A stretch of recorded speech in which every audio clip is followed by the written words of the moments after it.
U3 Sports Talk, where we are unfiltered, unscripted, and unapologetic. I am Sean, of course, glad to be joined by the fellas J Mac and Cisco. Fellas, what's going on? What's good? What's good, man? What's good? What's good? Hey, Wednesday. man. Wednesday, whatever Wednesday. So midweek, good week for y'all so far. Oh yeah. Yes. Whenever you have your walking papers, you feel good. You know what I mean? Yeah. Unless you're walking to the electric chair or gas chamber or lethal injection. Then Yeah. If you have walking papers for that, yeah, that's a different thing. Well, there's some other good walking papers. I mean, some people say divorce papers are good walking papers to have. Right. People, go to their mailbox every day to see if it's in there. Yeah. That's what I heard. Yeah. I was just not doing that. Just they'll get there when you get there. Just look at it like a tax return. It'll get deposited. It gets deposited, but I don't want to hear anything about fucking taxes, bro. After what New York did to me. Yeah, I know.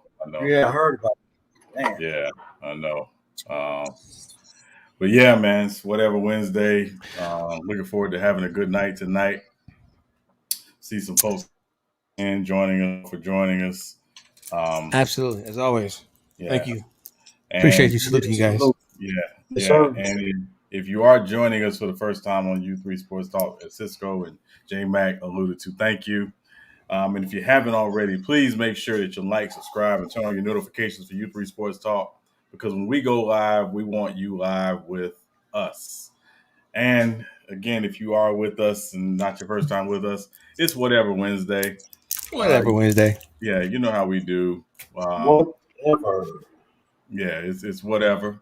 It's whatever. We can get into kind of whatever. Not quite open mic Friday, but we get into whatever.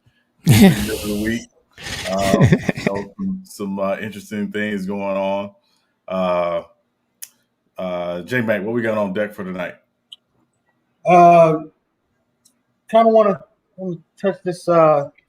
Seems to be sensitive subject about Simone Biles pulling out of the competition with her team. There's a guy, Jason Campbell, on Twitter saying how disgraceful she is as a person. He called her weak. He called her a sociopath, and basically said he let her team down. But I think his main argument is the point, because he didn't say that she was not a good athlete, right? You know how I guess for the last 20 years or so, even sports analysts, what they do is they'll say, look, this person is a great athlete, one of the top 5 athletes of all time, if not the greatest of all time, right before they tear into your ass. You know how they build you up just to tear you down? Right. Well, this guy, he basically, it seems like it was a podcast, it was a live podcast, and but he was making a point that if she had these so-called mental issues, that she shouldn't even win. And the fact that Russia is probably going to have the gold, and just really going in on her. And I would say pause on that before people just start doing bullshit like that. You don't really know, you don't know the ins and outs. I would also say I would like to hear from the teammates when this is all said and done, how they feel about it. You know what I mean? Right. Yeah. Yeah. I mean, go ahead. Go ahead. Well, no, go ahead. I don't understand how you talk about somebody that what she went through. Don't forget, she went through that Larry Nassar stuff too, as well, right? She did. Right. Yeah. Okay. Yeah, not only that, from a very young age. From very young age, I think recency bias, or we forget how many people he affected on that U.S. gymnastics team for decades, right? And then you're talking about somebody who's 24 years old, has 36 total medals. 24 of those motherfuckers are gold. So she has represented the country above and beyond. So if she wanted to fucking retire right now, she could retire right now. Still be, like you said, still be considered one of the top 5 athletes of all time. Definitely one of the greatest gymnasts, if or not is the the greatest. Yeah, definitely the greatest gymnast in the United States have ever produced. Period. Yeah. So that guy right there, if he falls and slips and falls on a dick or something like that, hey, I'm good. I'm good with that. Oh, Sorry about that. oh. My bad, Sean. My bad. No, yeah, it's fine. No, listen, I mean, it's. I think the problem we're having is we're not embracing this age we're in, right? We're in this age of we tell athletes take care of yourself, take care of your mental health, but you better go perform. Yeah, Yeah. Like what is that? Like they do it on your time. yeah, like if you can't do it because your mind isn't right. I mean, just imagine, her doing, balance beam or or something like that, and she literally is not in her right mind. Like she could hurt herself. Oh, Literally, it's a bad day. it's a bad Yeah, day. she lands the wrong way. Yeah, she can hurt herself permanently. Yeah, so so for her to see that and to be self aware enough to recognize I'm not at my best, I shouldn't be performing right now. Okay, but here's the other side of it. She's on a team, Yeah. so yeah, she's great, but the team still has to perform. Yeah. That's the nature of sports. It's Yeah. I compare it to when Jordan left the Bulls the first time in '93 because of everything that happened with his dad and just everything going on. I get it. A lot of people say he was suspended by the league. I have my thoughts about that, but that's another conversation. But he literally walked away from the game at the age of 30 because of mental health. Yeah. Like, you remember his press conference, he's like, when I lose the sense to prove something, or whatever, that was literally him saying, I'm tired. Like mentally, Yeah. I'm exhausted. Um, Yeah. and so, and again, I think these, we're in this age now where we just got to embrace it. These athletes are going to take control of their lives, and they're going to look out for themselves as they should. They owe us nothing. We appreciate, their athletic dominance when they have it, but they don't owe us anything. And Right. these idiots like Clay Travis and Jason S. Campbell, not the quarterback, and some of these other pundits who, again, mostly don't look like us and are just all around jackasses, need to shut up. Yeah. You know, Yeah. There's It's another. Oh, go ahead, sir. Go ahead, sister. My bad. no. I was about to just caveat on what Sean was saying. I mean, so if you look at the available information or the information that's available to the next generation, the younger generation, right, compared to what we have, it's 10 times the amount. And so therefore these athletes or these young people are able to educate themselves and don't have to rely necessarily on word of mouth. They can go out there, they can find the information, and they can go ahead and start taking care of their mind, body, and soul the way they need to, so they can be well.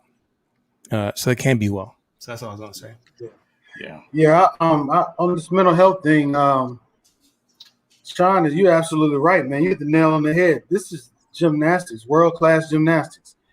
They're doing shit. They're flipping in the air. Who knows what the hell? Sometimes I wonder what they're thinking about when they're flipping and doing all those flips, or when they're standing there looking at that horse before they run down that runway.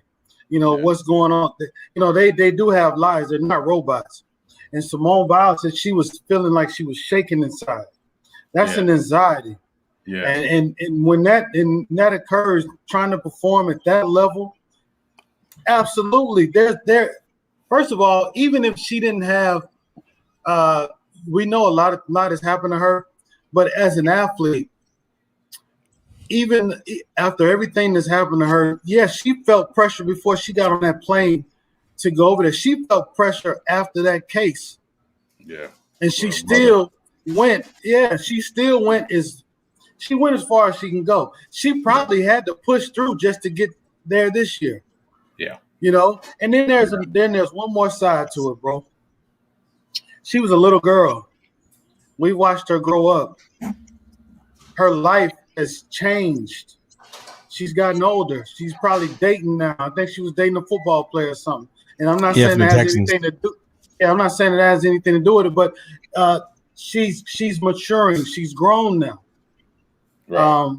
There's other things that could be affecting her life, and not to take nothing away from the other players on the team, because they as well may have. Everybody has something they're going through, but you never know when it's going to hit. Right. You never know when it's going to hit. Yeah. Yeah. So yeah, as far as I'm concerned, she's done her due diligence for the United States. She's represented the United States well at every level. If she decides in the midst of the Olympics that she just doesn't have it, it's smart. Because here's the other side of it too, right? And this is the part we don't always talk about enough. We think about athletes, and we always talk about how athletes, the ones that hang on too long, that you see version of themselves. If this is her last time performing internationally, then cool, because we never saw her bad. We always saw her great. Right. And how many athletes can you say at any level got a chance to really walk away and they were still at the top of their game without question? And she's only 24. And yeah, she's 24, 25, I think. So yeah, 24, yeah. bro. It's just and with 24 with 36 medals. Yeah, I forgot or 25. Yeah, he's maybe 20. Yeah. But yeah, I think 24 gold, like 36 medals. Yeah, 27 and we've never seen her. We've never seen her bad. That's a pressure all in its own, right? Right. Yeah. Imagine how she feels if she goes out there and lays an egg and just looks absolutely horrible because she's not feeling right. Not because of her ability, it's because she's not feeling right. So you're trying to tell me, Jason, whatever the fuck your name is, that you want to see a product out there that's not right? Yeah. Oh, don't worry about it. Just push through it. No, you take your ass over there and flip off that beam. Yeah. You try to balance yourself. You take your ass over there and balance yourself up there. Do a handstand. Yeah. You know what I'm saying? Man, half these cats can't get out the shower without holding on to something. Stop it. Come on. Yeah. I got you. For sure. Yeah. So. All right. In other news, another major boxing event has been canceled. Come on, man. This time is Canelo versus Plant for the undisputed middleweight title. Now, I held Canelo Alvarez in high regard, but this right here is just shameful. I don't get it. Yeah. So it was canceled, and according to ESPN, right, he was set to make his highest guaranteed money ever, $40 million, plus Mexican TV rights. His Hennessy sponsorship would have been there. Okay, no worries. And he wanted the upside of the gate. Plant conceded all that.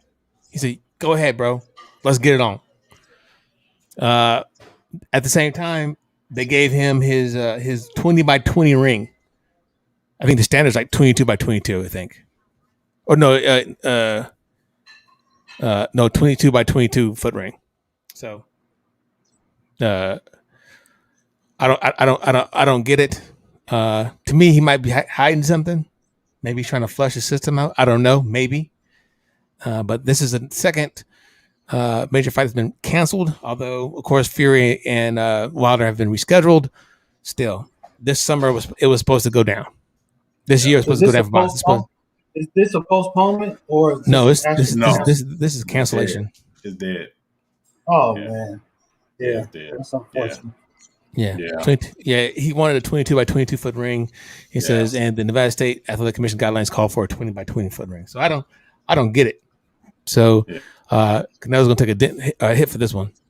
Yes, he is. Yeah. Yes, he is, and deservedly so. No, I'm fighting the parking lot. Yeah, for that amount of money and dollar of sport. Yeah, $40 million. Tommy Gunn did. So right. no, right. yeah. No, I mean, listen, this is the part of this, and Khalil and I talked about this, on Monday night on the stream as we were, getting later. The disappointment of boxing. And this is, one of the reasons why it's so hard to keep your fandom up for it, just because of disappointments like this. Um, you I know, know. I know Dana White just be like, "Thank you, yeah, thank exactly. you." Yeah, That's more. literally. That's more prime time I got. Yeah, literally. Yeah. So, um, Ricky Wilder, where'd you see Dak Prescott? Dak Prescott out for a month with a shoulder injury. That must have just came across because I haven't seen that all day. No, it just happened. He's right. He says Dallas quarterback Dak Prescott is from ESPN left Wednesday practice early with soreness in his right throwing arm. So, if soreness, uh, the ensuing examination was turned precautionary, and they did an MRI, and the MRI showed he had a muscle strain, and we treated for further evaluation on a day-to-day basis. This is what Okay. Dallas Cowboys put out via ESPN. I mean, yeah. Well, It says for all y'all latimus had them, strain. Yeah. yeah. So that kind of much solidifies an 8-9 season or 8-1. Yeah. 8-8-1. Yeah. Y'all out there in the world, check on South Solitical. Make sure he's around. Makes yeah. So uh, yeah, please do that. Yeah. Also, just in baseball news, really quickly. I don't know if you've heard Starlin Marte traded to the Athletics. Traded to the Athletics. Yeah, so you can see the A's trying to make this push for the pennant. Yeah, but we gave up a big chunk. We gave up a big piece with I think we gave him a pitcher in return. Yeah, that guy's supposed to be pretty good. Yeah. So, but listen, this is what you do. This is baseball trade deadline, right? Yeah, you're making this move because you're trying to make a push for September and ultimately October. So, right. So yeah, not breaking news. Also, the Yankees are finalizing a deal to get Joey Gallo from the Rangers. So that looks like it's going to go through. Thank you. Yeah. So that's baseball news. But in football news, I don't know if y'all saw or heard Aaron Rodgers' press conference today. I'm so tired of that dude, bro. Hey, I mean, listen. Let's hear it. What do you say? What do you say? I mean, he was. You know how Aaron Rodgers normally, when he talks, is you got to read between the lines, and it's kind of he really never just puts it out there. He literally put it all out there, and his thing was basically like, he's tired of the organization not treating veterans who end up leaving the right way, and he named names of the veterans. He talked about Charles Woodson and Jordy Nelson and Randall Cobb. And I mean, he just went down Clay Matthews, like he went down the list of guys. But he also said something which, again, was pretty interesting. His thing was basically like, he felt like for all he's done in his career, he's earned the right because of what he's accomplished to have some say so on, what he needs to do his job at this point. And so his thing was he just wants to have input and wants to have a voice. So if you get ready to cut a guy that that he said, I think he mentioned that it was their second lead receiver in last year in camp, second best receiver in camp, and they decided to cut him. They never talked to him, said, hey, because he would say, hey, no, we need to keep this guy. This guy can help us, So I think after, and this is what probably Tom Brady's biggest complaint was in New England. He never really got input on personnel, never really got input on, who they should go after, who they should try to get in free agency. And then he goes to Tampa and they literally open everything up for him to give him whatever he wants. And they win and obviously beat Green Bay as a result. I think what we're seeing is these quarterbacks basically saying, I give you a lot. You put a lot on me. I should have some say so in what goes on, particularly, when it comes to the personnel that help me do my job. Right. So yeah, it's the reason why you pay me $40 million. Yeah. not to switch to the NBA, but didn't Kobe wasn't that his main complaint when he was getting ready when he asked for a trade? Yeah, it was because remember they didn't trade Andrew Bynum to get Jason Kidd. Right. Personnel. Yeah. I think if I'm Aaron Rodgers, I mean, he does have a point there. It does not excuse some of the opportunities that he's had to win. Yeah. Most notably as early as last year, but he does have a point. I mean, you don't talk Green Bay football, in the last 10 years without mentioning Aaron Rodgers. Right. So I just think that organizational control sometimes can really ruin their franchise by wanting to stay so stuck on doing things just their way and not worrying about the players' input or anything like that, because player treatment is very important. Right. In any type of business or anything. I seen last week some plant out there in either Texas or somewhere where everybody quit. You think everybody quit because it was just hot outside, or everybody quit because it was something management was doing? Right. Yeah. You have to have some type of balance, and he has a point. He's selling damn tickets. Let him say something. Now, if he has some outrageous, things, okay, like Canelo Alvarez. you can just tell. Yeah, exactly. That's crazy. That whole story is just ridiculous, Cisco. $40 million, bro. But, yeah, that's I can't even fathom that. He must be doing okay in the stock market. But yeah, we'll see how the season goes, Sean. I think Green Bay is going to have a weird season. I don't know. Well, do you think that press conference kind of allowed them? Was that his rally call? Do you think the troops now will rally around him because he named veterans because of how he explained? I mean, that's what it sounds like to me. Like, hey, look, he laid it out. He laid it out not only for everybody else to know, but for his teammates. Say, this is what's going on, and I'm trying to stick up for you guys.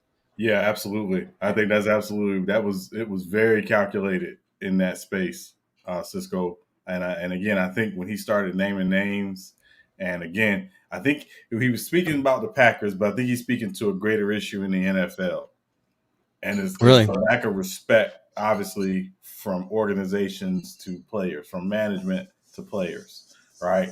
The players are seen as disposable assets. That's why, when the players don't have guaranteed contracts, these teams can basically say, okay, bye, whatever. Yeah. Yeah, we just paid you $7 million, but we drafted this guy in the 5th round who we're paying $600,000 a year. We're gonna replace you because again, that saves us money because that's what like we can win, with cost savings. And I think that's the problem, that these teams are having. And again, I don't even think it's a matter of, you want to move on, but it's like, okay, so Aaron Rodgers' case, right? They knew they were trading up to get Jordan Love. Like they didn't trade up and like, oh, we hope to get the guy we want. No, they traded up with the intention of getting Jordan Love. And you didn't even call or text Aaron and say, hey, we moved up to get Jordan Love. No indictment against you. We just want to, let you know that this is who we're taking, right? That's the organization's prerogative. But the communication that didn't happen to say, hey, we're making this move puts Aaron in a position now where if he leaves the house or he's, somebody calls him, he's getting texts like with all these questions for media requests about how he feels about it. And you kind of just blindside him with that type of stuff. So I think that's the type of stuff he was talking about. And again, I think these organizations have to do, and I'm talking about in the NFL in particular, have to do a better job of how they manage personalities of these players. These guys are personalities. Yeah, I'm sorry. I'm sorry. And they don't, and it's not an old school way of doing business where it's like, well, the team cut me. So, it's whatever. It's like, no, these guys feel some type of way, and they're going to talk about it about it. Yeah. Let me ask you a question. Let me ask both of you guys a question. And I think, do you think the NFL, could survive a year-long strike? I think they could because of its popularity and who it appeals to. That's the only way you can be like, hey, you know what? Either the NFLPA we need this guy fired, the head of the NFLPA. That guy he has to go and probably should be locked up in jail. Bro, his ass kissing. He's done. I'm just asking, can they survive it? I mean, it's the most popular sport in America. It appeals to middle class and below, which is the largest base, of course. Yeah. I think it can survive, Cisco, if the players prepare for it. The problem more often than not is the players can't live without the check. Particularly, you're talking about the guys who aren't making obviously 40 $30 a year. So I think it can survive if the players can survive without making the checks. From a public perception, the problem is the players don't come out and they don't come out and talk enough, in my opinion, about the business side of it that fans don't necessarily understand. And so, in a lot of labor disputes, the fans seem to side with the billionaires over the millionaires because the fans just want to see games. They just want to see guys play. But what some of the fans don't always understand is there's a business side to it, and the billionaires always get over in the labor disputes over the millionaires. So when the millionaires start complaining, the fan who aren't millionaires think, oh, this guy is greedy, or these guys always want more money. And it's like, no, these guys understand their value to the bigger picture, business picture of the sport, and they should be compensated accordingly. And so that's the other side of it is if you decide to take a year off, you've got to make sure that the narrative is out there.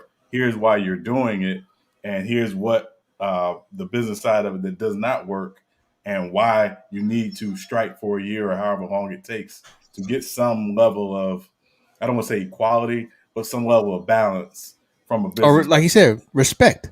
Yeah. Respect. Yeah. Put some respect on it. J Mac, what you think? What do you think? Me personally, if they did strike for a year, so be it. I'm all about, if there's a movement to be made, go ahead and make the move. But Citizen Luke said something in the comments. He's right. A lot of these players are living check to check, no matter how much that check is. Right. And that does play a lot into, because that's what played a lot into players in the NBA going to that bubble last year. Right. But as far as a movement to create change, but the NFL, hell yeah, they're going to take a major hit. Pocket's going to hurt. But so what? It is what it is. But the other side to it is, you're going to lose thousands of jobs. Right. From the people working in the arenas, people working the games, people working outside the games, the advertising companies.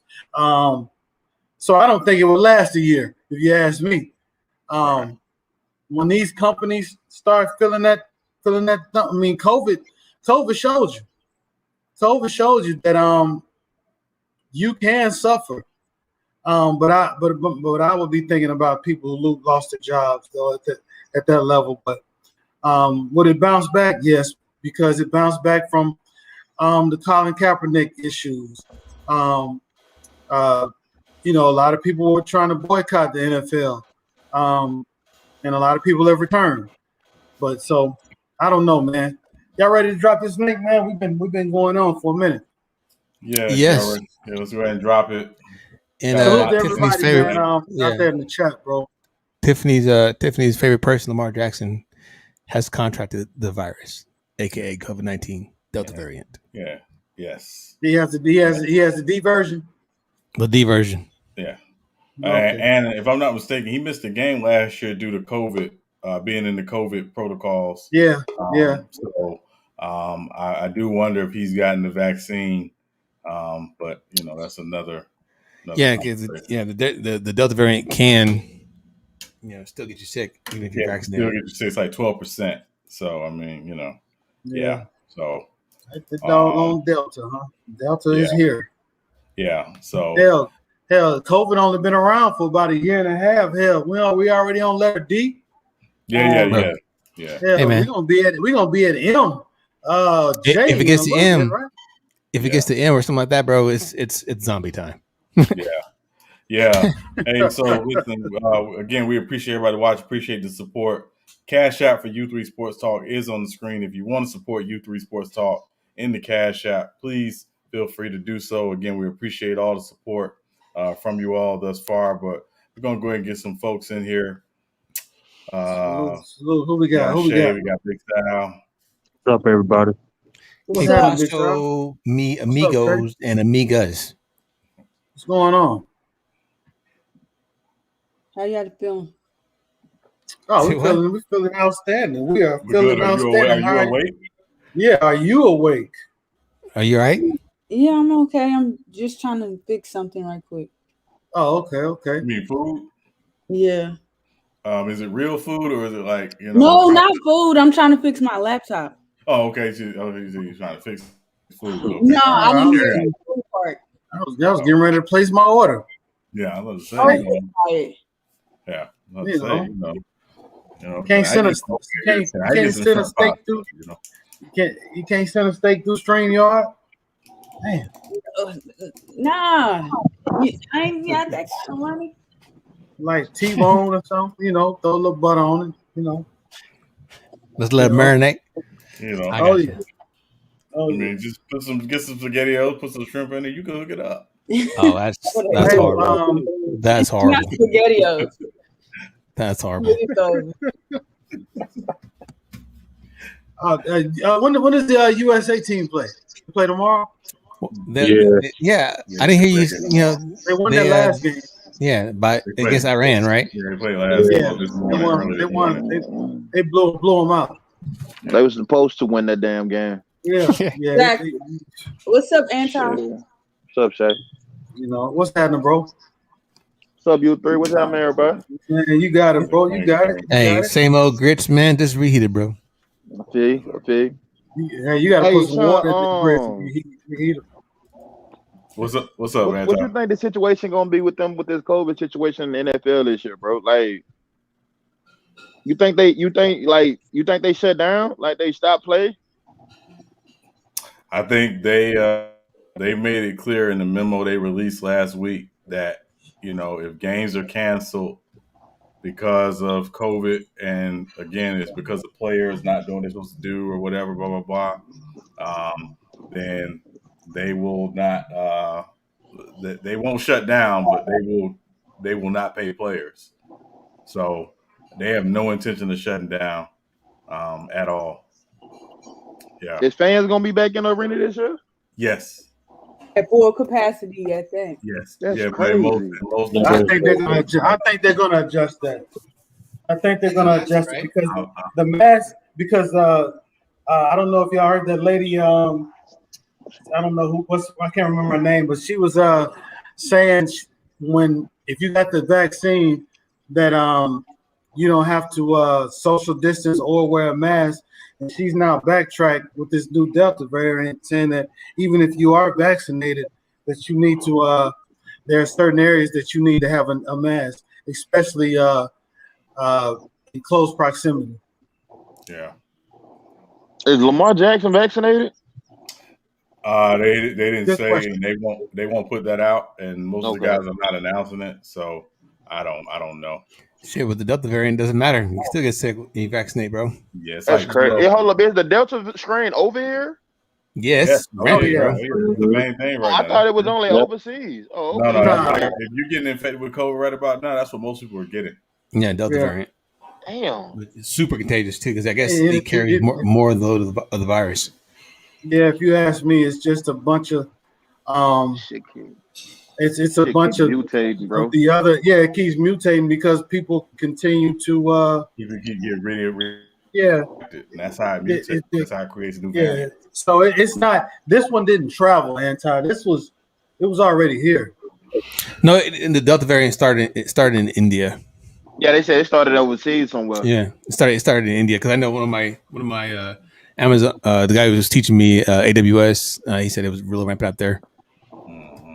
So yeah, it was. I stand corrected. It traveled. It was. It got on U.S. Oh, yeah. flight, U.S. Airways. They found a cheap ticket. So Yeah. Hey, just God. real quick, unrelated. I saw a trailer today for an interesting movie coming out later this year King called Richard. King Richard. King Richard. I don't even watch them type of movies, but I look like I'm be interested in. Yeah. So King Richard is about Venus and Serena and their dad growing up. Yeah. So yeah, definitely gonna watch that. Yeah, and Will also, Smith is playing that. And you can't talk about that movie without talking about Aretha Franklin movie coming out. Yeah, I just brought it up because obviously the tennis and sports. Yeah, I know. Yeah. Hey, Cisco. Yo. That new Snake Eye movie, that shit water, bro. Damn, bro. That shit horrible. How the fuck did you see it before I did? God. I don't know, but that shit horrible. I was looking for it too. He said he don't know. He said he don't know. Horrible, bro. That shit horrible. I swear. Don't say it's horrible, no. I fell asleep, bro. So damn boring.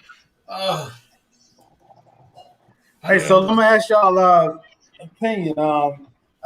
Shay, you there? Yes, I'm still here. I'm gonna ask you a question. What do you think about the Simone Biles issue? I'm not surprised. Honestly, I think she was just tired. That's all. A lot of pressure and racial tension still dealing with the virus. She probably wasn't ready to. It's hard for me to explain, but I could tell. She's just tired. That's all. And a lot of she didn't look for it.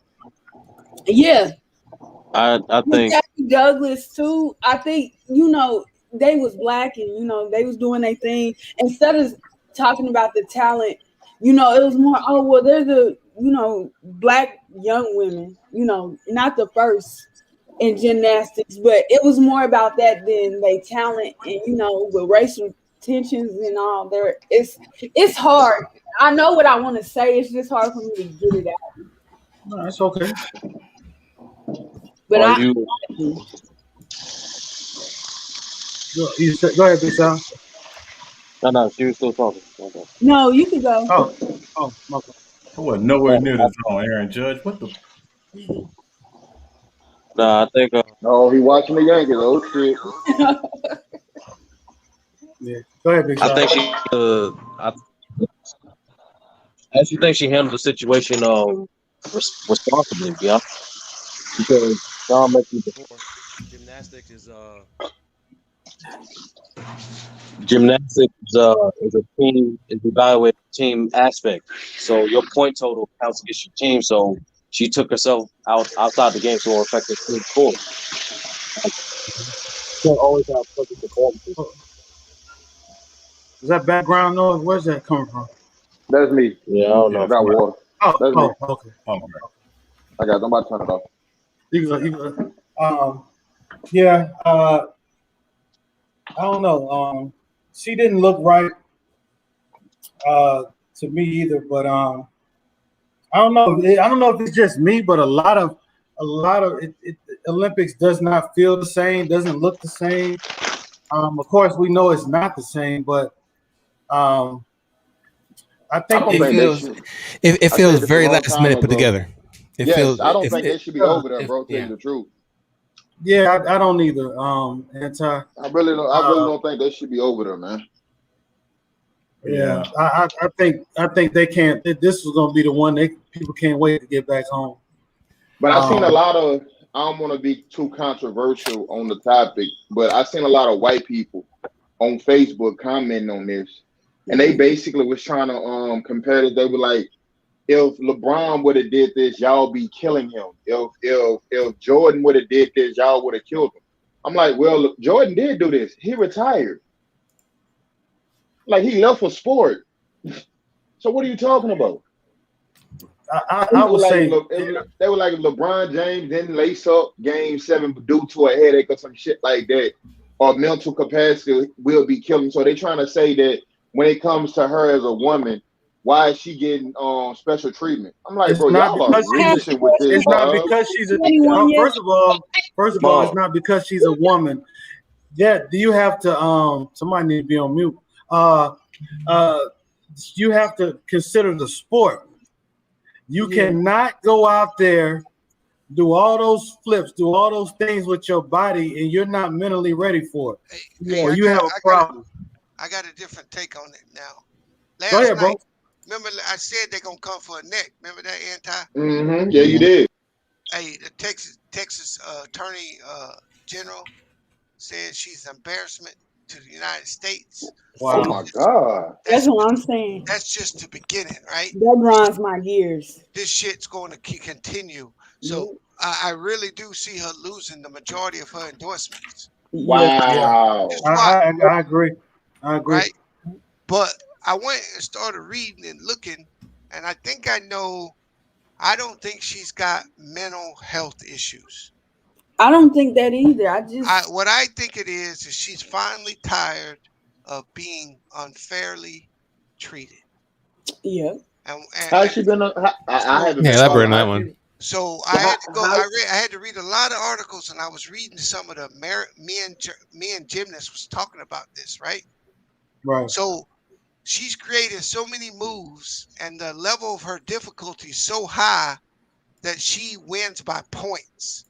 And they don't like to have winners win by a wide margin in gymnastics. Mm-hmm. So she went out there and did her vault, even though she didn't have a great performance.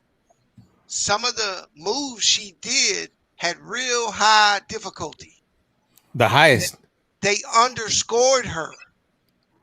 They underscored her on those moves because she still should have ranked up there based on the difficulty of what she was doing. So what I think she did is she got pissed. She left that fucking arena and she said, fuck this. I ain't dealing with this no more. They talked her into hanging around, we'll say mental health, to keep her from coming out and exposing the truth.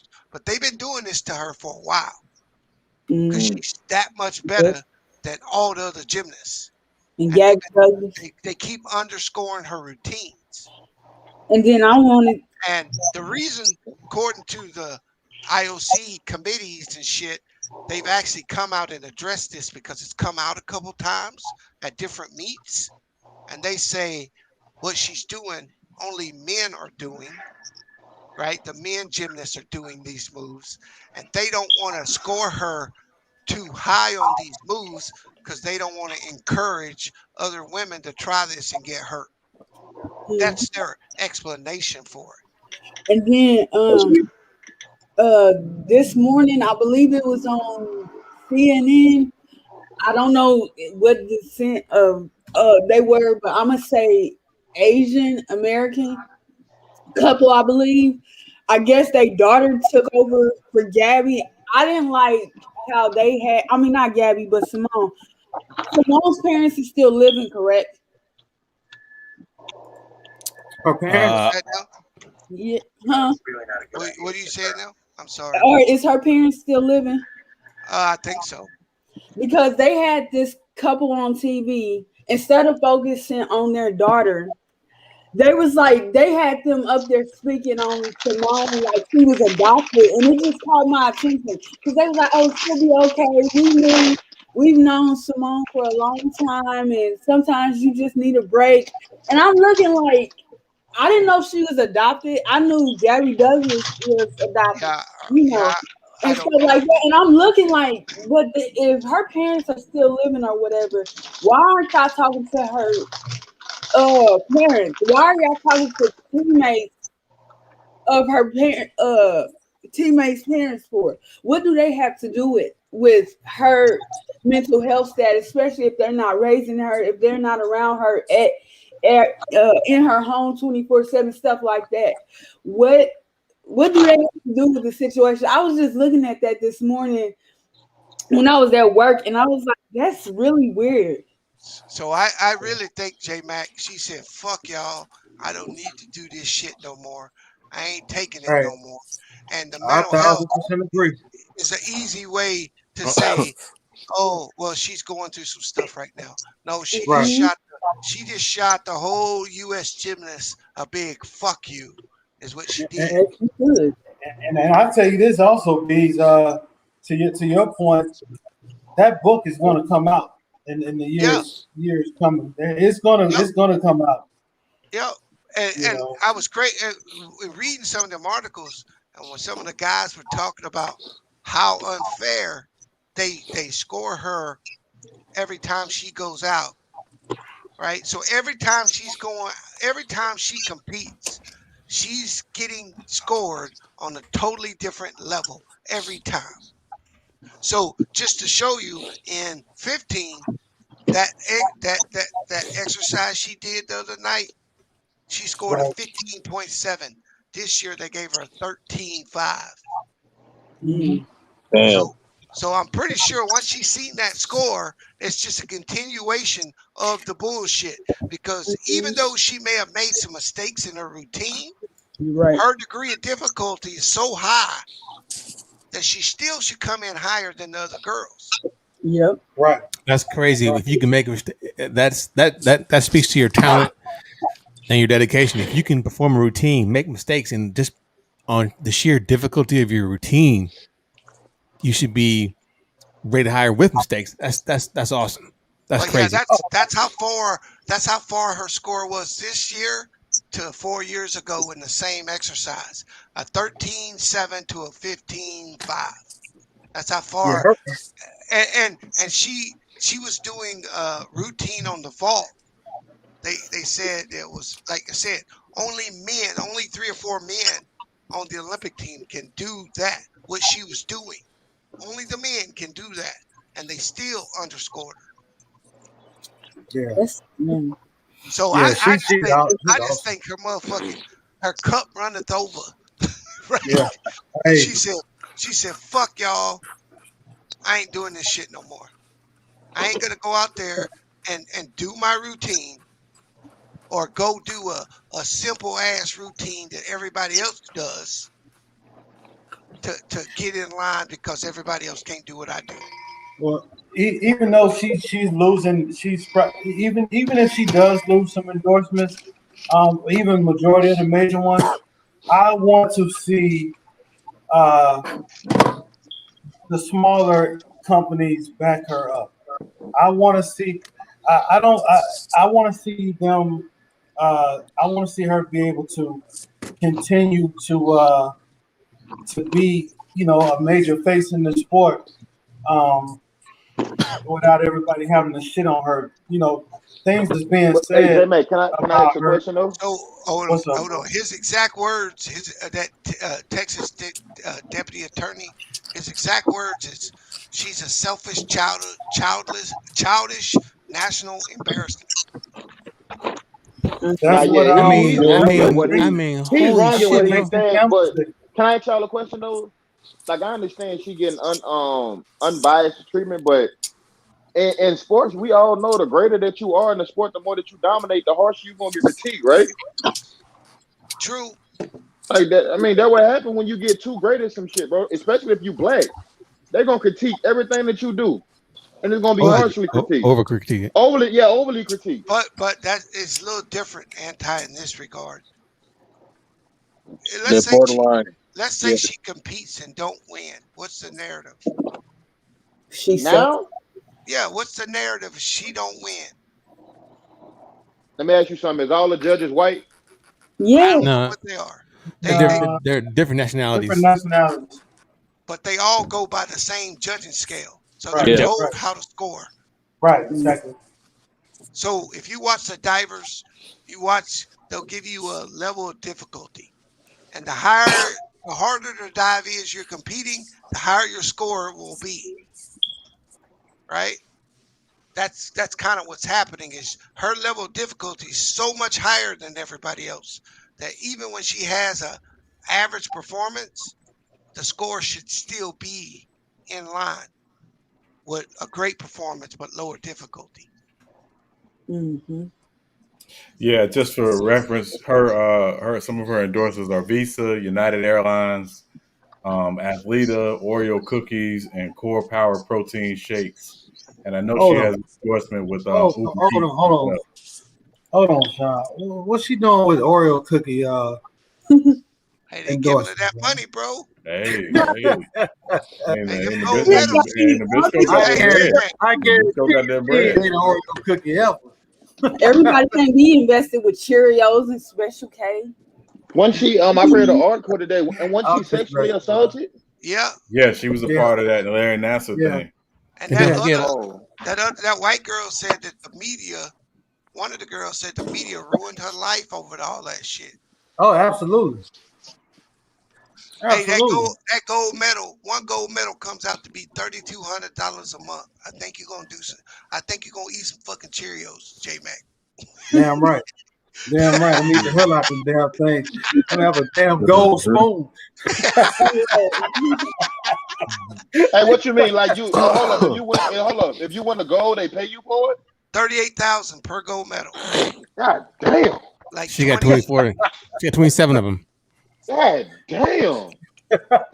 Yeah, but that's not her moneymaker. Her moneymaker is the endorsement. Endorsement. Yeah. Yeah. And Athleta, one of her endorsers came out and said they stand by her. Good. Yeah, Good. I hope they do, bro. Yeah. I don't see any. I don't see any sponsors going to do that. I just don't see it.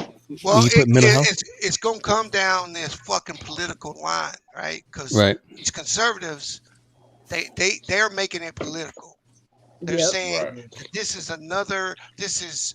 another black athlete disrespecting the country. That's what Right. they're gonna play it as. That narrative. That narrative there is so easy to push. It is ridiculous.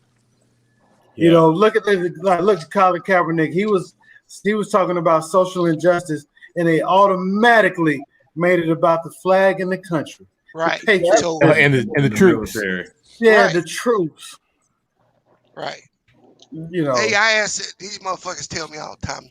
They'll be like, "Hey, thanks for your service," and I said, well, "What are you thanking me for? I didn't join the service to serve you." They're like, "What do you mean? The military serves us?" I'm like, "No, they don't. You have no idea.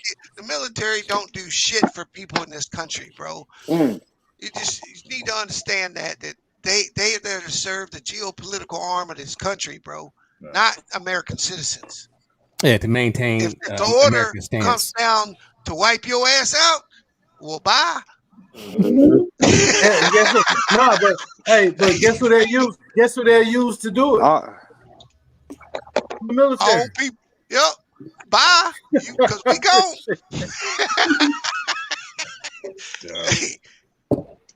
Hey, they'll have some 19-year-old kids out there loading weapons on planes, not knowing where they're going, not knowing where they're gonna drop them. Still give y'all.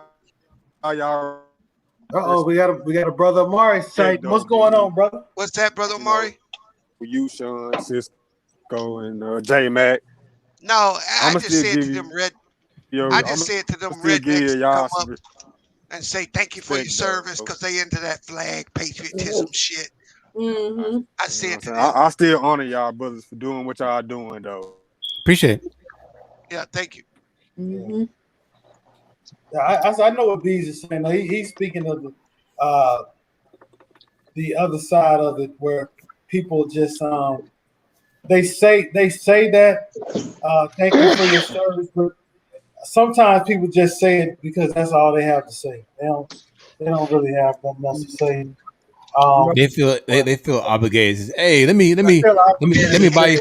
Hey, let me tell you something. When I was in New York, man, I was and you know. No, I was just saying I'm still give. We appreciate you though. Hey, I thought you still in New York. You guys, your flight.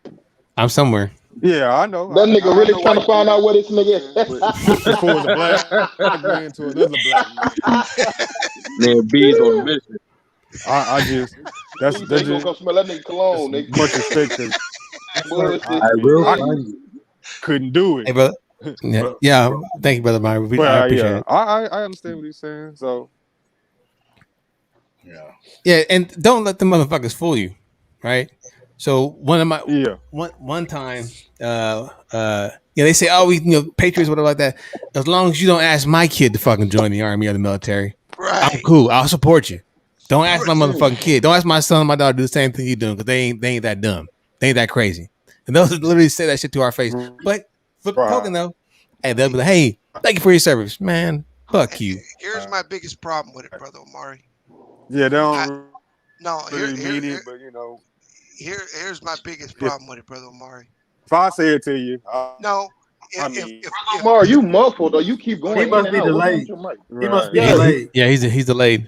If the citizens of this country truly felt the way they pretend, there's no damn way our veterans, our wounded soldiers, and the other groups would be getting minimum treatment like they get. Yeah. So, I work with a lot of them. So. That's the part of it that pissed me off. People walk around and say that shit like it's a badge of honor, right? Mm-hmm. When we all know how many veterans are killing themselves on PSD medication, on all these issues, and there ain't no money. Right. Yeah. Yeah. I'll tell you this, Bees. I have a black Kaepernick jersey. I stand with Kaepernick jersey. I also have a U.S. veteran Army hat. And I put them on one time at the same time, and I went out just to see how people react. It was confused as fuck. They was confused as all get out. How did it go? Hey, put that jersey. Hey, that shit make you laugh though, don't it? Yeah. Laugh. Yeah. They were like, thank you. Hey. So me and my boy, we used to go to football games, right? Hey, never stood for the anthem. Both of us in the Navy. Yeah. We just sat down. Everybody would stand up, right? Then all that Kaepernick shit started. Now nobody ever paid attention to us before. Mm-hmm. But hey, we had the whole stadium eyes on us after that. They ready to whoop your ass. Yeah. Nigga, all you gotta do is like, nigga, I am the military, nigga. Yeah, no. We just laughed about it. The last time I was at the Bucks Falcons game a couple years ago, and I'm sitting there. Of course, national anthem come on, and I'm sitting there, and my homegirl next to me, she just is crazy. I'm sitting there, legs crossed in my seat, and she was like, "They gonna say something to you." I was like, "And." What they gonna say? Who gonna say something to you? Yeah, who? You know what I'm saying? Yeah, especially drunk fans. Drunk fans will say anything. So yeah, absolutely. Now, thankfully, in Atlanta, the Georgia Dome or the Dome is mostly us. Yeah. But you got some sprinkles here and there. It's some salt sprinkled among the pepper, but so it wasn't a problem. But yeah. So. What are you saying, Big Sal? No, I was saying like most people don't even know why sports even put the national flag before the games anyway. Money. Money. Money advertising. No. It's free advertising. You're right. So we pay. So for all those that didn't know, your tax dollars are paying for those flyovers. When you see those big 52 bombers and stuff like that coming through, I said B-52. Those stealth bombers and those jets and whatever like that, those Apaches. That woo! Yeah, man, we paying the motherfucking NFL that. I should say, I say we, but I meant all of us are paying for that. All of us. So, get your money's worth. Yeah. That's some bullshit. Let y'all right on there. Yeah. That's what they be doing with our tax? Yeah, actually, when it got really big, when they was putting like the flags on the field and shit, they were playing big money. And John McCain made them owners get that money back. Yeah. Yeah. Why he made him give it back? Because he said it was bullshit. Yeah. That the NFL owners were fucking and basketball, baseball, all the sports were doing it. Yeah.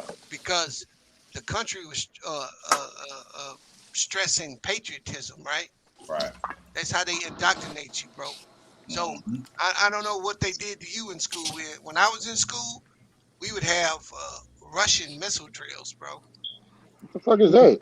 We'd have to get under the desks and shit because they told us we were gonna go to war basically with Russia because we had a Cold War going on with Russia.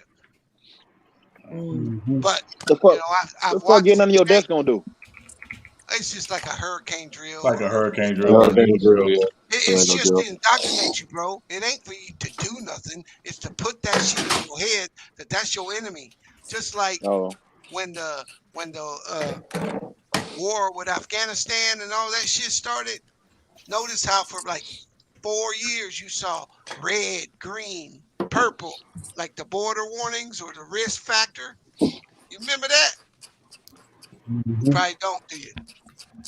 But it's in your subconscious. You just don't realize it. Yeah, I remember that clearly. Yeah, it was like every other fucking day. It was an Amber Alert. It was red. I think they were making colors as they went because I think they had like a yellow orange alert or some shit like that. But yeah, and they ran that shit for 2 to 3 years, and then it just went away. Like, oh, the threat is high. Yeah, and they indoctrinate you, and this is where all these people get this fucking thinking from, bro. Yeah. Well, I mean, it's. I guess, like you said, it's whatever Wednesday. If motherfuckers can clearly deny people trying to ransack Congress to change a majority's decision, to overturn a presidential election, I don't know what the fuck is, bro. I just, it's just like holy fuck, bro. I can't do it. Hey, I listened to this dude who had an interesting take on that shit, Cisco. Because I like to listen to people that have alternate points of view, right? Yeah, absolutely. And his take on that shit was, it was staged because that's one of the, you can't just go up in there, right? They got to let you in that motherfucker to begin with. But his real point is that all that shit happened at the same time that they were objecting to Biden, and it was the first probe of them taking the temperature of the country and how people feel about Congress electing the president. That was the whole premise of that thing. And they found that it split right down party lines. Republicans were fine with it. Democrats weren't so fine with it.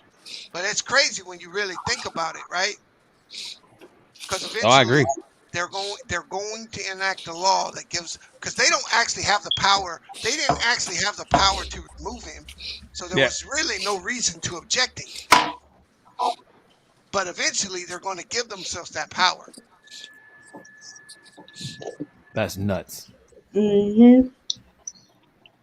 Because you think about it, there wasn't that many police officers out there for all those people. Not that many. Oh, and they kind of let them just kind of do what they were doing. They knew that shit. They knew they were coming there. It was planned. Right. Now, if that had been a bunch of black men, you would have seen 5,000 armored dudes out there. It would have been. Would have been a massacre, probably. Shit. Hell yeah. It'd have been. Yeah, you're right. But that was an interesting perspective, right? That because according to him, they always probe and see how people are going to react before they do shit. Yeah. Mm-hmm. I agree. Yep. Why can't KJ have takes like that? Like who? That makes sense. Well, he's out. KJ, KJ, I like KJ. He's on the right path. What's up, Sean?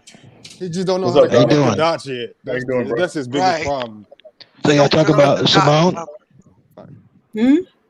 What you say, bro? I talk about Simone. Yeah, what you got on? What you got on? $5. My thing is he's just stressed out. I mean, she's just stressed out, depressed.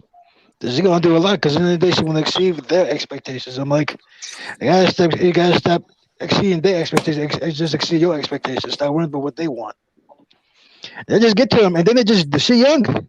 So I mean, that's hard. I mean, I don't know what they go through. That's a lot of work they go through. All that training they do every year. It takes a toll on you. It really does. Yeah, it hurts. But I don't blame her for feeling that way.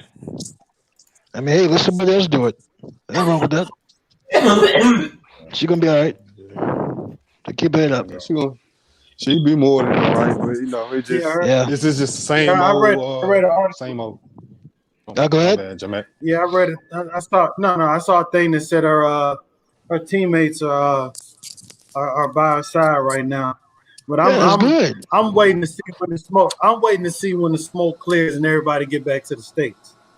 Yeah, well, we know it is before because that's usually when things really, when people get in their own element, they start getting comfortable with running their mouth. Yeah. People are going to be getting hit up from all angles around that were close to her, and going to be asking all kind of questions. Somebody going to be, people trying to look. Somebody's going to try to get a payday behind this shit. It's crazy. But anyway, I really want to question that. Yeah, go ahead. No, go ahead, bro. I'm saying I wouldn't even question none of those people because at the end of the day, they serve in their country. Some of them might not even like it, but in the end of the day, they're doing it because they respect it. They like the Olympics. They're doing it for their own purpose. Why should y'all question them for what they do? At the end of the day, they're doing what they like to do. And then I'm like, how can y'all get mad for them for doing what they want to do? This is what they love doing. Don't get mad at them. Get mad at yourself. What's that be? You go, DJ? Oh, I was gonna ask Sean. I see your team trade for Joey Gallo. Yes. Yes. You like that? Yes, absolutely. I think it's gonna make a difference out of the stretch, or just for next year. No. No, I mean it definitely makes a difference, this year. Certainly with he can play left field, obviously. So I mean, I think it definitely makes a difference this year, and just another bat in the lineup. Because the offense has been atrocious this year. But the primary thing is we've had no left-handed batting this year, and with that short porch in Yankee Stadium, you need left-handed batting. So he brings that. So that's the big thing. Hey, well, Sean, who's number one in baseball right now? Overall, I lost track of it. It's either the Dodgers or the Red Sox, right? What about how you say it? They division. Last time I checked, I thought it was the San Francisco Giants or the Padres. Well, they fell off. No, I think Dodgers are in second place and the Padres are in first place. That's just off the top of my head. Well, that don't surprise me. AOS, Houston is in first. Oakland was 3.5 games behind, but that may have changed. And then Boston's been murdering the AL East. Been fucking murdering those guys. Well, what's going on with my Yankees? Fuck them. Hey. No, we're third in the division right now. But I mean, we're 7 games back of the Rays, but we got to play the Rays right now. So we got a chance to try to make up some ground. Because we got to get that going. Yeah, but right now, main thing is just try to get in the wild card. Hey, Donald, did anybody tell you sound like that dude from the Jay-Z? No, is that Reasonable Doubt? No, somebody. No, first of all, I'm not surprised by that question, by that statement right there, because a lot of people have told me that. A lot of people told me that, but you know, I sound like Shaq. In a big way. No. To me, we can actually understand you. No, because we can actually understand you. You can't understand Shaq, bro. You can't understand Shaq? No, half the time, no. Well, to me, he's just a comedian, a big old comedian. I just gave you a platinum album. You think I sound like a rapper? Oh, you sound like a rapper. Well, yeah, everybody told me that too. You sound like somebody gonna deliver you the bag, and if they don't, they gonna be in trouble. Hey, Sean. Well, thank you. Y'all talked about the Aaron Rodgers situation. His press conference. Yes. What you on that? I love to talk about that. What you on that? Right quick. I loved it. He's right. Usually he kind of like PG-13 and try to talk between the lines and shit like that. Oh, he was straightforward. He was straightforward. No, he laid it out. Yeah, he laid it out. Yeah. He laid it out. What'd you think about what he said, Anton? Oh, hey, man, hey. The fact that he had no input and no damn picks of nothing going on or trying to get guys there and they wouldn't take his advice or nothing like that. Yeah, I would have tried to leave a long time ago too. Yeah. Fuck you mean? And and that comes to the Jordan Love situation. Everybody thought that he wanted to leave because of Jordan Love, and he nipped that in the butt. He was like, bro, tell y'all the truth. I wanted to leave before Jordan Love even got drafted. All right. Yeah, I thought it has nothing to do with Jordan I'm Love. not surprised by it though. I'm not surprised by it because he's right. Why would you not put me in those talks? We should have a great understanding, a great communication of what we want as a football team. And then for them to Packers and not do that, it's a shame. It's sad. He is the Green Bay Packers. Damn it! You should listen to what he said. Without him, you're not in the NFC Championship game. That's all there is to it. I don't want anything else about what nobody else say. I'm gonna say this real quick, and I just want y'all thoughts on this. Yeah, I think the Green Bay Packers the last 30 years have been the most loyal organization. You're right. You're right. You're absolutely right. You think about it, right? They've never experienced drop off. They literally went from Brett Favre to Aaron Rodgers. Yep. And they're the only organization in sports in the NFL that can say they haven't had drop off from the quarterback in the last 30 years. They're right. They're lucky. When they drafted Aaron Rodgers, he felt sick about it too. But he said, you know what? Why not help this guy out? Why not give him an opportunity to be good? And he did. But you know what, Brett? He still won this. But you know what, Brett? He was like that too. You know what? I'm gonna retire, but then he came back and said he didn't want to retire. I'm like, making more. Then they made their mind and said, like, Aaron Rodgers, that's done quarterback, and we're just going forward. And they traded Brett to the Jets, and that was it. Yeah. Hey, True. What's your problem with Aaron Rodgers? He ain't playing with the Patriots. That's his problem. Oh, that's his problem. Right. You talking about Cam Newton? What did Aaron say? All right. Oh, he just had a 15-minute interview, 20 minutes. Yeah. He let everything out, man. He let him out. You let him know. He ain't hold shit back. Hey, Sean, it's about power and control, and he's in control. I'm the top guy in the sucker. I'll see what goes. I don't think he even trying to be in control. They just never involved him in nothing. They basically told him, get out. Do your job. Be the quarterback. Do your job. But that's basically what they told him. They said, you can be a quarterback. I'm like, okay, y'all go right away and do that. Yeah. That's a long goddamn time ago. Where's the accountability towards the franchise? Like, fans are quick to like turn to insult the players when they simply express their disagreements or frustrations. Hold up. Yeah, go ahead.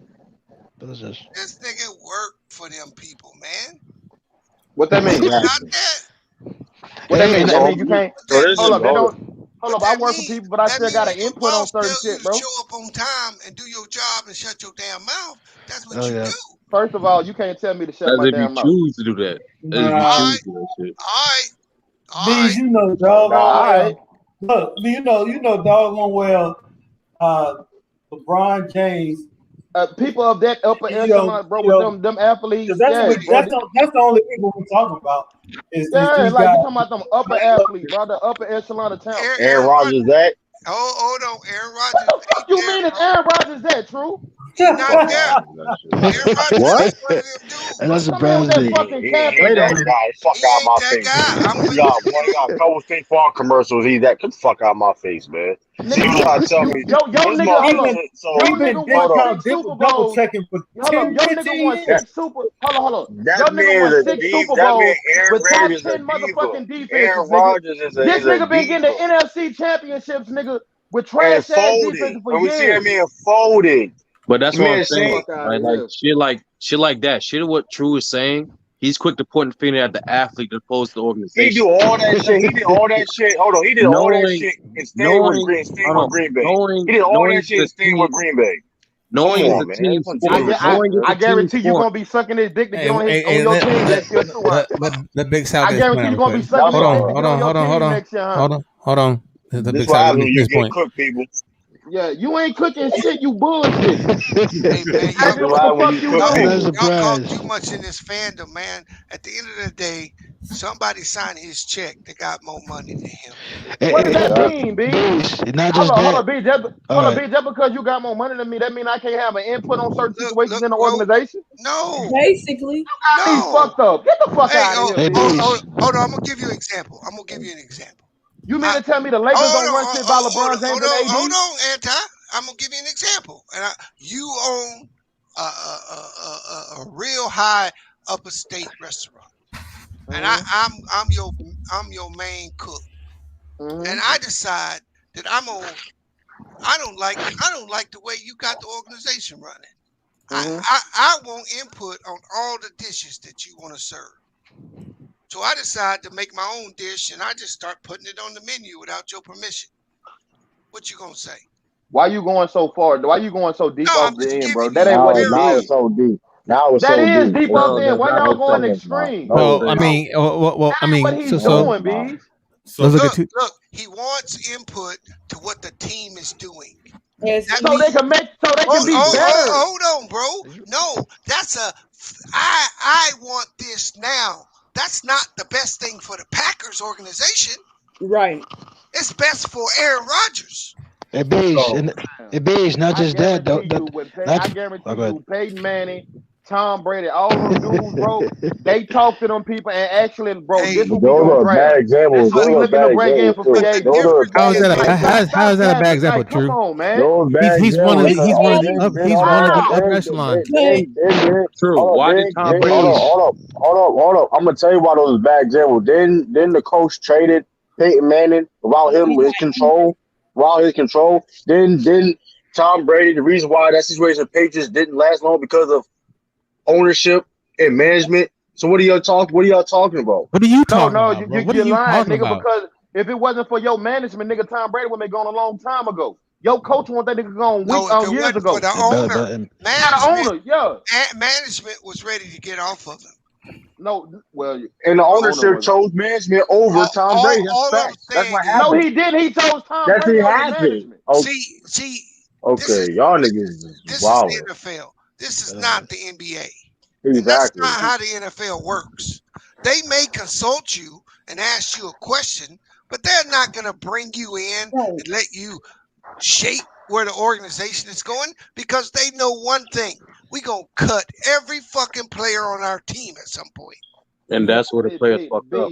I think you looking at this totally wrong, bro. It ain't about No, he's not. You go and ask. Hold up, no. You go and ask your star players, bro. Like you go have conversations, especially if you have a all-time great quarterback. You have conversations with them. They are in the office with you, making decisions with you. Look, like they, you are passing. I'm gonna tell you why you're wrong. I'm gonna give you. First of all, you show me one organization that has an all-time great quarterback or paying a quarterback $35 million a year.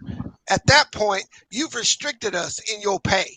We are now restricted with the salary cap. We ain't gonna ask for your input.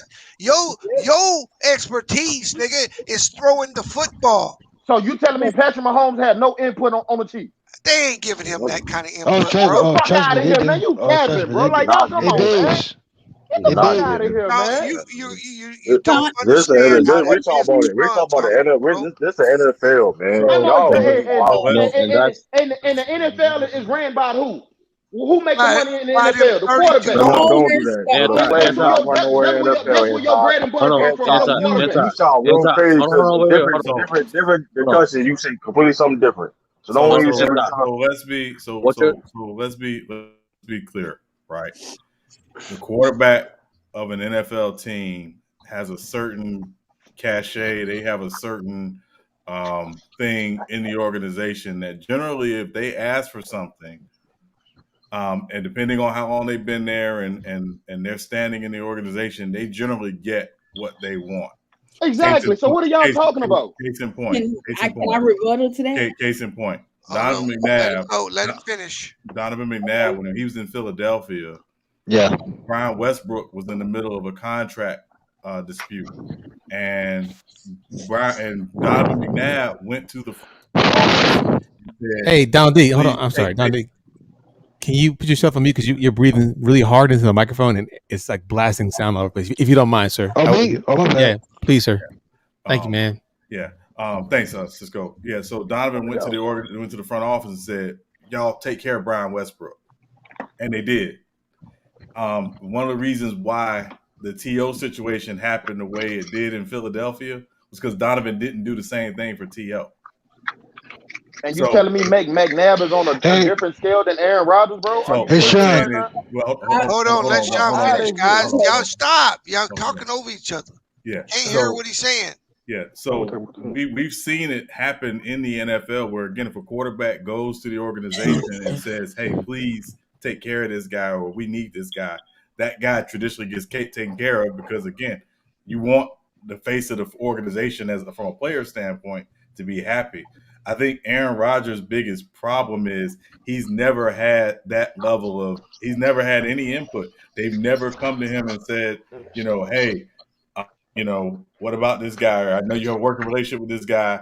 We're thinking about this." They've never asked him anything. Now, if they make a decision that's counter to what he asked for, I don't think he had a problem with that. I think his biggest problem was they've never even asked him. And maybe he doesn't fit that organization or that front office is one where he could go to them and say, "Hey, please take care of this guy," and they would actually listen.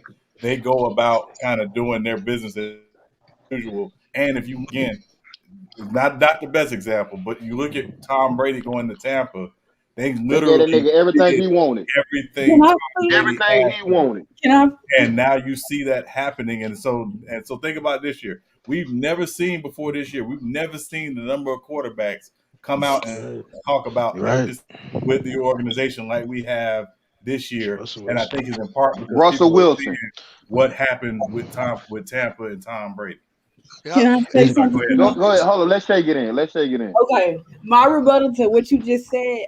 See, you mentioned Brady going to Tampa, but what about all the years Brady was in? I was about to say Indianapolis, New England, with the receiving core. To me, and I hate Brady, but to me, they never gave him really good receivers, and the receivers that they did go and get, to be honest, they was on the back end of their careers. To where they was like, well, Yeah. That's a misnomer. Tom Brady don't throw the ball down the field.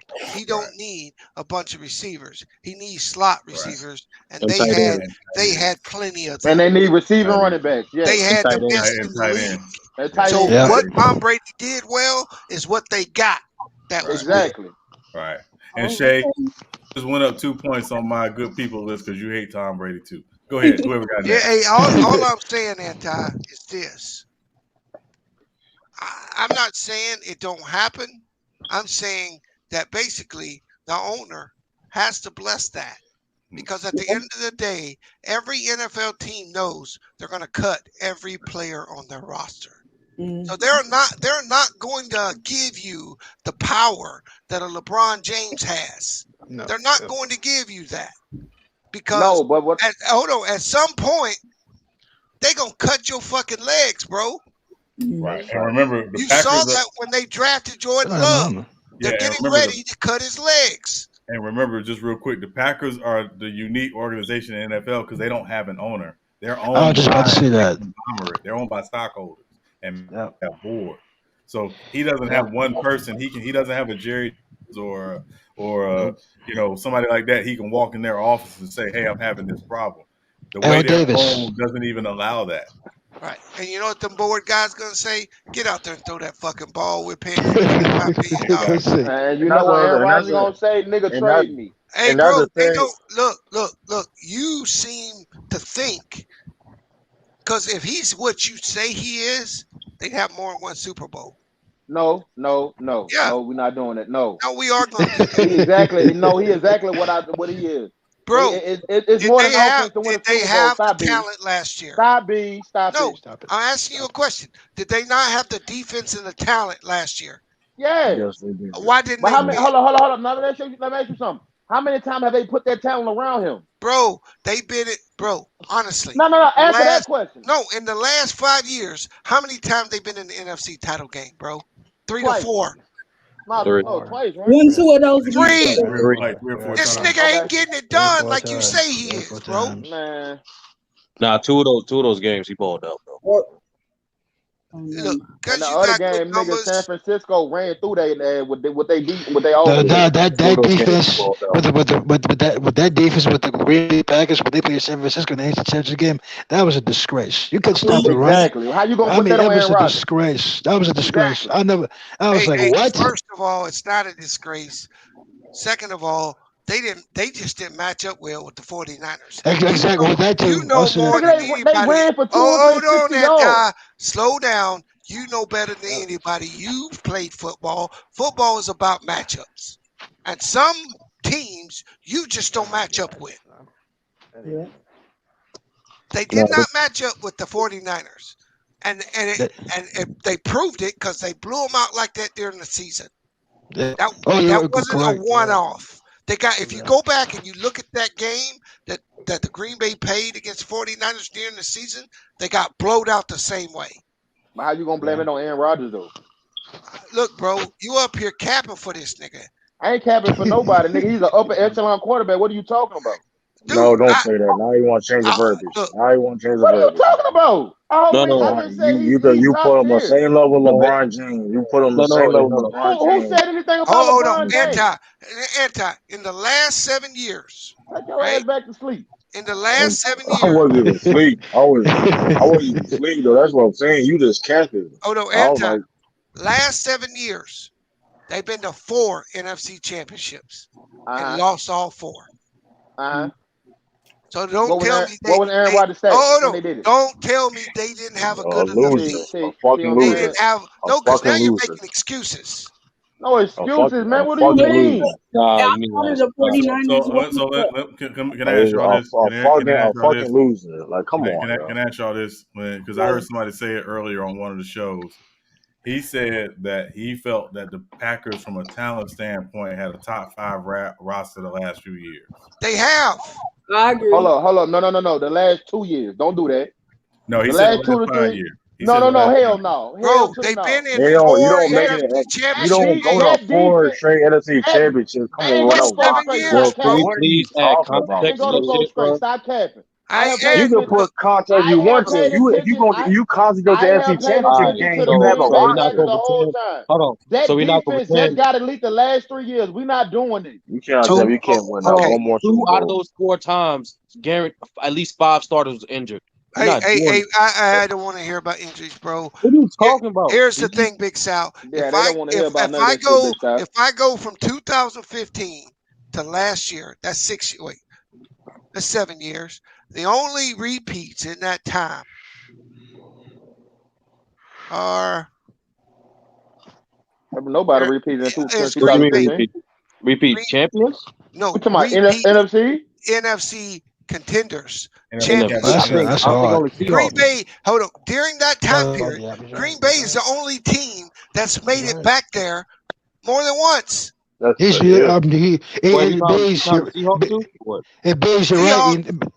Seahawks went back to back in 14-15. Yeah. 14-15, yeah. And the Packers were leading that game, and they showed the league. I'm like, the last 5 years. I've watched him come here and lose NFC championship games that they should have never lost. Yeah, I don't want that. Which ones are you referring to? Out of the 4 times they went there, which one they should expect? Last year and what else? Look, that Seattle game, they should have never lost that game, bro. Yeah, right. And they shouldn't have lost to the Bucks. Exactly. Seattle, y'all missed with that. Look, I'm not saying. Hold on. How you gonna blame it on Aaron Rodgers? That defense, Kevin King before the half gave up a goddamn bomb. Bro, they got 3 picks in a row. You right? 3 straight times. They was at the goal line. They couldn't score. They couldn't score the goal line. They couldn't score in the red zone. So the reason why I didn't expect them to win that game because Seattle was the defending Super Bowl champ. So I gave them a pass for that one. That's what I'm saying, bro. Like I didn't because I watched the game and they were the better team. They would have. They played. They definitely the better team in the first half, without question. Yeah, I'm just saying though. conversation you have that was just. I'm just saying though, like I want to hear your mouth, nigga, because if he go to the Patriots tomorrow, nigga, you won't hear dick. What? I don't dick ride. I don't dick ride like you stay dick riding for the Patriots. Fuck you talking about? But here's the thing about here's the thing about Aaron Rodgers. He will never go to the Patriots because I don't have a taste of he Hill jersey. can't do You do what have a he would taste have of to Hill do. jersey. I don't even have a Drew Brees jersey. Fuck you mean?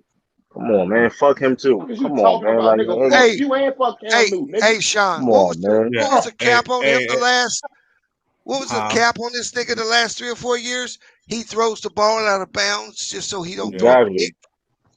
Nigga, you avoid turnovers like that. What are you talking about? Is that there's nobody in the Patriots fan base asked for Aaron Rodgers to go to he could have got the ball to, but he didn't want to take the risk. Yep, that's true. Stat pad, man. Fuck out of here, I'm just telling you what the word been on him. Mm-hmm. I agree. He shit water. Let's move on. Oh, ain't nobody saying that. That is a negative on him, though. You heard that, J-Mac? Yeah. Well, they've been for the last few years. They've been highlighting it, even on talk shows, about how he delivered. He has like a large number of out of bound throws to avoid getting an interception. Man, that man touchdown to interception ratio is 4 to 1. Why is that a bad thing? Why is that a bad thing? That's why. He's not supposed to turn the fucking ball over. I'm big right, but he does that shit to avoid picks. But you just sit there and try to ignore that shit. When you're throwing the ball out of bounds at an above an average rate, that's a problem. Even Tom Brady don't even do that type of shit. Come on, man. Tom Brady don't even do that type of shit. Come on now. Tom Brady ain't pushing the ball down. Why is that a problem? You know, I'll tell you why it's a problem. There are times when you should have moved the chains, but you didn't want to take that risk. Sounds like he didn't trust his receivers either. That's the problem. That's his problem. That's a personal problem. Defense in bad positions because you're being selfish and you're looking for your stats. You got to trust your teammates. That's why that's a problem. If nobody's open and you throw the ball away, nobody's got a problem with that. But when you pull up all 22 and you watch and you see him throw the ball out of bounds when there's guys open, that's a problem. Man, y'all criticizing this man. They just not giving this man a good defense. For him because y'all just not giving this man a good defense. At his neck, nigga. What? Exactly. Lamar Jackson, not even the same ballpark. What? Hold on. If it was Lamar Jackson, Hey, you know who he reminds me of, Sean? You know who Aaron Rodgers reminds me of? Who's that? He's really Kyrie Irving. That's really who he is. He's got all world talent. He's kind of aloof and awkward. Good night, bro. And people don't like him that play with him. Good night, bro. People that play, bro.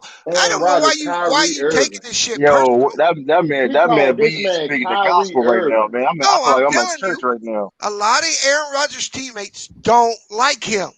That's facts. Only player I like is Devontae Adams. Only player I like him is Devontae Adams. And that motherfucker's probably not even likable. What I'll say to that is this. So Aaron's rookie year, he gets drafted, obviously.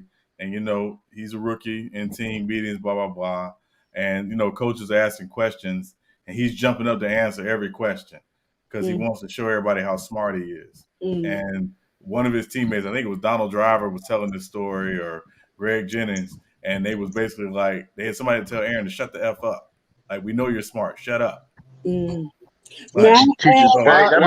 you mad because he's smart? He's an ass kisser. He was an ass kisser. And why you mad because he's smart? That's some insecure shit from That went right over his head, Sean. Don't worry about it. It went over his head. Yeah, I guess it went over my goddamn head. Like, that don't even make sense to me, I guess.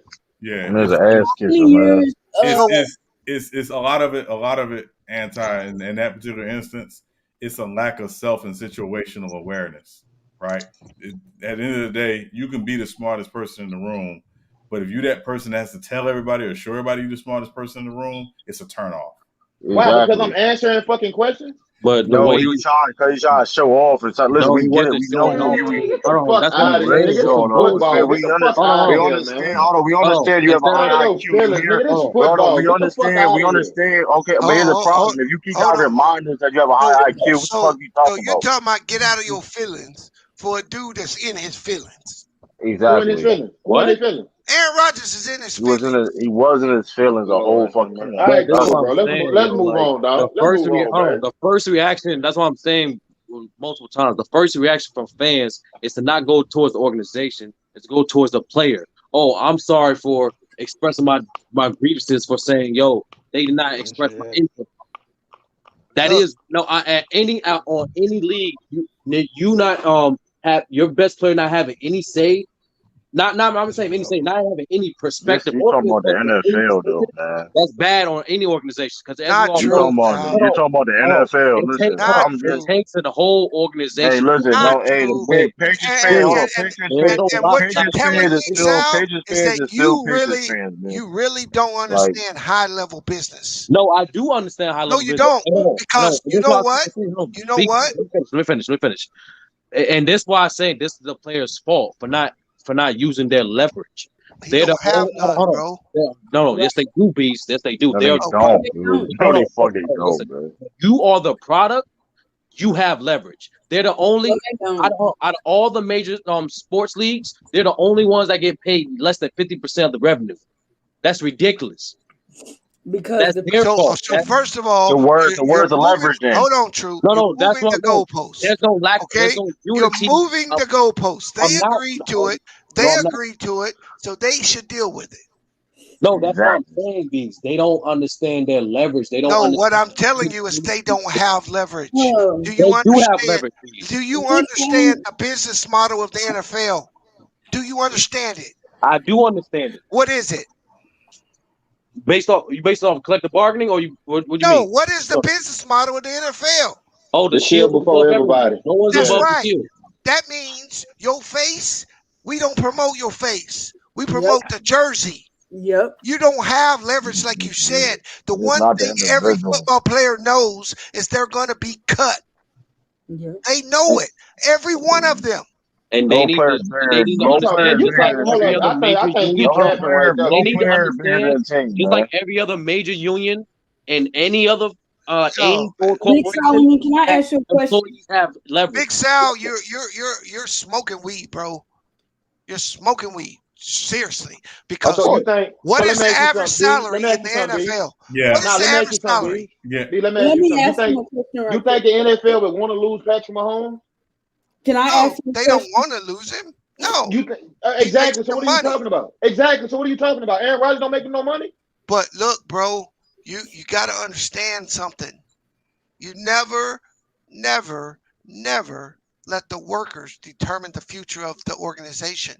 Mm-hmm. I never said you do, The organization, the Green Bay Packers are going to be the Green Bay Packers no matter who the quarterback is.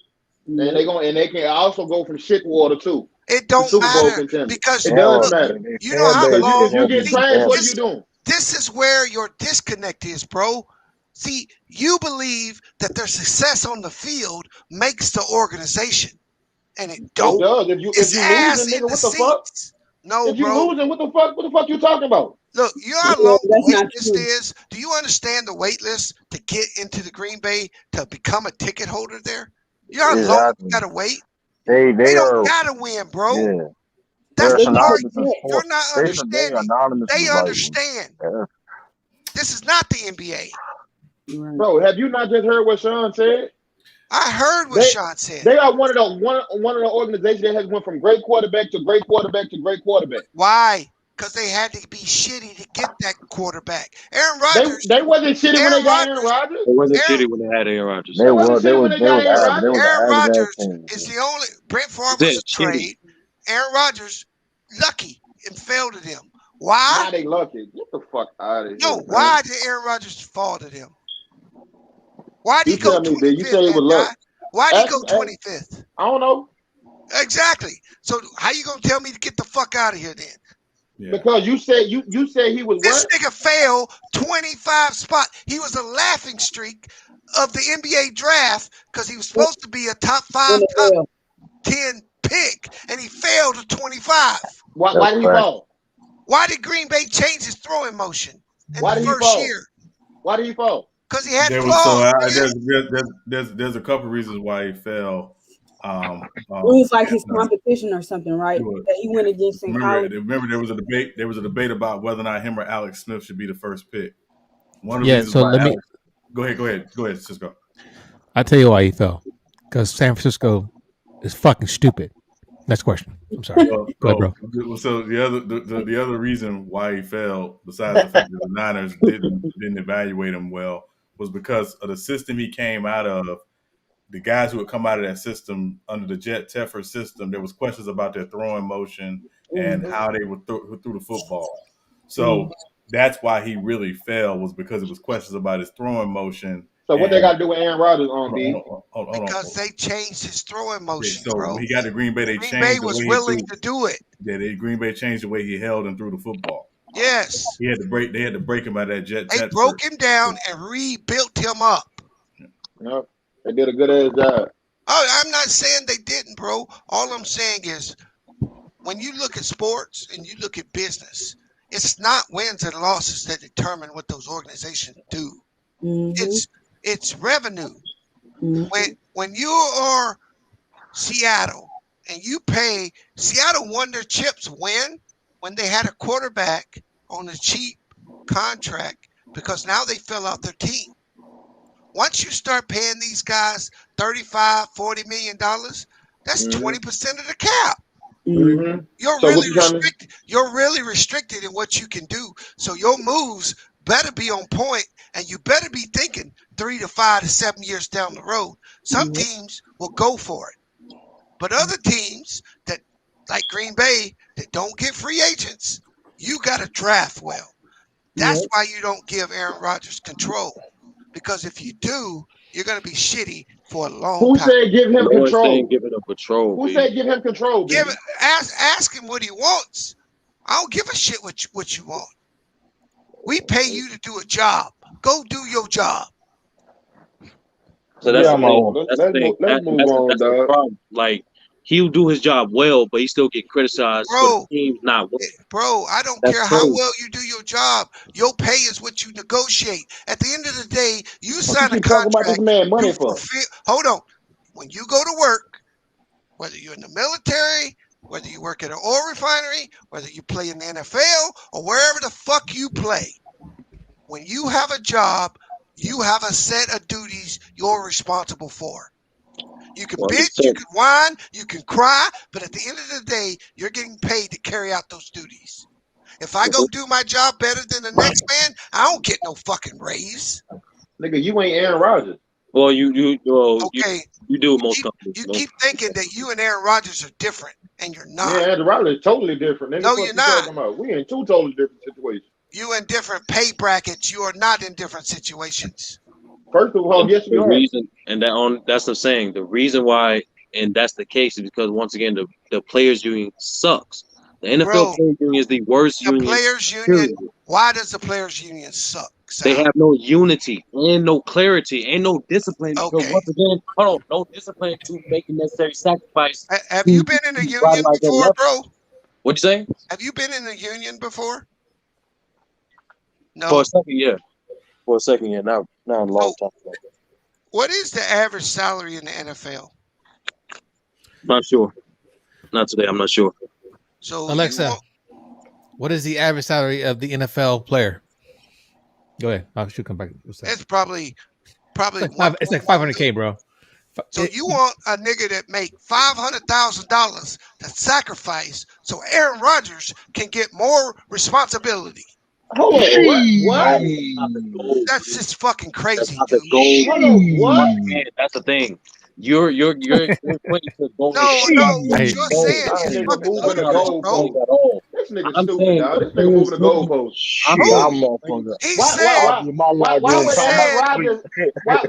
Why having Aaron Rodgers in the room when you have discussions about certain personnel got to do with the next motherfucker making $500,000? Hold on, bro. He said the union had no discipline, no unity, and they couldn't stick together.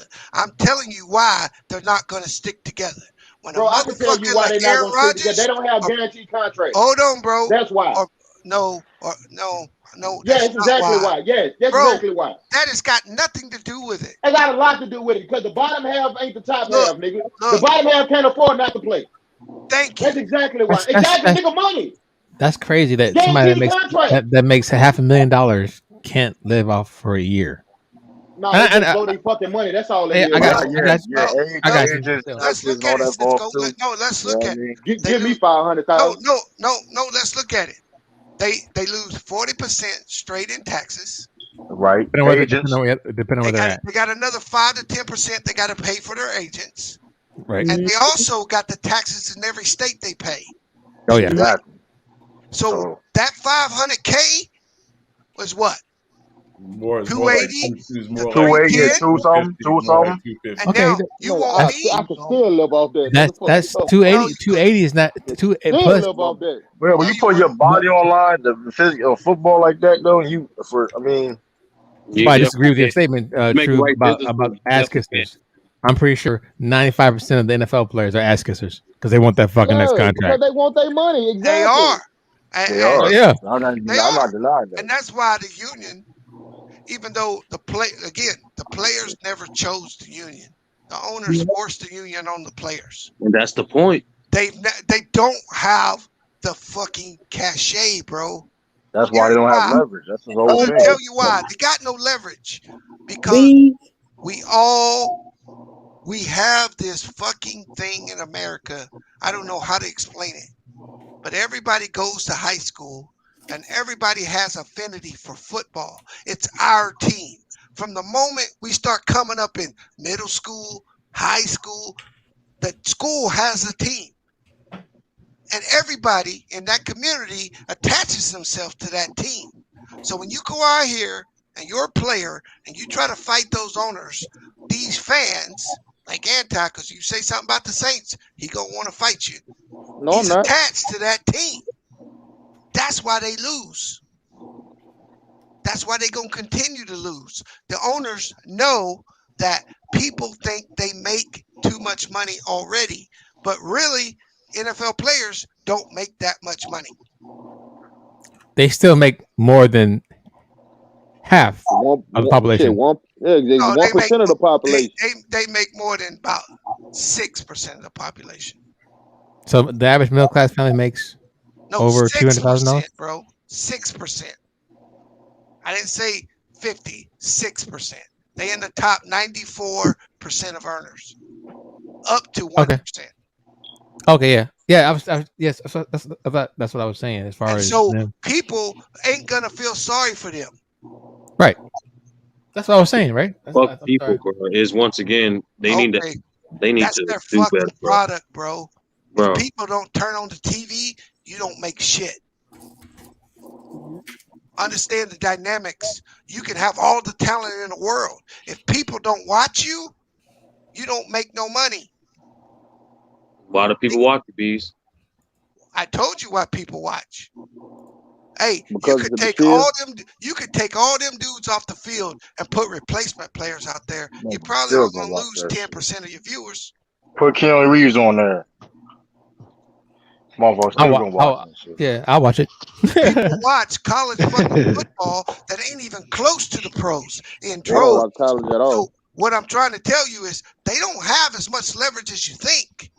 Because when you have that helmet, that jersey on, man, you don't see these dudes fake. When you put the TV on, you don't be seeing these dudes fake. You just see these. You ain't gotta see they face. You know who the fuck they is, But that's the point. That's the point, though. You know who the fuck they is. But the thing, at the end of the day, though, it's still the team first. It's still the team first. Hey, Cisco, what did the Texans owner say a couple years back? We're talking about inmates.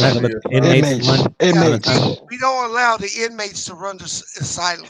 And that's what the fucking problem is once again. That's the fucking problem. That's not the goal. The goal is not to get it to the same lopsided degree as the NFL, as the NBA or the baseball.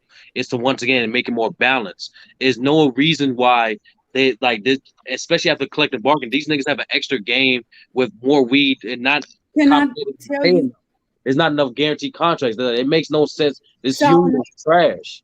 Like that's the reason why the owners getting away with this shit. What is the union, Sal? Man, ask Go you ahead, something, Sal. Did you watch I Am an Athlete? Because you know they talked about this with your argument on I Am an Athlete. Did you watch what they said? They talk about what? About the union? Nah, what did they say? I ain't watching.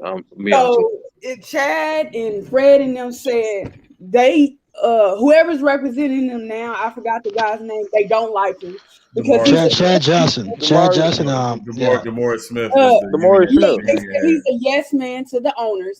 And then they say, as far as current players that are currently playing, that they have on the what's the name for the union are sitting there like you not yes man, but they're not speaking up for them. They're just there to be there. They don't have the right players, that's willing to be not willing to be outspoken, but that's outspoken enough to make sure that they get the guaranteed contracts and to make sure that they're taking care of, if they're free agents and whatever, or, throughout injuries. They ain't gonna get guaranteed contracts. Yeah. They never gonna get it. But hold up. Because after I heard what they said, I was kind of baffled because they said they paid Drew Brees $1 million to go up there to talk up for them. And he and the thing, but like I always say, bro, like they ain't gonna never get guaranteed contracts because, like you said, B, that 1% of people that's down there making that money, they not gonna sacrifice losing that money, bro. Like in 1 year, well, niggas like Aaron Rodgers, their families exactly, like niggas like Aaron Rodgers, they can do that shit easily. And that's what the NFL owners know. I'm gonna tell you because I was a shop steward for 14 years. Okay, what you're saying is people going up there and talking out, that shit sounds nice, but there's a format to negotiations. Yeah. You turn over what you want, and then the owners rebuttal. And so I'll give you an example of how our negotiations used to go. We would ask for an 8% raise. You know what we get back? Or 0. Mm-hmm. Now, we can't go back at 8%, or it's considered what they call it, not good faith bargaining. Oh yeah, right? You've heard that, Cisco? Yeah. So now, we have to move. You can get sued on that too. Right, we have to move. So when we move, we go down to 7.5. The city would go to 0.25. Mm-hmm. So this is what happens in negotiations, right? So also, when you start asking for this, you don't realize they're going to take that. Yeah. So what you think you want when you go in that room, you soon find out that the biggest thing right now keeping the NFL players from getting what they want is the NFL wants to move the age up for retirement and medical. Yeah. So if you want guaranteed contracts, the age at which you get guaranteed medical and guaranteed retirement is going to be way above the average NFL player, which is BS. So that's just business. So you get stuck where you're at. If the players really want to make change, they need to disband the union and become a trade association again. Mm-hmm. That's the way they get change.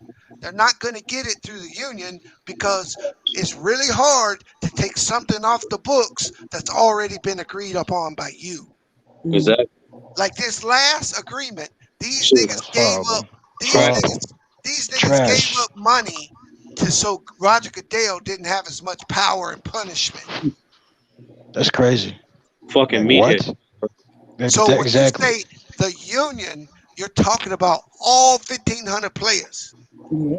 It's not DeMarcus Smith. He can go in there and suck all the dick he wants to suck. But the union members set the agenda, bro. He don't get to set it. Yeah. He's just hold up, B. What you just say about he don't get to set the what? You said the players pay. I ain't hear nothing about that. What you mean? Well, they gave up money because the last negotiation or whatever, they wanted Roger Goodell's powers reduced. Yeah. He still got the same power. What power he don't have now? No, it's different now. There's different. What is it? What's different? So, like for example, right? So if you, so basically, Roger Goodell had unilateral power. He could suspend a player, punish a player. And there was no checks and balances, none of that. Now what they have are review panels who basically make recommendations, and then the commissioner follows their recommendation.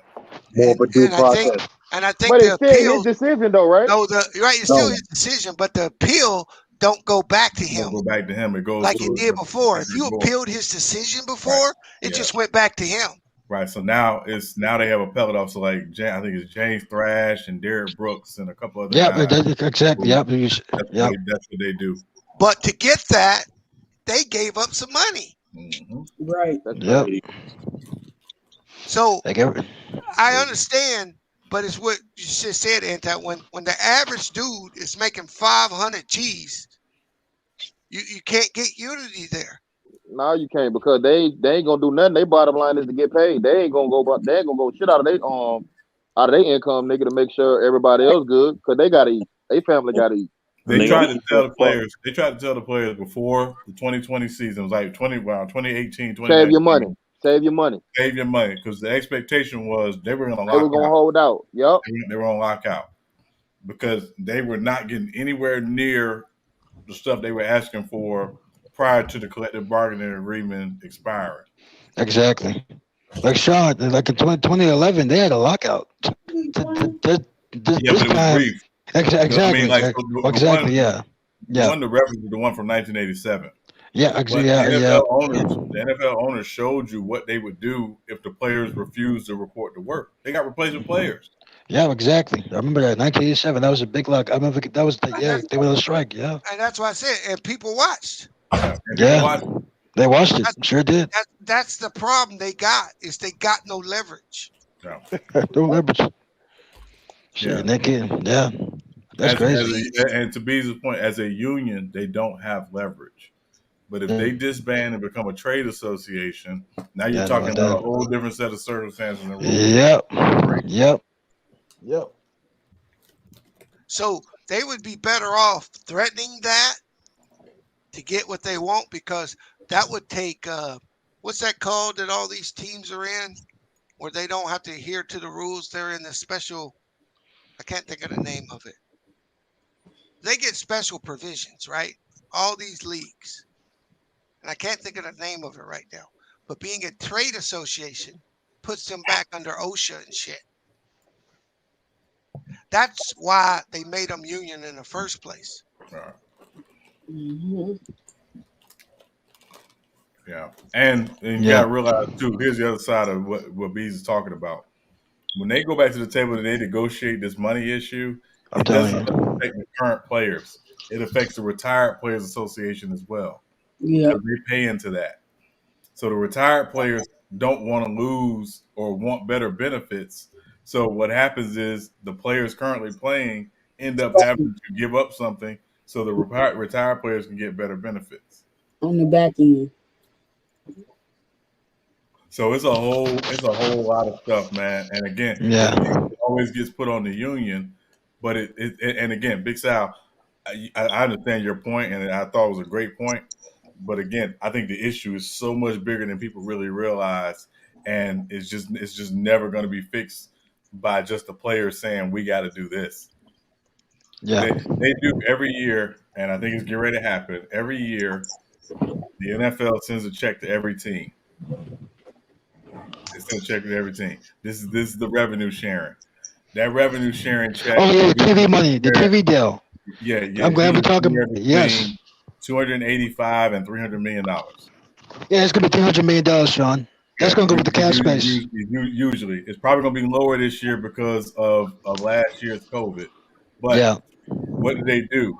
They lowered the salary cap to make up for it. So the players, and particularly the free agents, end up paying for it because again, they lowered the salary cap because of lower revenues. Again, it's because the NFL didn't have provisions in place to make sure revenues would go to fans in the stands. And Sean, Sean, you know which owner was a big part of the TV deal? Which owner?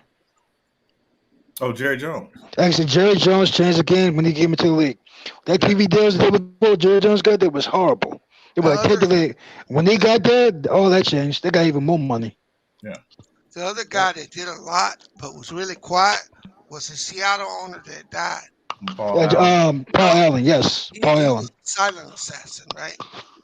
Where the NFL really got these players crunched is like you just saw them when they pimped the networks. When they told the networks, what was it, several years ago, you're gonna pay us our money even though we don't have a game, or we'll put all our games on the NFL network. Mm-hmm. And the fucking networks paid them for every game. Yeah.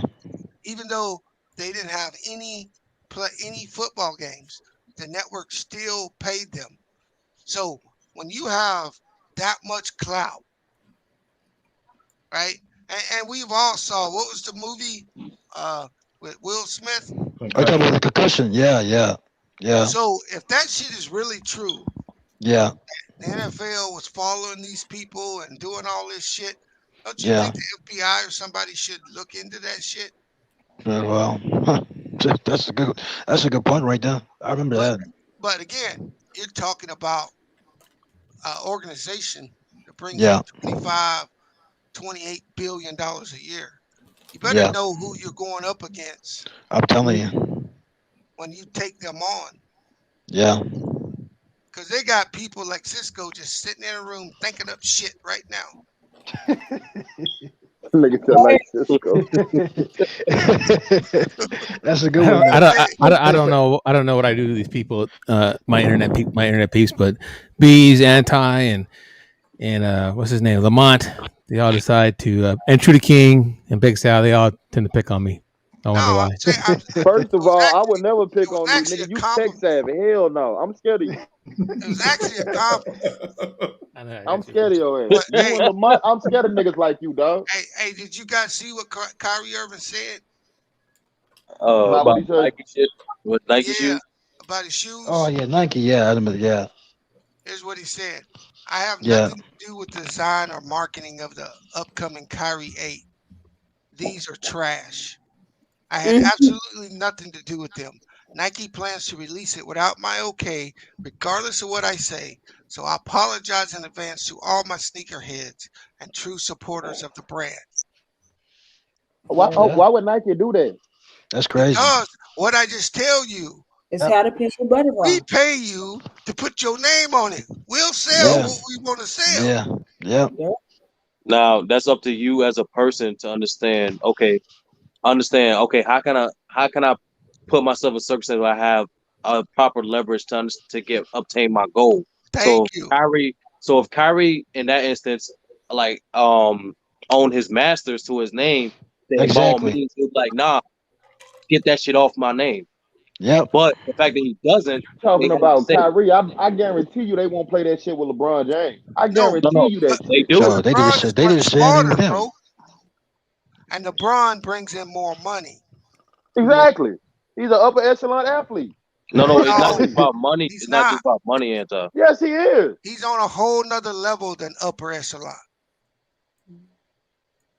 Remember, Anti, LeBron doesn't endorse products, right? When he signs a deal, he's getting part of the company. Yeah. What is y'all reading? Part owner. Yeah. No, he's an owner. He's a partial owner to. He's a part owner of Nike. He's a part owner of Nike. No, not just Nike, and to other franchises and sports franchises. Yeah. Like that's part of the agreement. If he signs a deal with you, he's getting major options in that company. That's his power. Yeah, that's I remember that. Yeah, that was but shit, that's smart though.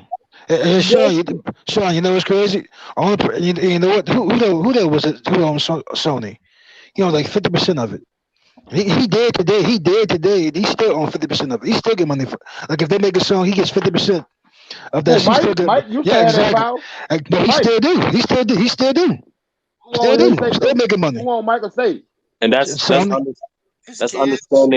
That's understanding. Once you own like masters, your name or your content, like officially, like you own all the residue and business and benefits from that. That's the only thing about like Prince and whatnot. Like Prince owned his royalty checks, man. His masters. Like once you close your masters, you have the most leverage, especially as an artist or any form of expression that you do in the profession. Anytime a person use your name, they have to go through you if you own your masters. Right. Yep. So you ever seen? There's a documentary that came out like 10 years ago. I want to say it was called "I Want My Name Back." It was about the Sugar Hill Gang. Oh yeah. Yep. So the Sugar Hill Gang did not own their name.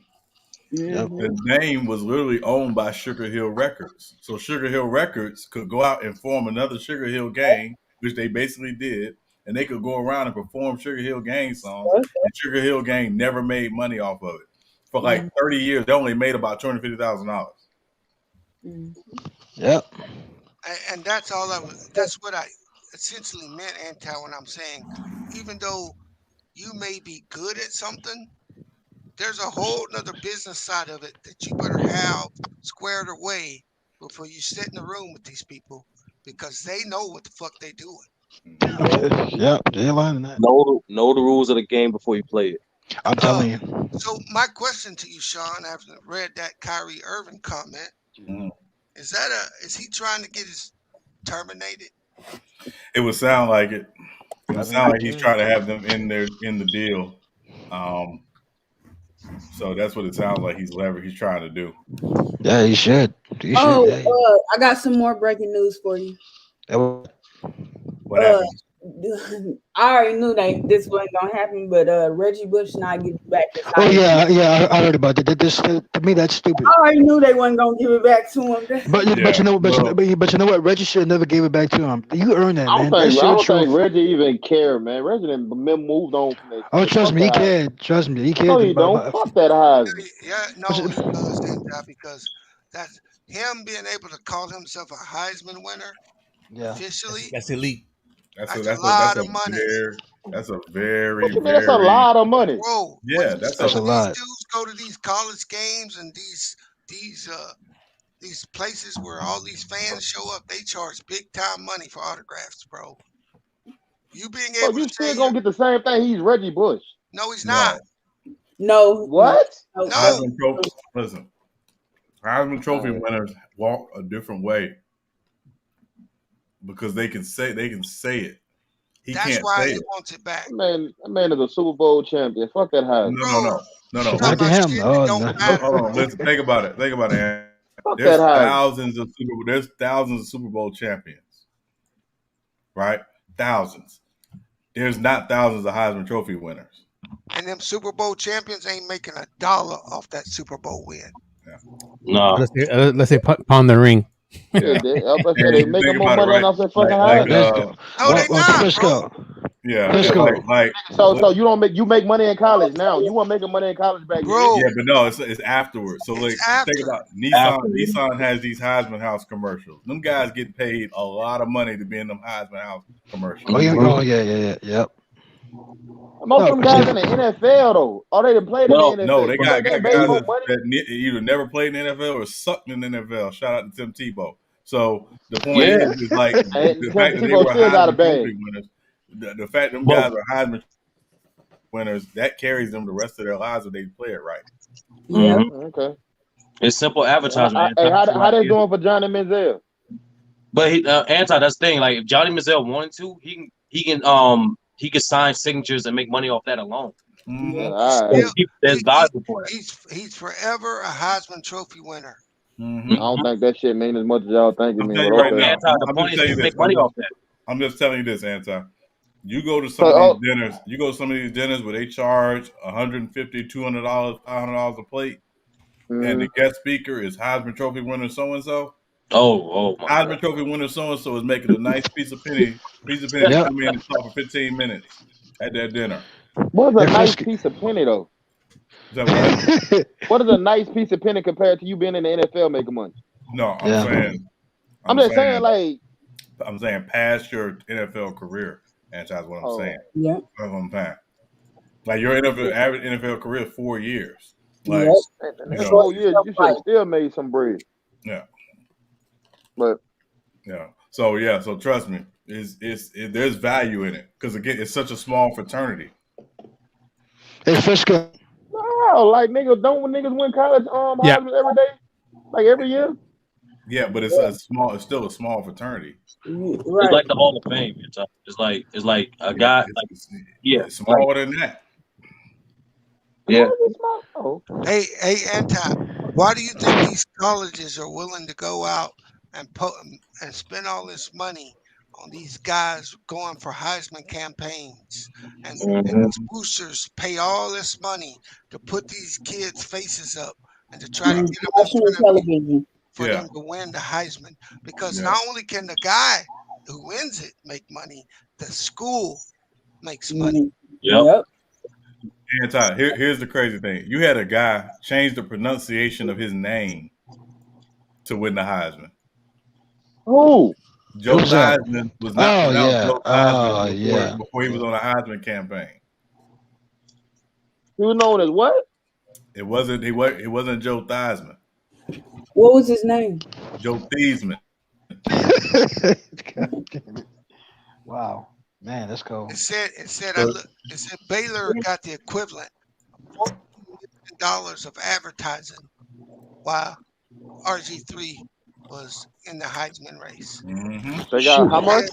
All told, Baylor estimates the Heisman win for RG3 was worth $250 million to them, and extra donations, ticket sales, licensing fee, sponsorship deals, an expanded deal with Fox Sports Southwest, and higher RG3 didn't see none of that shit. $250 million. RG3 didn't see none of that the shit. Heisman at Baylor, bro. Anti, put you like this. Everyone wants to be associated with a winner. Yeah. So people will pay for that. So if they ever advertise it, they will just simply donate to it. When you win, the back end of it really when you get paid. That's why people push for Olympic gold. It's not the gold medal. You actually get paid scraps in comparison to what you get in advertisement to the gold medal. It sells autographs, those dinners Sean's talking about. The Wheatie boxes. When you get invited to speak to this, the what? That. Wheaties. Hey, the Wheaties, Walker. I told you my dude I work with interviewed Nick Saban, right? And they waived the fee. You know what the fee was to spend an hour with Nick Saban? I don't even want to know. Oh, that was a lot of money. Exactly. Yeah. How much? $26,000. To get an hour of his time. Yep. Yeah. That's a lot of money. Meal. Yeah. Oh, well, they have it. Their meal must have was good. Yeah. So he was just telling me that when he called guys like Warren Moon and Steve Edman and some of these other dudes that played under that coach, one of the first things he had to tell them was, we don't have the budget to pay you guys. We're kind of looking for you to do this for the coach. Because these guys don't generally do anything without being paid. Yep. The name of the game. That's correct. I mean, look at fucking Pete Rose. How much money Rose making Vegas sitting there signing autographs? A lot. Yeah. That's what I'm saying. Look at how much money O.J. Simpson made from just signing autographs while he was in jail. Yep. Honestly, O.J. is one of the athletes that actually might be more famous than he was an athlete. To be honest with you. What did he bring in, Sean? I mean, I think he made like $2.5 million just doing. While he was in jail.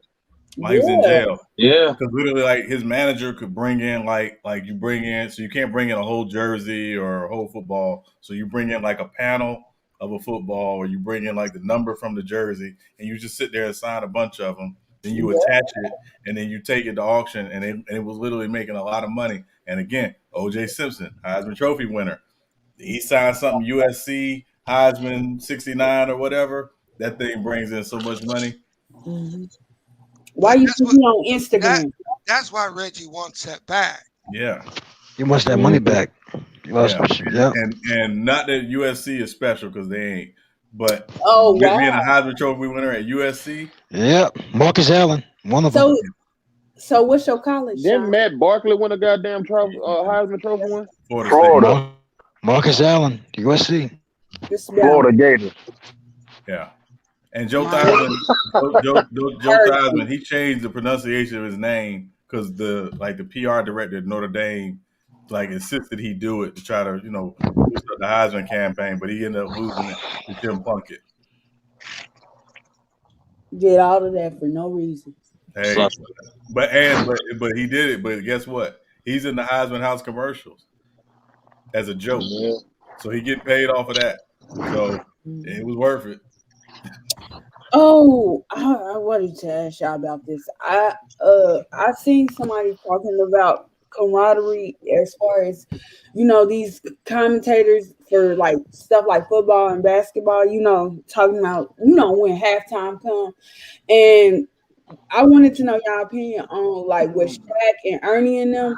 Y'all feel like that could be replicated again as far as the chemistry that they have and the free will essentially that they have? They don't have free will no more. That's why Charles Barkley leaves. They are being censored a lot. Well, Barkley. The reason why go ahead. You can go. No, I said the reason why Barkley leaving because they ain't fun no more. They told him to stop doing this. The joke about the San Antonio woman with the Victoria's Secret is we can't say this no more. You can't say that no more. So they censoring them. Exactly. Chuck said they ain't fun no more. He said, look, by the time I make 60, I'm out of here. Y'all can do what y'all want. I'm gonna say what I want to say. And for the people that don't like it, they can kiss my ass. That's exactly how he said. Something that made that show is Charles saying what the fuck he wanted to say. Yeah, I know, man. All of them saying what they wanted to say and have fun. Now that you censoring them, they bro, the essence of the show is us being us. And now y'all taking it away from us. So that man, fuck it. Yeah. I don't blame him. Ernie is the most gangstest black white man I ever seen. That's another one. I swear to God, that's the most gangstest white black man I ever seen, dog. I'm telling you, I fuck with Ernie Johnson, bro. Yeah, and I know a couple people who used to work at Turner who know him. They say he is the nicest person you ever want to meet. I can believe that. Ernie is very nice. He's very nice. Like he's very down to earth. Yeah. You can have a conversation with him. And Sean, the crazy thing when they put Shaq on that show, add Shaq to that show to they broadcast, man, unbelievable. I laugh my ass off every time. I'm like, they told Shaq tried to come in and be all professional, and the people told him Shaq, we don't need that. We need you to be Shaq. I'm telling you. Ernie touched on that in a recent interview. He was like, we intentionally leave Chuck, Kenny, and Shaq out of production meetings. Exactly. Correct. Yes. Yeah, they don't come. Yeah, they don't come at all. They want everything off the cuff. You know what games are on that night. Exactly. They want everything off the cuff. It's so Shay, to answer your question, no, because it doesn't operate like the typical show. Like you do when you do shows like that, you do a lot of pre-production. We're going to talk about this. We're going to talk about that. You talk about certain things in meetings, and then you say it on camera. There is none of that. So, the producers upstairs, traditionally, they want to be prepared for. We talked about this in a production meeting, so we want to have graphic ready, or we video or picture ready.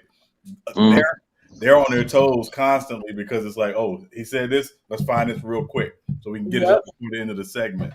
So and the fact that shit be live is crazy, bro. So it's not typical at all. And again, what makes it special is they aren't afraid to veer off of basketball at any moment. It's literally not. It's not 100% basketball. They just go wherever it takes them. Yeah. I knew it. Chuck and Charles, they're two of the most unique personalities we've ever seen. I ain't gonna cap though. I thought Turner was gonna fire Kenny Smith after he walked off that set that day, boy. No, I thought for sure they were gonna let that nigga go. But oh yeah, you ain't coming back. Over there. Hey, but Sean, Sean, you know who they let go? They let go Chris Webber. I was like, Chris Webber, you letting him go? Shocked by that. But yeah, no, he sucked. No, he sucked. Chris Webber ain't nobody. Fuck Chris Webber. No, he ain't good. He decided. Trash as a nigga was trash. Yeah, he was actually better on open court when they was doing open court. He was Yeah, on that. Game animals, he's terrible because he buried doing the halftime shows and shit. Like you notice when he does this, when he with Shaq and them, he was that he got technically he was there. She got replaced by Shaq technically. Right. Yeah. He was there all the time doing the halftime shows. Right. Even when KG was on the show, they took I'm like, you took KG show off the show. I'm like, I like KG. I guess it ain't paying enough. That Kevin Garnett show was the Kevin Garnett show was out of control. Trash. It was out of control. It was. I don't know why no goddamn tight ass pants, boy. Fuck out of here. Yeah, and KG, because of his mouth, he's not a good TV personality because he cusses. No, he absolutely not. Trust me, yes. So, who is your favorite pregame show to watch, like before the game come on? Because I used to like to watch ESPN. No ESPN. No TNT. TNT. Well, I'm saying ESPN for football. is terrible. I don't have Fox is mine. That's the one I watch. What's wrong? I watched the one with Tony Gonzalez and he on CBS. That's the Fox. Nah, he's on Fox. That's the Fox. Tony Gonzalez. Vic. Yeah, that's Fox. Yeah, that's right. Yeah, pre-game. Yeah, the pre-game. Yeah. Yeah, I'm usually not home from church in time to watch that one, so I watch the 12 o'clock one. Watch it live, Sean. You gotta watch on your phone. No. Well, look, hey, Sean, you know when they do that live there, all you gotta do is keep put your phone between your lap. You be good. No. No, you can't be doing that. No. You go to a small church or the big church? No, it don't matter. It don't matter. It do matter. I'm not here to watch football. It do matter. I'm just saying. One service. That means a small church. You go to them decent child churches, you know everybody. That's cool. No, hey, but Sean, I got a question though. Those are the best churches, though. Yeah. In my opinion, you know everybody. But Sean, did Tony take over for Jimmy? Because Jimmy, I got so used to him on that show with the pregame show. Yeah, because of even with the COVID, halftime shows. Yeah, because of COVID, he wasn't traveling, so he was doing it remotely. Well, that's all right. And I like Jimmy. Football night. I like football night in America. Yeah, man, Terry Bradshaw, man. I love football night in America with Tony Dungy and Harrison. Tony Dungy, yeah, bro. I love football night in America. Roddy Harrison. Sunday night football. Oh yeah. Shout out to Roddy Harrison, man. Rodney Harrison's a hater, though. He hates everybody. He don't like nobody. Nah, he was like that as a player. You know what's crazy though? Like he does that though, right? But have a great analysis with it. Yeah, he has no great takes. Get the fuck out of here. That nigga has no great takes. Roddy Harrison don't have bad takes, man. True. You should put your application in. I guarantee you that job, bro. You'll get that job. I know he killed your man. I know he killed your man on the field. Who's that? Who you talking about? You know he killed. God. No, I don't know what you're talking about. Shout out to Jerry Rice, man. We know what he did to Jerry Rice. I understand. True. Do you remember when you said, a team with 5 Super Bowls shouldn't talk shit to a guy, or with a team with 7 Super Bowls? Is that what you said to me? Rodney Harrison cannot fucking say shit to Jerry Rice. Matter of fact, he better say Mr. Rice when he talked to him. Hey, Harrison, don't you disrespect Reggie Rice again. He fucked him over that field, though. I'll tell you that. Oh, shit. He fucked him over that field. I couldn't tell. I couldn't tell. He said that shit. Hey, what's the guy that's in the Bosley commercials? What's his name? Right here to get suspended. He played for the Cowboys. Right here to get two season suspension. He played there, man. In the Bosley commercial. Shit. Yeah. Green line. You talking about for the Cowboys? I think that's Terry Bradshaw. That's who I'm thinking about. Oh, Terry. Oh, hell no. Get him out of here. I don't like him. Now he's a hater. He's a hater. He's definitely a Big Ben hater. He's a big hater. Of course. He got the Super Bowl. Because Ben said that Prescott out for a month with a shoulder injury. It's not a month. They're day right now. Oh man. Yo, speaking of former players, who's your favorite? No matter which sport, who's your favorite former athlete commentator or analyst? What's the one? Snoop Dogg either play sports, right? No, Stop it. professional. Stop it, True. You said Stop it, professional? Oh, I'm just saying he used to play sports back in the day. I'm just saying, man. Yeah, You telling me he one of your best Hey, sportscasters, bro? My favorite, rap is a sport in some people's eyes. my favorite former athlete, analyst / commentator, whatever, is Shannon Sharp. And like, I don't like. Oh God, I can't even go with Sharp no more, man. But that's okay. That's okay though. That's okay though. Man. Oh man, I don't even want to talk about that. What do you mean, commentators? You talking about commentator or no, analyst? I said Commentator or analyst? Commentator or analyst. It don't I matter. ain't though. Tony Romo is pretty good. No, Tony's outstanding. Tony's I outstanding. Tony needs to stop because Tony be calling plays before plays happen. Well, hell no, Tony. Tony. Tony Romo cool though with it. Tony Romo is cool with it. I ain't gonna hold you though. Nigga plays down and they exactly running exactly that's what he's he cool with it though, man. I ain't gonna hold Tony Romo cool. Tony took the clear center job, but it didn't even matter. He took clear center job, but that was it. You gotta be careful though when he being biased though, cause he be so like that's why you gotta turn that shit. I was like, no, true. I'm gonna tell you biased. No, true. Troy Aikman. He biased with the Cowboys. That's Sean's favorite. That's Sean's favorite play-by-play answer. No, not at all. I can't stand I watch his games on mute. You talking about Troy Aikman? Yeah, Troy. Yeah. That's his favorite play-by-play. He's the worst. Oh my God! Troy be like, "Hey man, just like you do back in the day." Troy tell you everything you already know. Troy don't tell you nothing you don't know. Hey, let me tell you something. Hey, let me tell you something. In the world. Hey, let me tell you something. Sean's two favorite sport is what's his name? Your boy John Madden? No, John Gruden. And your boy Troy Aikman. Those are his two favorites. What? I promise you. He low key told me that he records it on his DVR, but he only records when Gruden speaks. That's disgusting. Oh my God! Yeah. I got a tweet from Jack McGuire.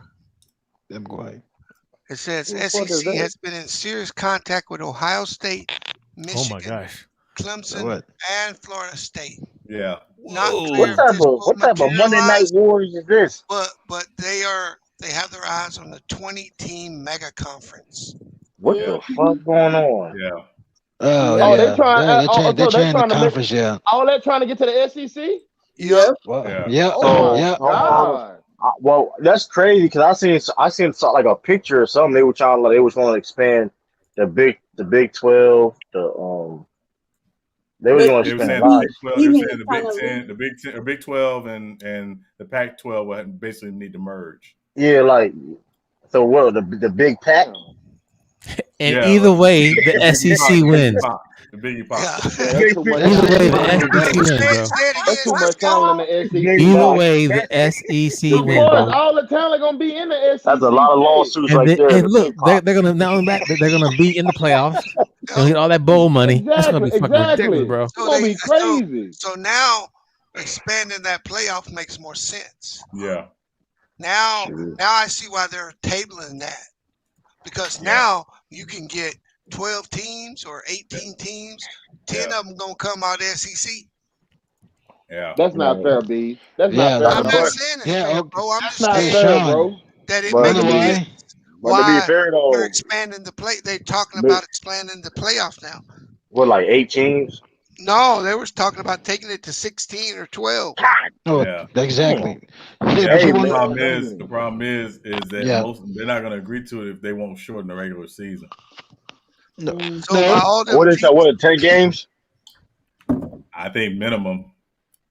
10. I heard 10 and 9. But could you imagine fucking playing in the SEC with Ohio State, Michigan, OU, Texas, and Florida State? Could you imagine that, bro? You would not. I promise you, you would not see another team in the top 10 rankings for 5 years. I guarantee it, bro. All the top 10 rankings gonna be in the SEC, bro. There's no fucking way. All the top 10 rankings.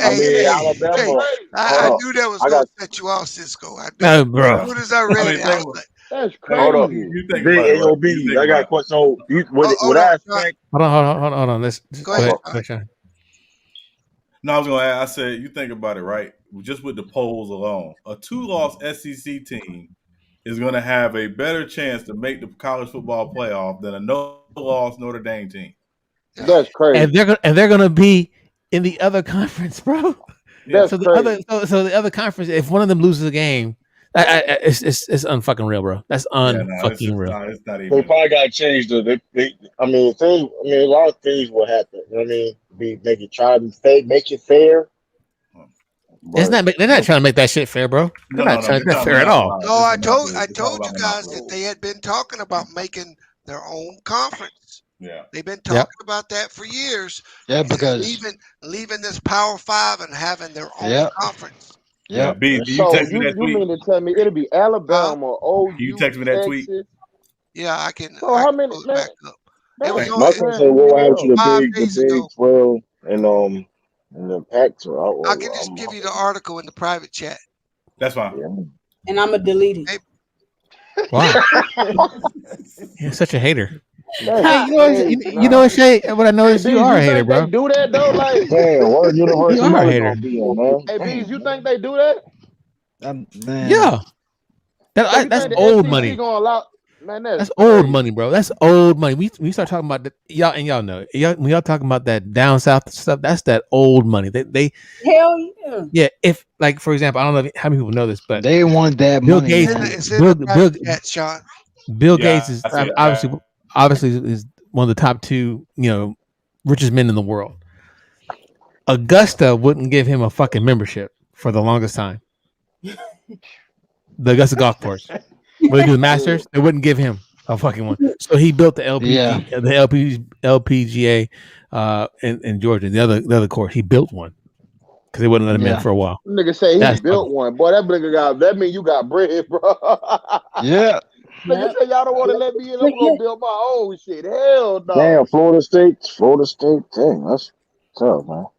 I tell you a team that needs to go back to their conference in Missouri. Nobody care about Missouri, man. Nobody care about Missouri, man. They're not going nowhere.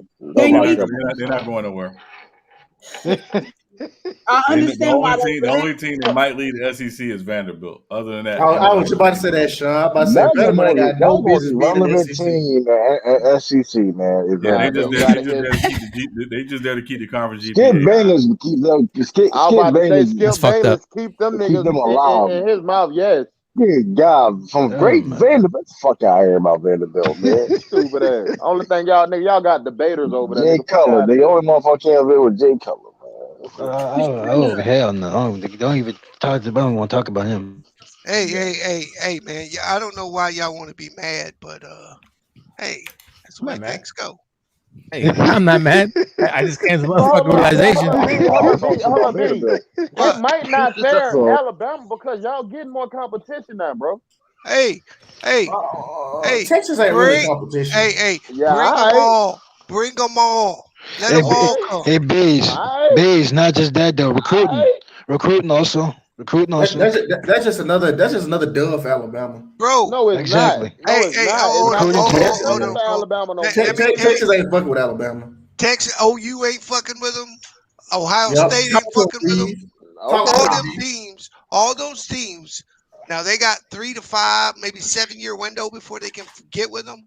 But while Nick Saban's there, they ain't getting with Alabama. Let them niggas fuck around and have a quarterback that can actually run the ball. They're just trying to bleed some of that SEC pool of talent. Yeah. You always struggle against scrambling quarterbacks for some reason. I don't know recruiting. Yeah. Who's struggling against scrambling quarterbacks? Alabama. Nick Saban.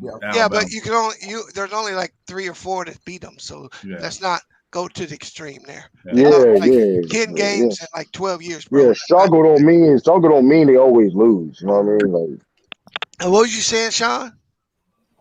No, I was saying at some point Nick Saban has to go. Like one way or the other, he's got to go. Like he's 70 now. Like he's got to go. Well, they signed that contract. Signed that contract extension. They gonna bury him in what's that stadium? Set up that program. I mean, if you just look at the last 10 years and the coaching turnover he's been through, Right. He's got that system set up now that as long as he picks the right mentor, they shouldn't fall off very much. I think he probably found one though. To tell you the truth, if he had found one, I think he probably would have. You know what I mean? I think If I'm wrong. this is just me. I think they're gonna go get Dabo once he retires. That's who's going to take his place. It's already done. Well, it's going to be Dabo Swinney. Yeah. Dabo. Yeah. Which, if Clemson stays in ACC and everything stays as normal. Well, Clemson owns it. Get Dabo Raggedy, you know what, out the ACC. It's not coincidence that they talking the SEC, man. And Sean, you know what's crazy? If Clemson gets Archie Manning, Peyton Manning, Eli Manning, Cooper Manning, Archie Manning's grandson, if Clemson gets him, that's a wrap. Hey, bro, get out of here with that bullshit. It's going to happen. First of all, he's not going nowhere with Ole Miss. That's already written in the stars. Well, we'll see. Hey, bring all the Mannings you want. We whoop their ass. Manning. I can't wait till y'all. I can't wait till y'all ass lose. Hey, that bring Manning one. They gonna lose. Hey, Anti. I don't. I hope y'all win this year. I don't. I give credit where credit is due.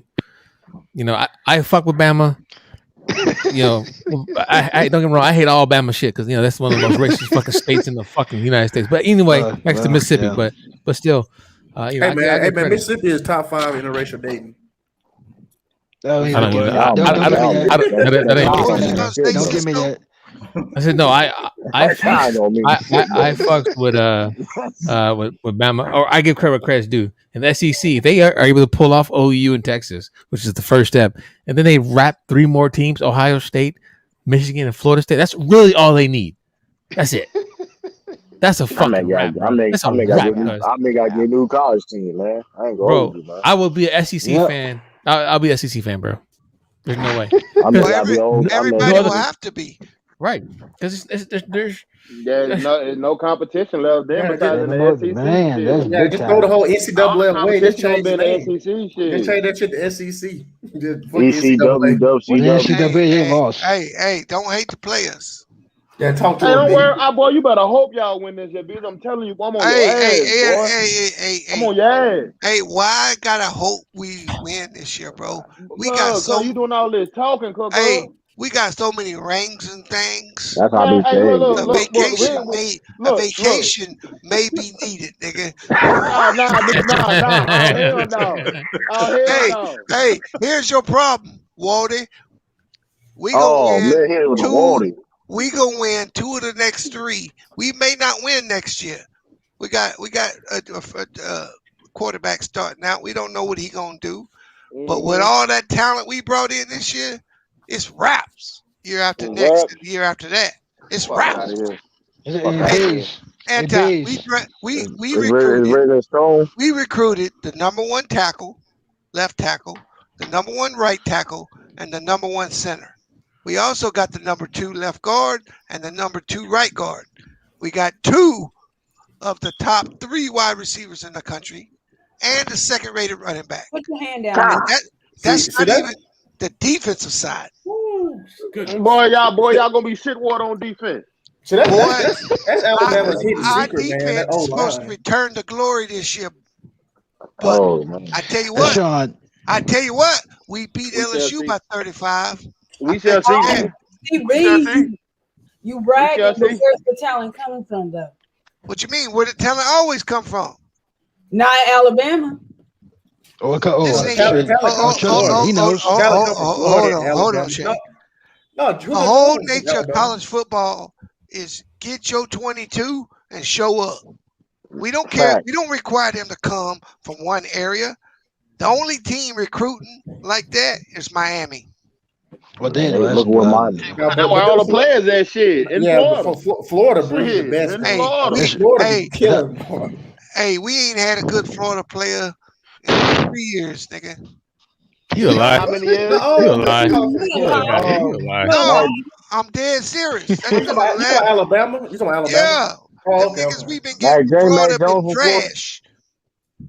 Wait, hold on. There we go. They've been trash. Hold on. Get his ass, son. Hey, he can go. Hey, go pull up the number.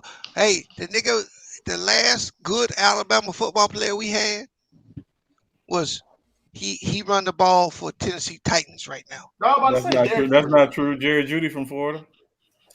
Well, how long he been gone? No, Derrick Henry from Florida. Wait, Derrick Henry from A Florida. year, yeah. Yeah. Hey, I told you, great football player we had. That nigga wasn't great. He was good. Who are you talking about? Jerry Judy. Get nigga Jerry good. But I'm saying though, but Derrick Henry was from Florida. Man, Devontae Smith ran circles around that nigga, bro. Well, Devontae Smith ain't gonna do shit in the NFL. Hey, Watch what I tell you. how the fuck you that great? Hey, all respect to Jerry Judy because I like Jerry Judy. Very good. But how the fuck Henry Ruggs get drafted for you? The worst receiver on the fucking team. Steve. And that's because that's on the Raiders. That nigga is hot garbage. That's on John. Yeah, not on Madden. Hey, nigga, we don't play on that. Nigga. We talking about real life. That nigga, not on Madden. Nigga, Final, boy. Hey, Madden, you know they released the running back ratings today. Yeah, and that shit water. Oh well, how is Christian McCaffrey is over Derrick Henry? Get the fuck out of here, bro. Yeah, Derrick Henry got to be at 99. Nigga was hurt most of the year. How is Christian McCaffrey over Derrick Henry, Nick Chubb, or Alvin Exactly. Kamara? Exactly. Yeah, Derrick Henry led the league in rushing yard. That's bullshit. What the fuck? I'm like, how Derrick Henry not a 99 overall this year? I hate Madden sometimes, bro. Yeah, Derrick Henry back-to-back 2,000 yards. What the fuck? 2,000 yards. And who be coming up with these goddamn stats sometime over there, nigga? Do y'all know football? Is okay. You put Barkley down to a 90 because he coming off injury. Christian McCaffrey coming off injury too. I was about to say Christian McCaffrey was hurt mid-season, most of the season. Them Madden ratings are ass, bro. I swear to God. Horrible. Ass. Hey man, I saw that. I would have won with them. I would have won with the ratings though, but you would have what? I would have won with the ratings though, but that's nowhere in the story. What you say? I would have won with them ratings. You would have won. You see in the Madden draft. Okay. I ain't hear what you said, Troy. What did he say? That's fine. We're gonna do another one. We're gonna do with all current players. We're gonna see. That's I what want I'm to ask y'all. Hey, Cisco, you know you the hardest working man on this panel, man. What you gonna do? Hey man, Cisco be working hard, bro. Be having the graphics and the interactive play and all that. It's a team sport. I was gonna say, man, what you gonna do, like a fantasy or something like that? Y'all want to do that? Yeah, Sean is he's the architect on that one as far as doing the fantasy. We're also thinking about doing a fantasy, like I said, fantasy NFL Madden draft with all current players, to where we'll have it up, and each participant will be able to draft their team. So those are our two big architects coming up. Oh, so like we get on Madden, like we play PlayStation. I don't think we have to do it with current Madden roster. You just have to do it for the last probably like 5 or 6 years. Like all them players will be in there. No, what I'm saying. So you talking about what years? Are you talking about like the Madden years? Like you should do it from like 2000, like 2005 to now. Yeah, we'll try it out. We still have to get the how we're going to do it, who's going to do it for us as far as running the simulations, how we're going to record that stuff. So I personally think it'll be fun. It'll be fun if we all just drafted our teams with the current board, and then that way you can't say nothing. You know what I mean? Because there's 30 teams. There's 30 teams or 32 teams. Excuse me, 30 teams. 32 teams. I mean, that's you become the GM. A lot of niggas ain't gonna know who to draft because they ain't gonna know who the ain't niggas ain't. Hey, but if you play Madden, you know exactly who these niggas is. I build a roster out of nothing. So we are trying to do a fantasy draft within U3 Sports. Oh, good. Oh, okay, cool. Cause I don't fuck with that. Hey, Frisco. Yeah. Yo, Cisco. But go ahead. Oh, Cisco, that nigga okay. Frisco. No, I mean I thought that was his name. We're talking. I thought that was his name. Okay, bro. It's okay. My bad. Okay, look, who is your number one draft pick? Mine? Yeah. You talking about for the 49ers? No, I'm just talking about like what is fantasy draft you talking about? So how will we do that? We'll do so who would pick first? Is that what you're asking? Oh, no, you said who you picking? Like who's your pick? You said who would you pick? Like, Oh, you gotta draft. I have no idea. I have to do my research. What? I have to do my research, bro. Yeah, because there's players within Madden, within Madden that you can just that maybe not be the top dollars, but they can still be like burners or whatever like that. Mine Something was like that. Patrick Mahomes. Yeah. Well, what?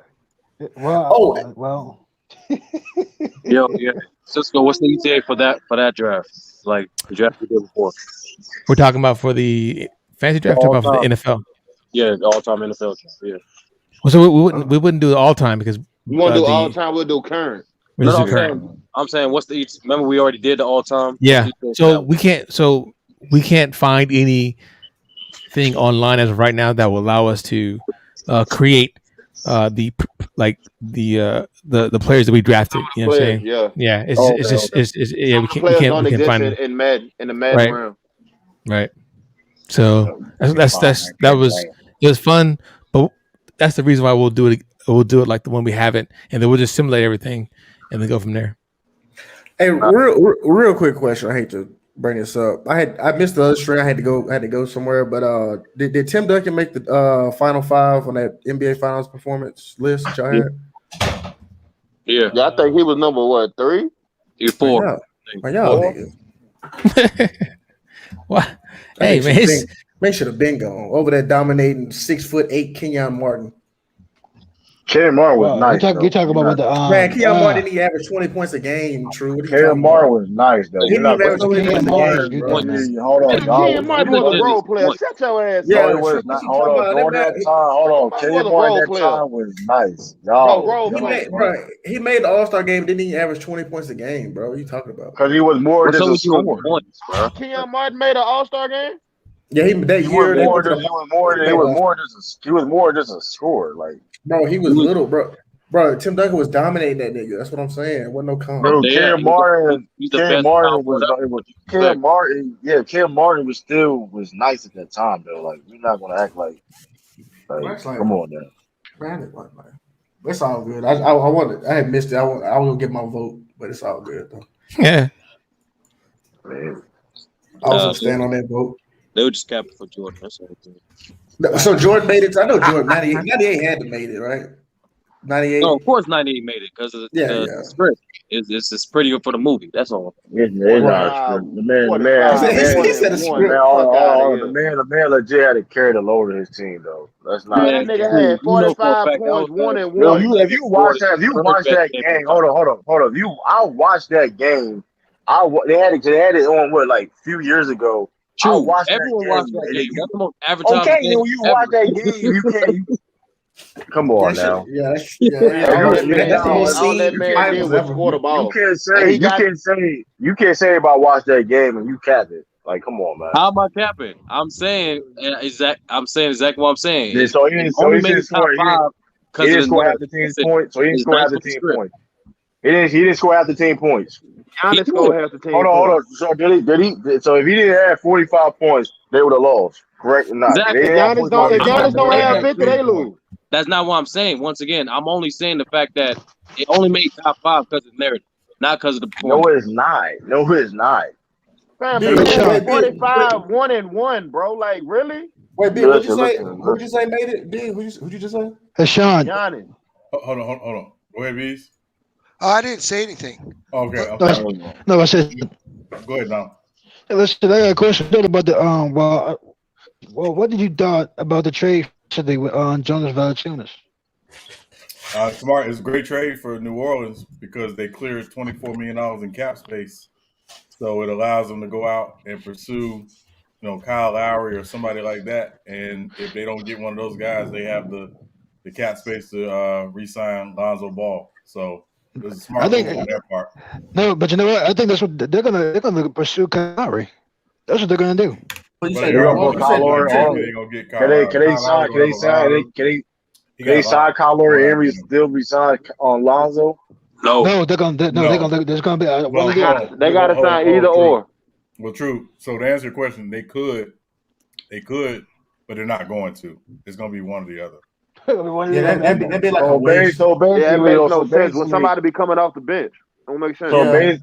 Right. Kyle Lowry, what'd you say? What? Somebody will be coming off the bench if they sign on both of them. Yeah, that's not No, gonna you got can two make that. point guards on the Make, floor at the same time. no, you can make that work. If I was looking for you to Hell, put you Lonzo. cannot. You can. You cannot. Hold on, Anton. Lonzo, hold on. Lonzo, you can put Lonzo proved at the this two. year. Lonzo not a He spot up Oh. shooter, man. Why No, he no, need his to jump work? shot got better. He proved that he was. well. He Yeah, was his his jump spot shot up got shots better. this year. He was his spot Man, up shots this Lonzo year. Ball is not a spot up shooter. Stop capping, bro. He did that Bro, this year. he What are shot you like talking 40%. about? He shot Sometime like this year. 40% from three, bro. Alonzo His jump played shot better got off he better. ball, didn't. though. I'll say that. He Yes, played he better off did. He ball. stayed in the corner. Hold on. He was in the half Bro, court set. He Lonzo was did in the not shoot corner in no the half 40% court. from three this He year. Stop was capping. in the corner and Hold on. First of all, Brandon Ingram and Zion was Oh, playing you're right. point guard more than he was technically. It was 38. It was 38. He shot 38 He from was three. Lonzo spotting would up never this shoot year. no That's good. 40% from That's no still damn Say great. three not point. just That's still that, good. not just I that. mean, He 38 is almost still above average. I mean, I don't know. say Lonzo ain't re-signing with the Pelicans. No, he's say not. not just. Take your ass over there with your brother then. So He's hold on. So where? So what? So he going to Charlotte? He's Take his restricted. ass over there with your brother then. He gonna end up going to Chicago. That's gonna go on that. They get the I heard bag. that's Nah, like he I fine. heard they're the front runner. That's Chicago. Hold on, B. Nah, Chicago Where saying you they going? want Dennis Schroeder for 5 years, 158 million. Well, Nah, Schroeder want Lonzo that don't bag. want. Schroeder Lonzo wants don't that want. bag. You Hold know on, where B. I Where you think think he's he's going, going? Sal? Where you think he's going, B? I think he's gonna end up in New York, bro. That's a good. That's a good place. That's a good place. Man, Go to the Eastern Conference. that's a toxic ass fan Why base. would he Not want to go to New really, York? Hold up, and Bees, you they're got to looking break that for down to another me. Why would he want to go scorer. to New York? Yeah, Yeah, why they would we go all to New York, Bees? Because you got to understand what the players being from day one. See, a lot of people misunderstand what LeVar Ball, what he was actually doing. Yeah. LeVar Ball didn't have the money or the proceeds to go against companies like Nike and that shit. So he used his boys in the NFL to push that shit. NBA. I still believe that they have another plan to bring that big baller brand shit back and to try to run that shit in the future. Of course. A lot of his sons not even fucking with Big Baller Brand right now, B. No, but that's all part of the play, bro. That's part of the play. LaMelo signed with Adidas, didn't he? Yeah, like LaMelo with Adidas and Lonzo with somebody else too. I'm telling you, it's part of the play. I don't think so. Well, then go ahead. Didn't LeVar best friend steal all that money? The real problem they had with Big Baller Brand was they didn't anticipate that they were going to grow as fast as they grew. Yeah, they grew fast as shit. And they couldn't keep supply up. the shoes. They couldn't keep Because up. they didn't have the infrastructure. Yep. So they had to come up with a plan B. And I believe they're going to all come back around at the end and Big Baller Brand's coming back. I doubt it. Right. So what's LaMelo's like? We don't know the specifics of that Puma deal, right? Well, no, I mean, and now it's like 10 years, like right now they stacking, bro. They're trying to get their ducks in a row. But they got money already, B. No, it's not about money, bro. Money. Growing a business. What you mean you're not looking at it as a forward thought. You're looking at right now, bro. You got to learn how to look at the future. Stacking. That's money, right? LeVar was what came into the league pushing Lonzo, not because he thought Lonzo was better than everybody, but he created his 15 minutes of fame window, which allowed him to do what he did. And they're going to continue that. I got no doubt about that. LeVar's been way too quiet. Yeah. Well, a lot of his kids ain't home no more, and they probably ain't even fucking with him. I'm trying to tell you. They still fuck with LeVar. Don't let that shit. Remember the LeVar's friend stole all that money and shit, but they really not fucking with it like that. I think they still. Hold on, Bees. Let me say this real quick because Bees, remember what was it? Lonzo had turned down a deal. You know what I'm saying? He lost a lot of money for that shit, bro. I mean, they made money. But he lost money though. He didn't. Yeah, but he made money at the same time. But he lost like $8 million. I don't know what he lost. I don't know what he made. Because he's supposed to sign with Nike or something like that. But again, we just discussed what owning your own brand is. See, when you short-sighted and you take the fast money, you lose long term. That is true. They have the big baller brand established. Now, whether the brand is rocking right now, that's a different story. But please believe that them kids have been schooled in the art of business. If anything, he did confirm that there's a demand for it. Now double the brothers and put them in larger markets and see what's going to happen. And now come back when their game speaks for it. It's not their daddy running out front, running his mouth. Mm-hmm. I got a different perspective. I think that shit is tainted, and them dudes don't want nothing else to do with that business. I'm sorry. Hold on, big ball brand is. I think that shit is tainted. I think that shit is tainted, and them dudes don't want nothing to do with it. I'm sorry. Shit is not. Hold on, that shit is not tainted, man. Listen, it is tainted. Like Nike is tainted. Disagree. Nah, like Nike ain't big baller brand. Like if you know anything about big baller brand, there was so much stuff like people saying the shoes, the shit wasn't coming in. I agree with you, Anti. They said the shoes was trash. They was breaking shit. Like they never ever thought that it was going to take off to the extent that it took off. They did not have the infrastructure to deal with it. But you know what they got out of that? They got valuable learning experience. And then remember they had that big baller brand league, and niggas somebody they weren't getting paid and shit like that. Yeah, but that don't matter, bro. That's all water. No. What he's saying is it does have a bad reputation, though. Hey, I guarantee you, if they were able to start that company back up in 5 years, niggas would buy it. That should be. Who else gonna sign? Who else gonna sign to Big Baller Brand, bro? It don't matter, bro. You're missing the point. No, because you keep looking at it like he gonna come in and compete with Nike like that. He can't. No, it's not even that. Nobody gonna compete with Nike. I just don't think this. When you ask me who they gonna sign, you're telling me they're gonna compete like Nike, like they're gonna go out and buy all these athletes. That ain't what they gonna do, bro. But that's how you strengthen the brand. No, it's not. That's how Nike strengthen their brand. No, you strengthen the brand by establishing your audience, by establishing your customer. Thank you. Your customer. You're right about that, Big Sal, but I think it's tainted. They can't do that now. The brand is tainted. That's what we're saying. The brand has a bad. The brand is tainted. You got a bad taste in people's mouth. Because you know what? I still see people wearing Big Baller Brand. Yes. I still see it. Yeah, the shit got out of before it went out of business though. People was supporting it. A lot of people was supporting. Yeah, I got a hoodie. I got a Big Baller Brand hoodie. All I'm saying, I got a hat. All I'm saying is that when they come back, they're going to come back in a better position. They're going to be better prepared to be able to meet the demand of their customers. Yeah. All I'm saying is like I get it's a black business, you know what I'm saying? I know we want to support, but it's like, bro, we got to hold people accountable, bro. I mean, if they were doing some bad business, bro, that's why they're out of business, right? Aren't they being held accountable right now? Hey, SB, what's up, bro? You thought that's their goal. My man got bedazzled Max on. That wasn't his goal. Hold on. Wait, Big Sal, I think you kind of bored it a little bit. What'd you say? I mean, 9 out of 10, I know y'all talked about this already, but bro, Aaron Rodgers went Big crazy Sal? today, bro. Oh, everybody want to hear about that punk ass nigga, man. I wasn't expecting that. I seen the clip. I said, bro, he said everything. Hey, SB, you muted. We can't hear you, bro. Can you hear me now? You got to get closer. Get closer. Can you hear me? Yeah, there you. That's perfect. This nigga being stupid, bro.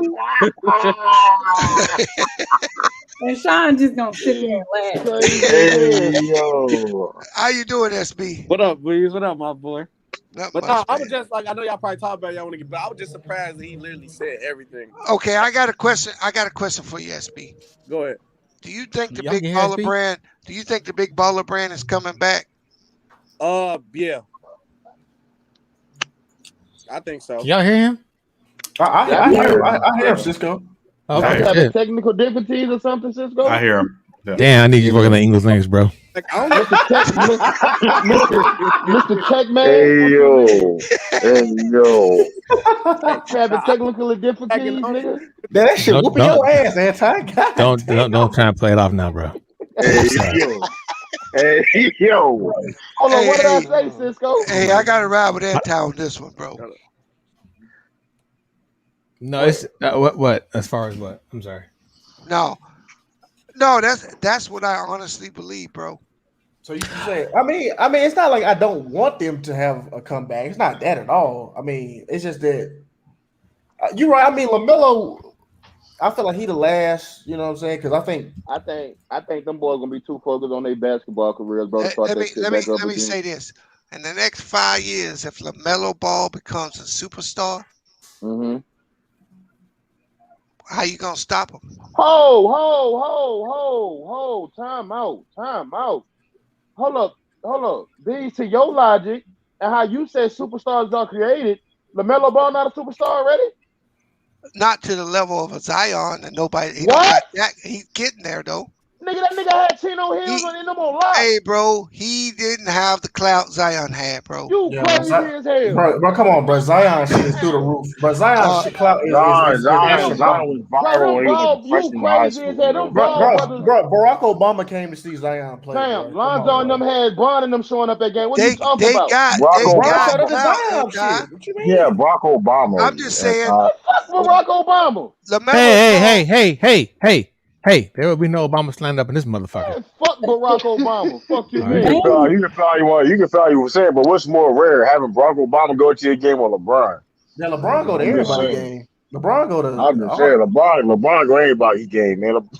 LeBron be at every EYBL game. LeBron be at Master P in them game. Right, that ain't nothing special. Well, it's on LeBron song. It's on LeBron song was playing. So, but still. Yeah, that's what I'm saying, bro. Zion clout is way crazier, bro. Like, yeah, Zion was like getting that clout. He was like freshman, man. That motherfucker.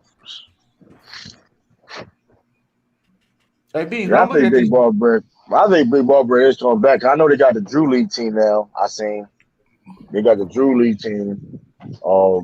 Yeah, and like Lamar been too quiet, so he got something planned up, man. Yeah, the main thing they got to do, they got to build their infrastructure, right? Because they weren't prepared, like B said, they weren't prepared for the onslaught of things that came their way. So that's really what it comes down to. Yeah, and plus, like I said, man, listen, LeVar, he ain't no dummy, man. Listen, I mean, NBA they took his idea and shit and act like they didn't do it. What idea they took? That sub G League or whatever. The G League Ignite team. Where do you think that shit came from? The what? Well, hey, G League Ignite team. Where do you think that came from? G League Ignite. What the fuck is that? It's like you ain't gotta go to college. You can go straight to there and you get like 100,000. Oh, where do you think that came from? LeVar Ball, the G. Hey man, JBL was it? Which one was it? JBL? JBL, yeah. They weren't paying them guys in the NBA, right? Well, LaMelo got paid. Like you said, the infrastructure was messed up. All that being said, but still, NBA still took that idea, didn't they? So hey, man. Yeah, I just think, bro. I just think them brothers is done with that brand. Like, I'm sorry. I don't think that, man. I mean, if it come back, good. But I just think them boys. Lonzo, they want nothing to do with it. Lonzo, he got the Big Baller brand. He got the tap removed. Yeah, he got the tap removed, bro. That's what I'm saying. It's kind of like removed. He really was pissed, bro. Real quick. Well, covered it up, not removed it. Real quick, let me respond to Yo Khalifa's question. No, don't feel bad for PJ Washington, because there's an old saying, you don't turn no trick into no treat. Man, listen, Sean. Let me piggyback, Sean. You know what's crazy about that? Vert was using that girl for a mouthwash, dog. Like, come on, man. But Sean, you know what's crazy? Wait, what? What happened? Hold on, basically, Lil Uzi Vert was basically just getting head from him. From who? From who? Brittany Reiner. Sean, you know what's crazy? That's PJ Washington, the one he just had a baby by. But you know what's crazy though? It's an old video of her saying that athletes are like the easiest ones to get a baby by. Like, yeah, the nigga's dumb. She had a whole video. Saying that like a while back, and now like PJ Washington's a dummy, man. That motherfucker's dumb as shit, man. Straight dummy. Hey, And he tried to bring LaMelo. He fucking with Tiana Trump, I heard. that's a man. Listen, man. What? Yeah, I fuck with her that's a too. That whole mouth that rumor, she man. got on her, boy. That's a whole rumor, man. We don't know what's going on. I fuck with her Nah, too. That I mouth that don't she know got about on that. her, I don't know boy. about that, true. I mean, it makes Look, sense. I look, mean, look, look, he hang with PJ hang, you know what I mean? Right, but LaMelo was raised right, dog. The man got Vaughn raised that man right, man. Bro, why y'all keep saying that, bro? Y'all keep saying he That's raised it, him right. it's a Motherfucking fact, though. It's Leandro's a out there fact. stealing shit in China, and what's Man, got a look, baby hey, mama. you Y'all ain't ain't gonna about lie. y'all like he just a Hey, he wasn't y'all stealing, true with man. that. All them dudes pop tags, man. We're not doing it. I'm just saying, bro. You made it seem like he just the greatest dad. No. Everybody, hold on. Everybody make mistakes. Now, hold on. You can raise. Listen, you can do the best you can do, and you can still make mistakes. Okay, so him being with her is a mistake too. Is what I'm saying. You made it seem like he impervious to making mistakes just because his daddy was Man, all I'm saying is you're not gonna see LaMelo Ball doing no shit like PJ Washington though. That's all I'm saying. You ain't gonna see that shit. You don't know that, bro. He was sheltered as a kid, dog. Like, how can you say that? That's what I'm saying, bro. He live in a whole nother world, bro. Yeah, he in a whole nother world right now, dog. All I'm saying, besides that, LiAngelo thing in China, what crazy controversy they had outside the court? Nothing. You right, nothing. But he's older now. Yeah, that's all I'm saying. I'm saying though, hold on, wait, but he could be with her and it not be like a controversy. Like he ain't gotta be with her. He can just he's smashing her. That's what I'm saying. Like, hold on, LaMelo Ball. Listen, man. Listen, man. Y'all listen. Man, you crazy as hell saying LaMelo Ball ain't. You don't know who Tiana Trump is. I'm not saying. Hold on. I'm not saying he doing nothing. But you must not know who Tiana Trump is. Hold on. I'm saying you ain't gonna listen. All that stuff you heard was all new superhead, nigga. Man, all right.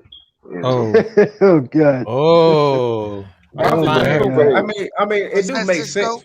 I got to find her. Tiana dog. Tiana dog. Hey, chill, man. I want to see no frying pans come out of the screens. Hey, Cisco, that's the one right. Her mouth is ridiculous, nigga. I got to find her during that week, the song called "Throw Baby"? They talking about her. They talking about her. Yeah, that's So they wrote a song about her, nigga, called "Throw Baby." Man, fuck that hoe. Hey, see that? See that? Hey, please, I guarantee you was in a room with a UFO, nigga. What you mean? Will I smash? Yeah, you damn right you will. Hey, bro. I know. Let's just stop the cap. Yeah, I know. Of course I was smashed, nigga. That ain't what I'm saying. You gonna say some dumbass shit, dog. You already knew the answer to that shit before you said it.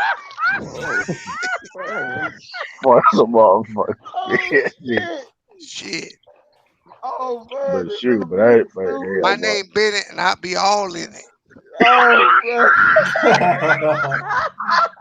Yo, we got chill. But outside of that, fuck that hoe. Oh, I mean, she is a hoe. I know. I mean, hey. That mouth is ridiculous, boy. Agree. Hey, I got another story for y'all. Y'all want a good story? Hey, Sean. I think we need to start a segment. We got to start a segment. Hey, wait, hold on, bees. Let me. We should have a special segment. We should have a special segment with bees. This story time with bees. We gotta have it, bro. Anti just reminded me of it when he was talking about a mouth. Hey, I'm near by the banner, so just go ahead. Hey, Anti. So when I was probably like 25, I was working out. 28, was in real good shape. I met this bitch at the gym, right? And this bitch, her head was crazy. Never have I experienced any top like that, right? Hey, so this bitch was coming over to my crib. She would bring a washcloth and she would give me top, then clean me up and leave. I never banged her. But she never knew my name. I wouldn't give her my name or none of that. I just pulled the bitch out the gym and she gave me top. So then a lady from the gym called me like a month later, like, hey, we got a lady asking for your information. I'm like, oh hell. Fast forward about 6 months. Oh, shit. One of my partners, so she had given me top for about 4 months out of the 6 months. One of my partners, we in the gym, we working out. He like, hey man, I met this bitch and she give the craziest head. And he start telling me about it. And I go, oh yeah. And she grabbed a thing and she do it like this and da da da da da. And he looked at me. Hey, he looked at me. I'm like, yeah, that bitch been sucking my dick for about 6 months. I was like, where you meet at? I said, I ain't seen her in a minute. I ain't have a phone number and I couldn't get in touch with her. I used to just see her here in the gym. He like, she living with me. I'm like, oh, my bad, dog. Hey, that nigga was mad as hell. Come on, B. She was living with him while she was sucking your dick? Yeah.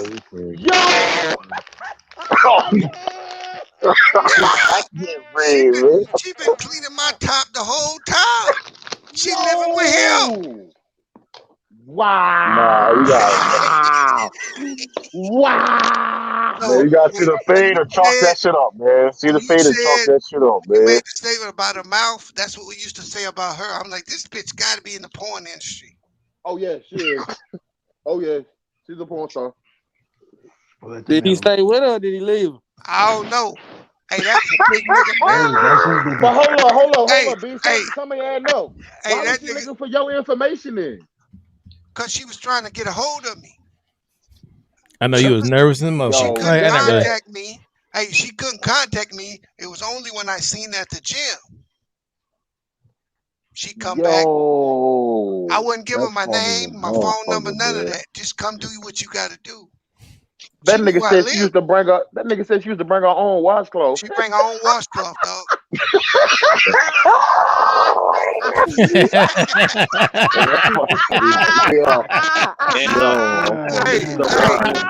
Hey, but when I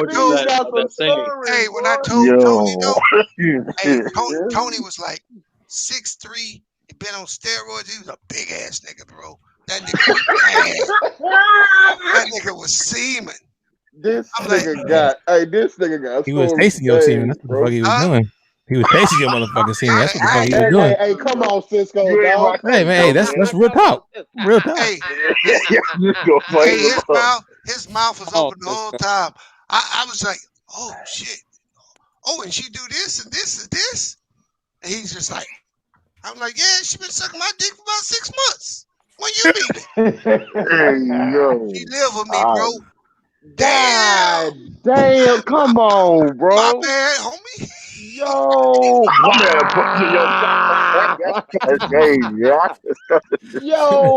You got chocolate, man.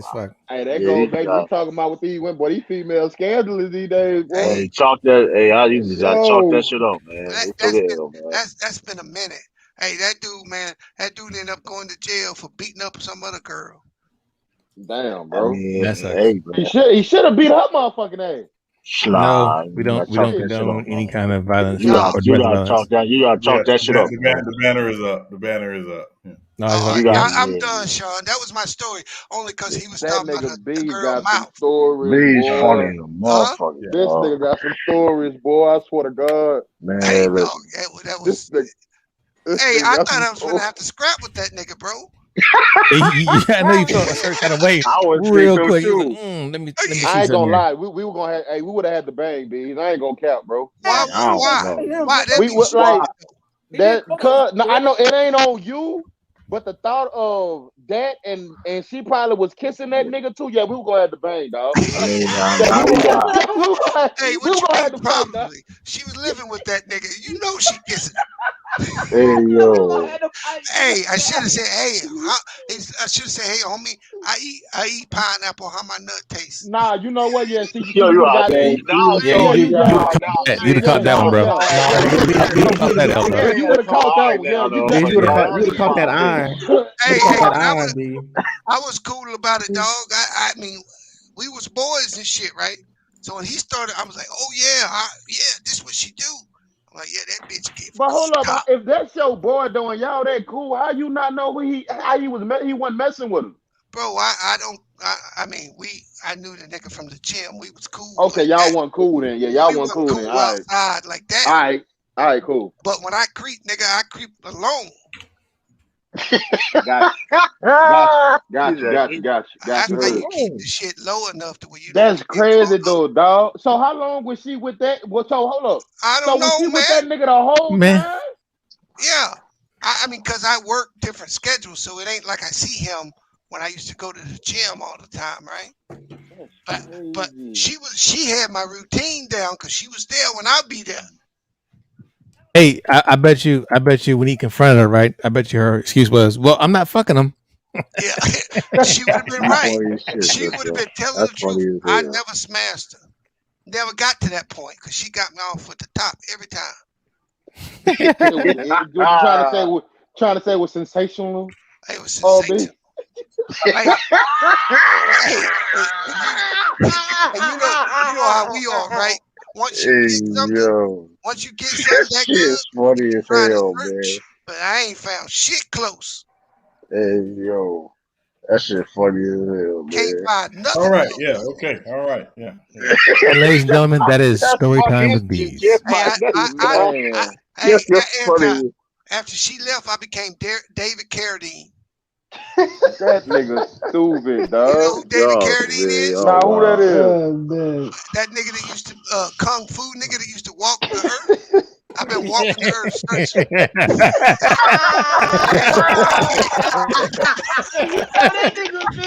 You asked me why. You asked me why I wasn't married, nigga.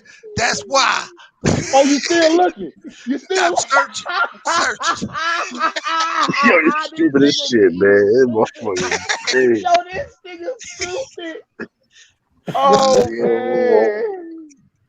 That's funny. Oh man. Okay. All right, I'm done, Sean. I'm done. I got that. Yo. This nigga got the stories, bro. Yo, that's wild. Oh man. Hey, you know, y'all see what happened when Kyrie said Nike putting his new shoes out without his input, and he said they look trash. That's what I mean. No, a lot of them don't. Some of them don't have an input though, right? That's nothing new though, right? What's the point of having their own shoe? I don't know. I was about to say that. What's the point of having your own shoe? I mean, I mean, they give you a check, just put your name on the shoe, pretty much. Yeah, some of them don't have a lot of input. Like, it depends who you is. I mean, it sounds like I'm gonna go against Kyrie here, but I'm really not.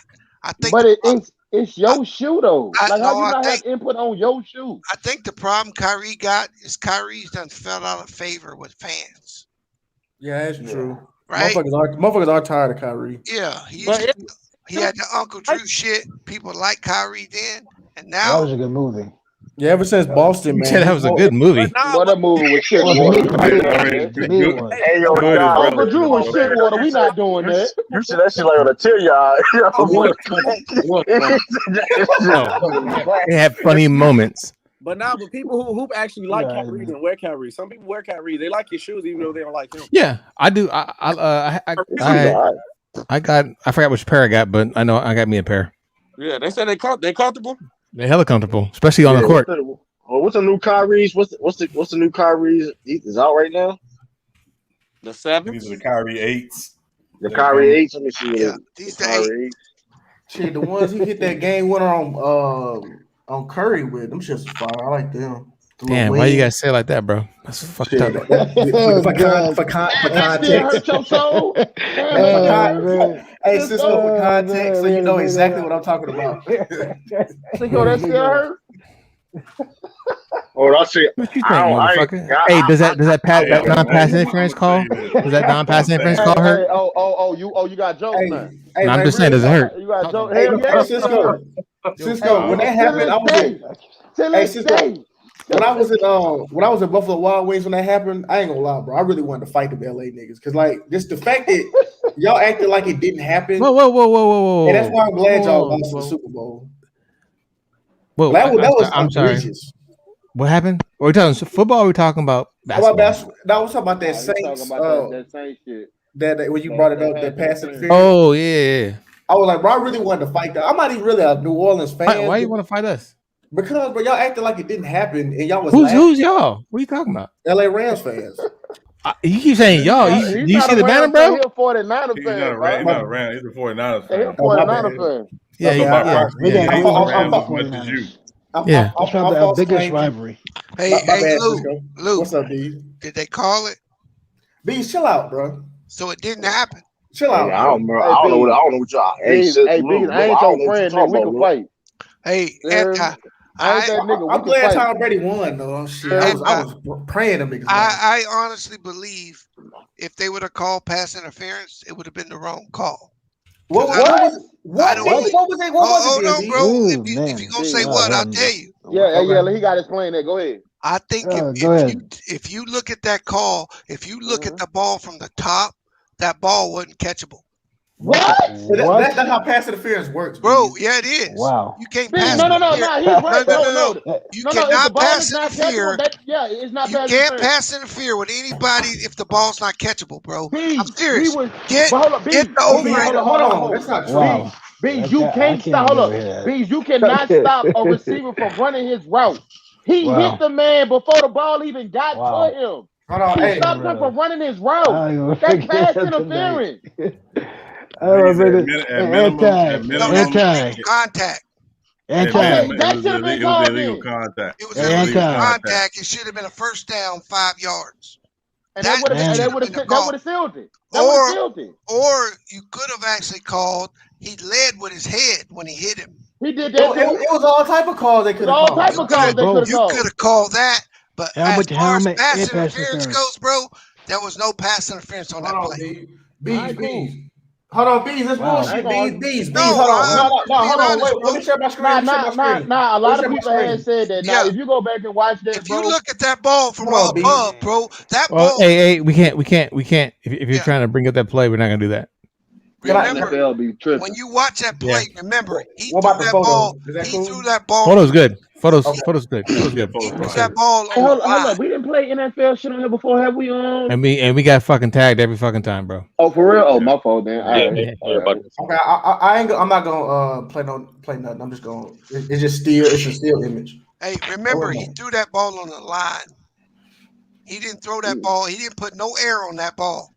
It was nah, Bees. I'm just saying you might be right about that, but the fact that your route as a receiver, I you're believe supposed to be able to run your route. Should have been illegal contact, but I don't. He don't catch that ball. That was a bad throw, bro. Okay, I got you. Y'all got the ball at OT first. Yeah. But it wouldn't have been no OT side if they would have called something. Man, y'all still got the ball. The game was over. So Bees, hit a ball right here, right? Yeah. Look at that. See, you're looking at it from an angle. If you look at it from above, the ball is actually by them already. Okay, but hold on. But Bees, hold on. So this ain't pass interference.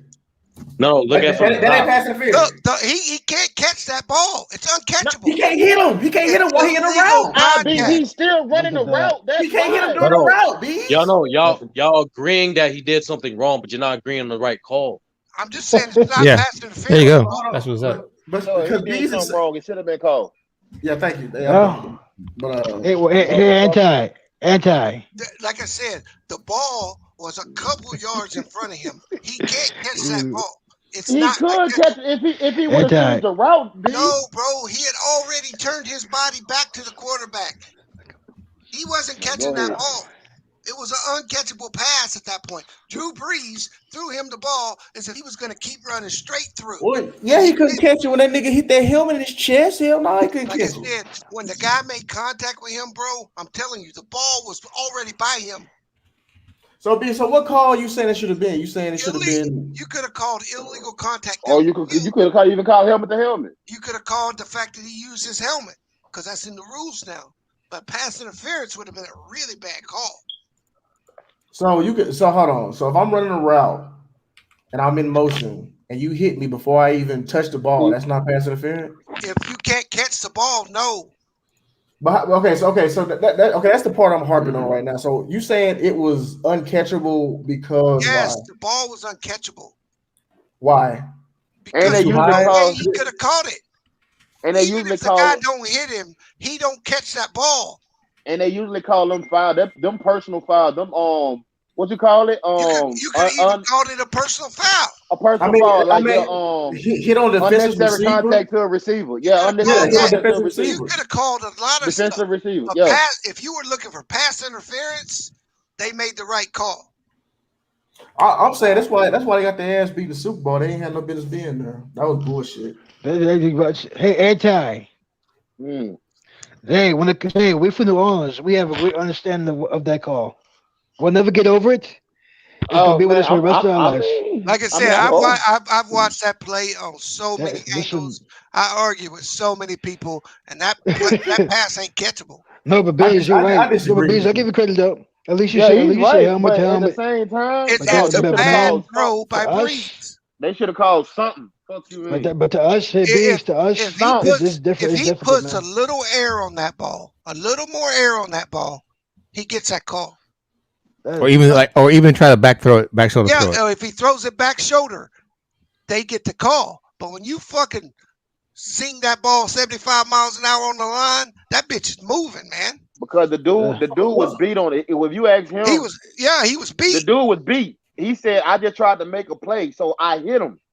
Look, he hit him. I thought he said he thought it was gonna be called, but he said he thought it right. The dude even said he thought he was gonna be called. But that tells you where the ball was, because receivers don't react to balls that aren't near them.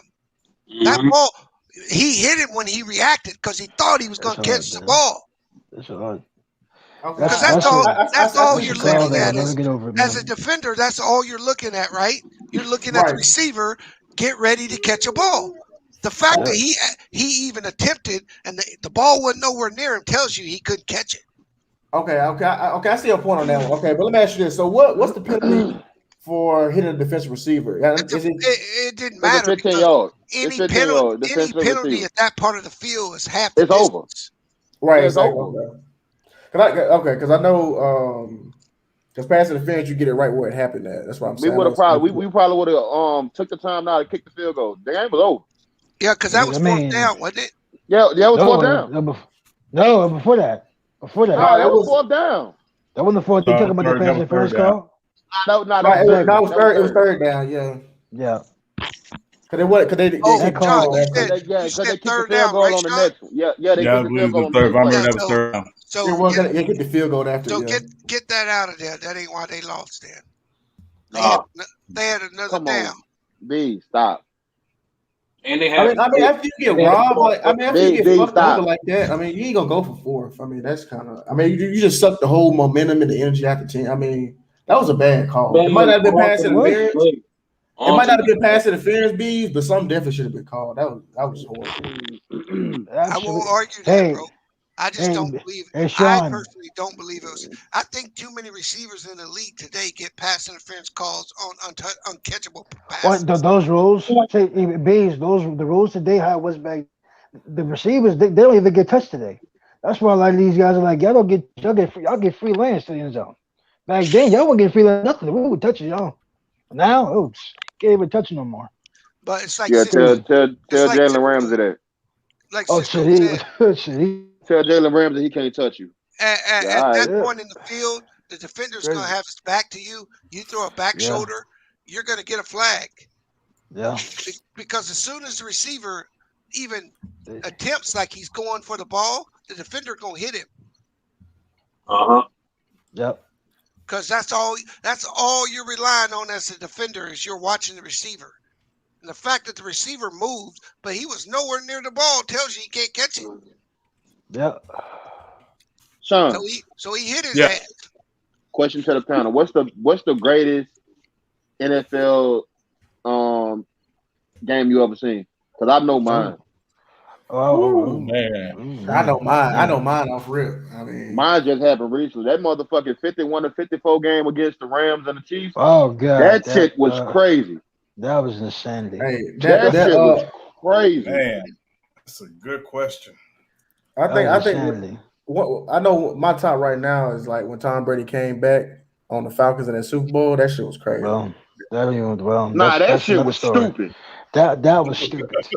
That shit was amazing. That shit was a great game though.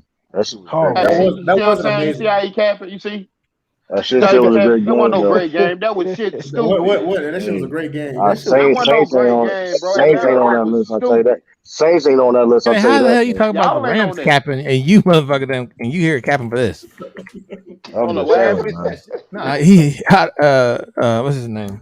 Hey man, Citizen so Lou. that wasn't You a saying great that game. you thought that you say the Rams fans were capping because they act like that never happened, but you're sitting here capping for this right now. What you talking about? Hard.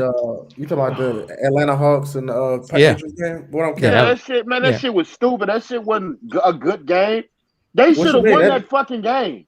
Hey man, that nigga Tom Brady got them niggas heads. Tom Brady had nothing to do with that, bro. To be honest, Kyle Shanahan, dumbass. You want to be honest? Kyle Shanahan, dumbass. See how haters just try to take The away your shame? Giants, no, hater, nigga. What you If they run the ball 3 times, nigga, that's game.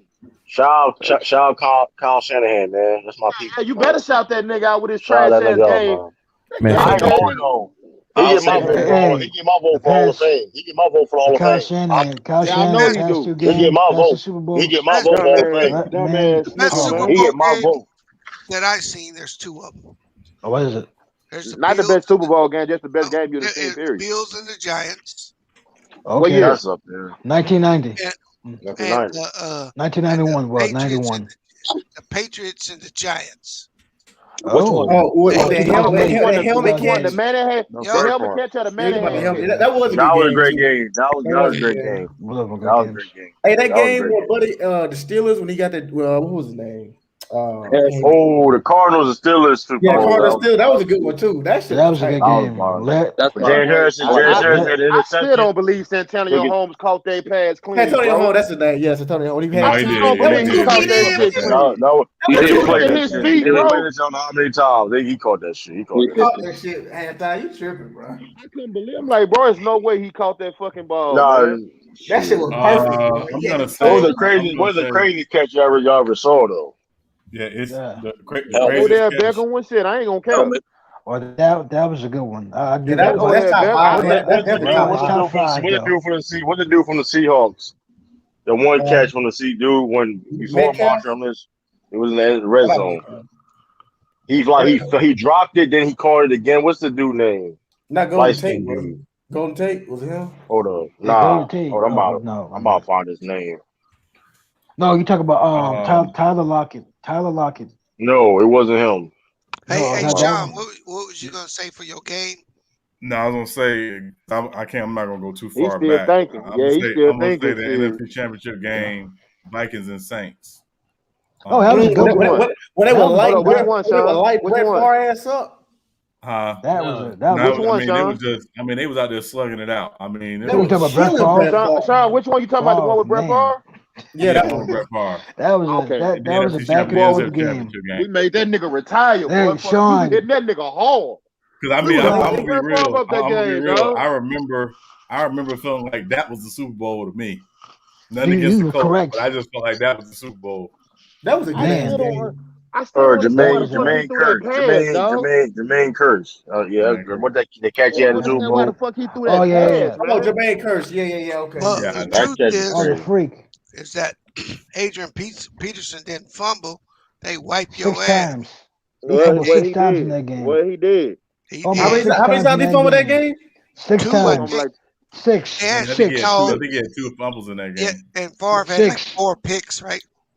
Yeah, that's recipe of a disaster right there. That Saints defense was fucking immaculate, man. You couldn't get nothing past them, man.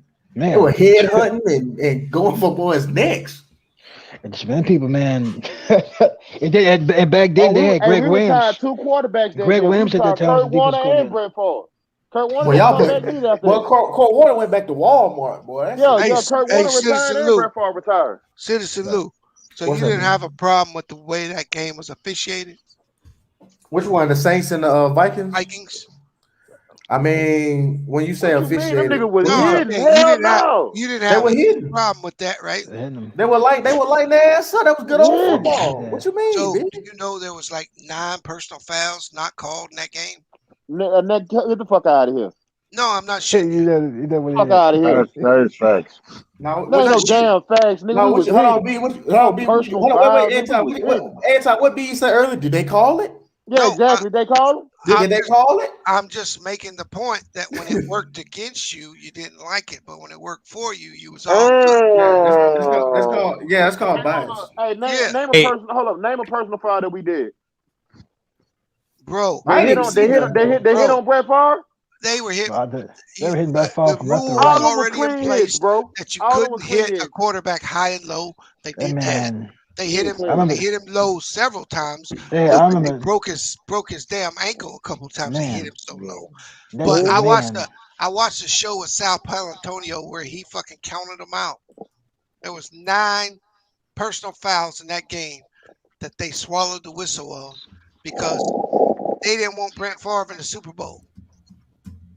We're not doing that. I'm just telling you the truth. Nah, you ain't taking that away from us, B. Fuck I that. ain't taking it away from you. Y'all So won the game. So say we earned that then. Don't do that then. I didn't say you didn't. Yeah. I just said the NFL didn't want Brett Favre in the Super Bowl. That was when Brett Favre wasn't showing up for camp.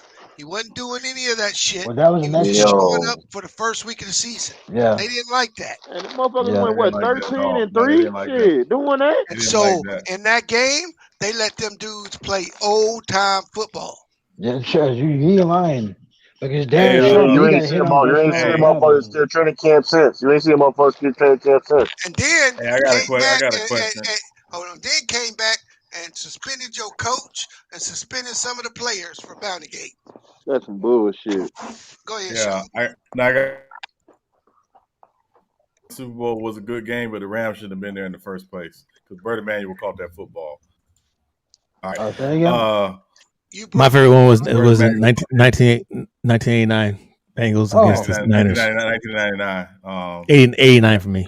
Dude, that was a 89. Oh, it was, Rams. Bengals. No, Bengals versus Niners. Yeah, that was a good one. Yeah. I was gonna ask a similar question. What's the that to this day still makes y'all sick to your stomach? Sure. I was about to say Tucker Rule. Damn, I was about to say that. Yeah, that was. I agree. Yeah. Bailing that bitch Tom Brady out. Yeah. Hey, you know what? You know another one. What's that one? Hey, Where, did they call it? Now they don't call it. Did they call it? Did they call it? Yeah. Did they call it? Yeah, I know. Yeah. Shout out to Charles Woodson, man, being a good sport, man. Yeah. No, he wasn't. Michigan football, man. Hey, man. He's still mad about that. Michigan football, man. Yeah, they were lighting Brett Favre ass up on them play action passes, guys. Hey, man, David Tyree, man.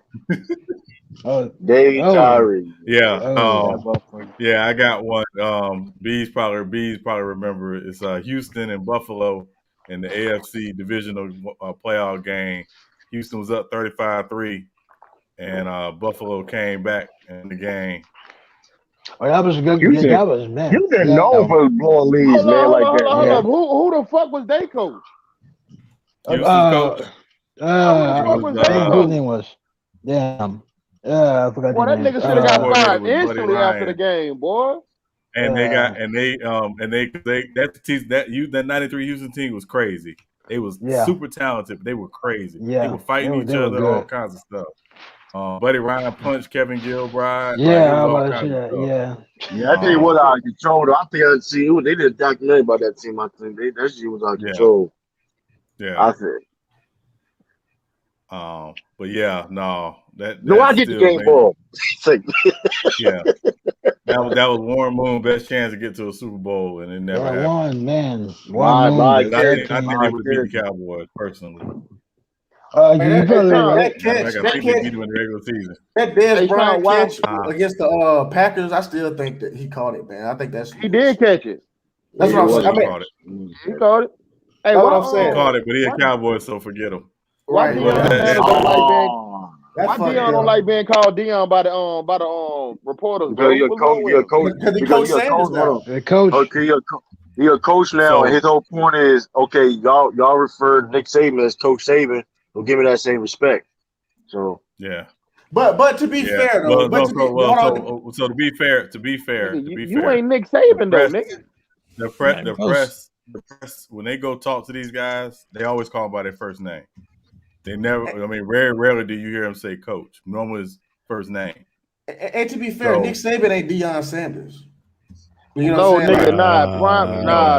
Deion Sanders ain't not Nick Saban. Fuck you mean? What I'm saying is though, like everybody knows him as Prime Time and Deion, like, and everybody know who Nick Saban is. That shit was funny as shit. Hold on, that's not what I'm saying. I'm saying that people know him shit when he walked out, though.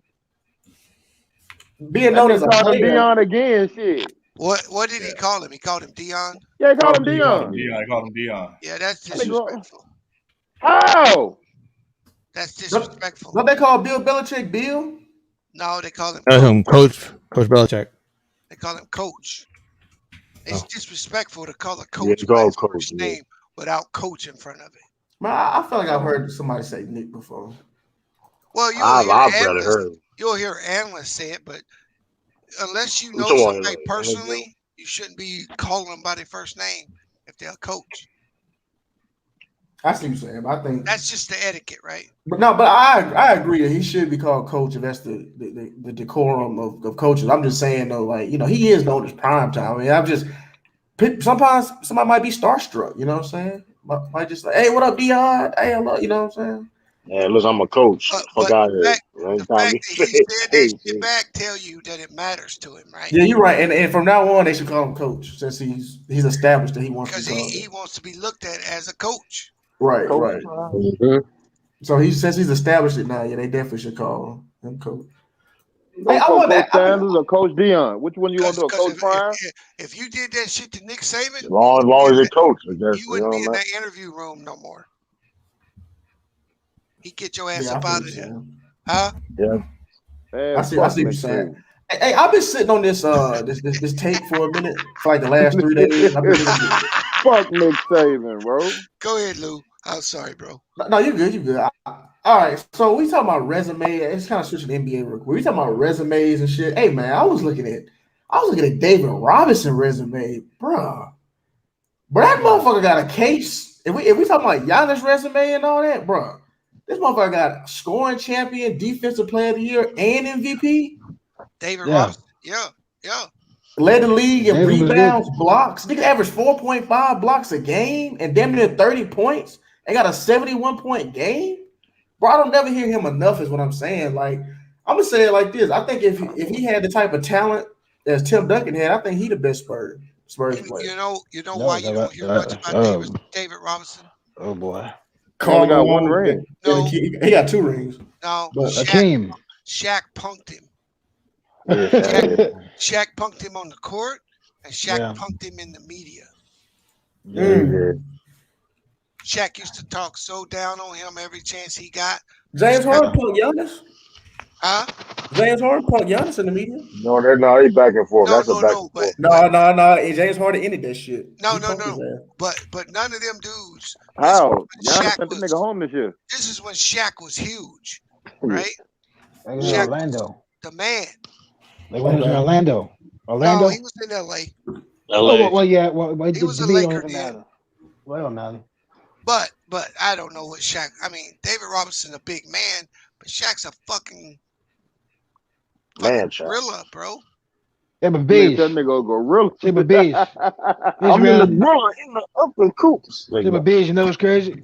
Hey, that nigga silverback. That nigga was just built different, B. Hey, bro. They robbing big motherfucker. What you gonna do with that dude, man? Oh man. And his day, I mean, there wasn't nothing you could do with him. No. And they didn't have once Olajuwon, David Robinson, them dudes phased out, nigga. They ain't have a center in the league that can fuck with him. Yeah, but even Olajuwon, right? Olajuwon got Shaq though. Olajuwon got him when he was young. Mm-hmm. Yeah, Karl Malone did too. Yeah, they got him when he was young, right? But by 6, 7, 8 years in the league, ooh boy, that was it. Nobody was fucking with Shaq. That was Shaq. Yeah, nobody was stopped. That's why Shaq that's what Shaq did when you get in the finals. Nobody could stop him. I'm like, you can't stop me. I'm gonna keep doing it. I don't blame him. Fuck, why not? If you can't stop me from doing 36 and 15 and 4 in the finals. God damn. Come on, man. It's a wrap. Can't say nothing. That's a Shaq. You got it. You got it, man. I'm gonna stop. Vonnie Divac gonna stop you? Come on, man.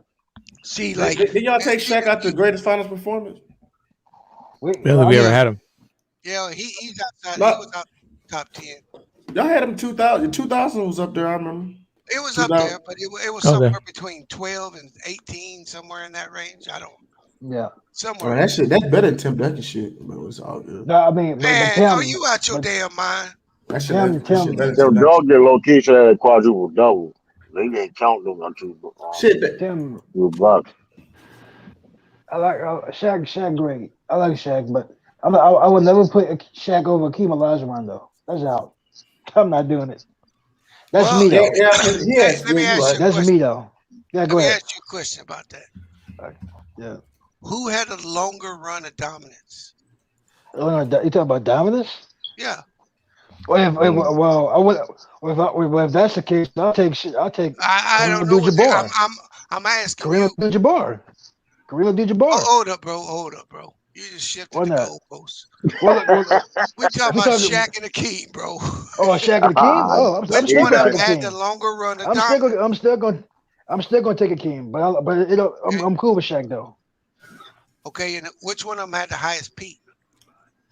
Hakeem. What you mean by peak? What do you mean by peak, B? At their height, who had the greater peak? I think based off what points? I think Shaq damn near had a scoring champion. I mean, if you talking about that, but I think it was Shaq. Look at what Hakeem did though. I think in history, Hakeem's a much better defensive player. Hakeem is much more skilled offensive player. Yes. But Shaq's run of dominance, bro, Hakeem didn't run off years like that. Well, B, let me ask you a question. Why Shaq couldn't play long? What? Why Shaq couldn't play longer than what he did? Because Shaq should have played longer than what he did. Played, bro? Shaq played a long time. Shaq played but see, my thing with Shaq is. I got a better question for you. How many guys have you seen the size of Shaq, girth, make it past 5 years? Not a lot of them.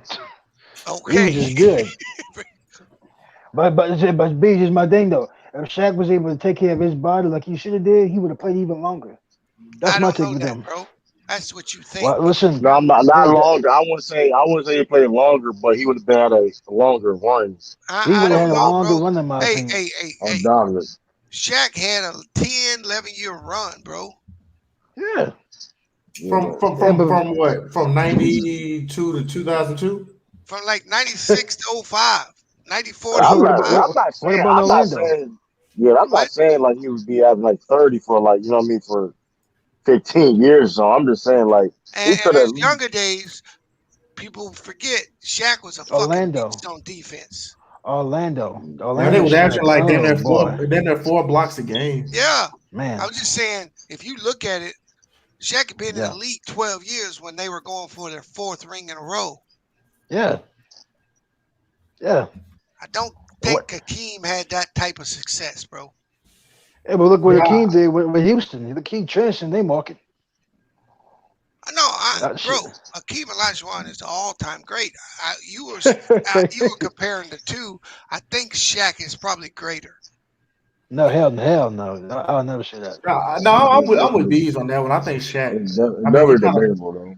I would say this, right? I would say this, and this is why I give Hakeem the edge. Why I've always given him the edge.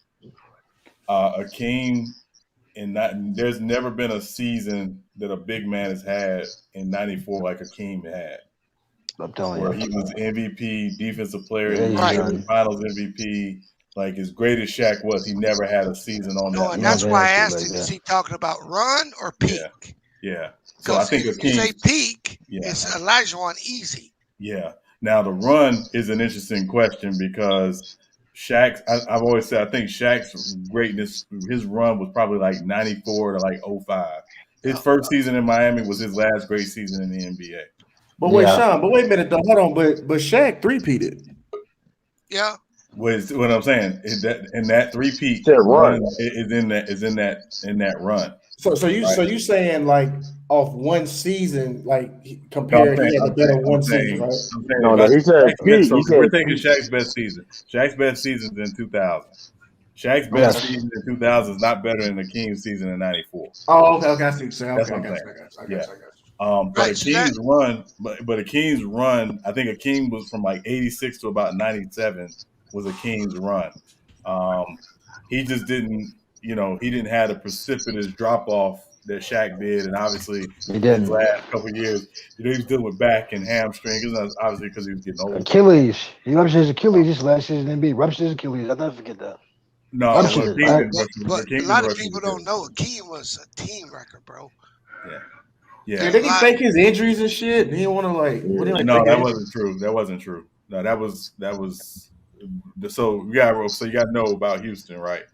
Mm-hmm. The ownership at the time, Charlie Thomas, whenever Hakeem would ask for more money, they would start leaking. They would try to leak stuff to the press about Hakeem, being lazy and blah blah blah, and none of it was ever true. So yeah, it was some contention in the Houston organization with Hakeem and back and forth for some time until Les Alexander bought the team. Yeah, Leslie Alexander. Once Leslie Alexander got up in there, all that changed. Yeah, but Charlie Thomas, he was cheap. That was the big issue. He didn't like to spend money. Yep. What up, man? I'm glad he said that. None of them old owners would spend money. Yeah, you have very few. Right about that. They were cheating the motherfucker, man. That's just not what they did. Yeah. MJ was underpaid like that for all that time too. Yes. Yeah, for real. Jerry Ryan. So Jerry Ryan's priority was never the Bulls. It was the White Sox. Yeah. Cool. Yes. But I will say he was underpaid, but not to the extent that we think. Right. You got to remember, man. Gas was fucking 87 cents a gallon. I mean, the standard of living then was way lower. Yeah, a Big Mac was like $1. Yeah, you could buy a fucking house for $80,000 then. Yeah, inflation. You're right. So I'm not saying he wasn't underpaid. I'm just saying I don't know what would have been a justified salary. Right. For him at that time. They say he was like the 4th, 5th highest paid on his own team, bro. No, I'm agreeing with you on that. I'm saying at that time, like if you would have got $30 million in the 90s, that shit would be worth like 60 or 70 million today. Yeah. You think it's that much inflation, Bees? That much? Yeah, absolutely, bro. In the last 20 years? Okay. Hey, I that checked was 25. in the last 20 years, $100 is 50% inflation. Yeah, man, that shit. Gas price was like $1 back then. Take $150 today to buy what you bought in 2000 for $100. Wasn't gas like $1 some change back then? Roll that shit back to 92, 91. Yeah. I mean, it's funny, Bees, when y'all was talking last night, I was thinking about it. 20 years ago, I was in Virginia, and I could literally go to the gas station and fill up my tank for $14. Yeah. Oh man. $10 went a long way, didn't it? Yeah. Damn, man. Back in the day, being back in the car, you see that shit, man. Like before 9/11, like 99 cents a gallon. Like I literally would not, and that was on post. I literally would not go off post and get gas because I was like, I'm not paying no $1.05 for no gas. Yeah. What? Yeah. The first time I got gas. That's highway robbery. Gas was 87 cents a Yeah, gallon. now it's like $2.99. Is like what? I paid $2.99. I just paid $4.93. Oh, they out of pocket down there. Yeah, though. Well, Beans, you up there in Washington? I know you get hit on. Yeah, out of pocket. Yeah, out of pocket. Washington. Yeah, actually, my first job, bro, I made $2.23 an hour. I believe it. But that was like a while. That was minimum wage, bro. That about what the 80s. Oh, that's the 80s. That was the 80s, bro. So I mean, he's underpaid, but $2 million in the 80s, that was a lot of fucking money, bro. Yeah. I tell you, that's why keep the change. That's keep the change money. That's keep the change money. Yeah, that's why Scotty and them dudes signed them deals, right? Because $2 million, that was life changing money, bro. Yeah, but that long term. But then you look at that long term though, it's like and you want more. Now, $2 million. Shit, that's what the league minimum. That's a vet minimum, yup. Yeah. Them rookies be done spent that shit so damn fast. What? $2 million. I remember. What now? I can't remember his name. I think he played for the Bears. This nigga was a dope kingpin. I don't even know what you talking about, man. What was his name? He was a The wide nigga wasn't getting paid. Right. Oh, he was making like $700,000. He was making way more money pushing shit than he was making playing in the league. Yeah. Thanks. Man, he could have used that talent for something good though, man. Shit, how much they catch Nate Newton with? Oh man, he got caught twice. He got caught with like 140 pounds the first time, and then he got caught with like 180, I think, the next time. That man was a football player and a drug. That's wild, man. Hey, y'all remember that That's nigga on the that's too much 49ers? stress. What's his name? Alden Smith. He was a fucking terrorist. Alden Smith. Oh, he used to always get caught. That nigga been like, bro, is it real? They said he brought a grenade launcher or some shit to practice. Man, did y'all hear about that shit? Yeah, he was a head case. I'm not surprised by that. I never never heard heard. I never heard about that shit. Because I guarantee you, that shit. if I don't he know. got caught that shit, if he got caught that shit in California, we would not hear from that motherfucker again. Yeah, I don't know about that shit. Man. He was out of the league for 5 years. He back now. He on sale now. You still wouldn't hear from him. He'd have been in jail. He'd have been in jail. Exactly. That's what I'm saying. Though. I never heard that shit. Domestic violence and all that other shit. Airport. Yeah. He bought a gun to the airport or some shit. Yeah, I heard about that shit. But he had a lot of talent, man. Hey, you got a second chance, I guess, though. Yeah, he was with San Fran when they went to the Super Bowl. We drafted him. Correct. Yep, drafted him. He had a lot of talent. That man had a lot of We talent. had a good draft. Yeah. We had a good draft that year. They had a group trip, man. Y'all had like 2011. He had like buddy 20. from Ole Miss. What's his name? Patrick. What's his name? Patrick Willis. Patrick Willis. Man, listen. Y'all had a hellified dog. That was a dog. Him. That man was one of my favorite defense I ever watched. Navarro Smith was one of Arby's best. Man, he had like what 20 sacks, with like 19 and a half sacks. One year. Like 19. 2012. Yep, correct. The only 49 I like is old long neck. Oh, Merton Hanks. Merton Hanks. Oh, Merton Hanks. That's my guy. That's one of the best secondaries they never talk about. Him, Eric Davis, Dion. Eric Davis, Dion, Merton Hanks. I talk about them all the time, but I get ridiculed when I do. Yeah. All right, you guys. So I don't know. I'm just fucking with you. So as you know, I don't know how much time, but we always try and keep shit interesting in U3 sports. I know this shit's going to motherfucking. We don't have to do everything today, right? We don't have to do everything today, but I'm gonna show you guys something that we've been working on. All right. Here we go. Oh, wait. Sorry. So if you can't see it, I'm sorry.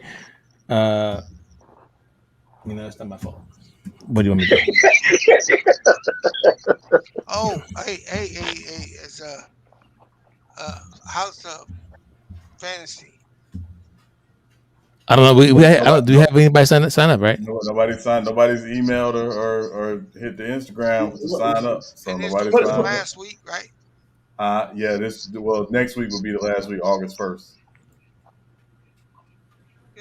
Bro. Man, put in the link. I'll sign up. I'm in to join the fantasy football. Are we putting money up, Sean? Oh shit, I forgot about that. Hold on. I'm gonna put the information on the big screen or on the screen.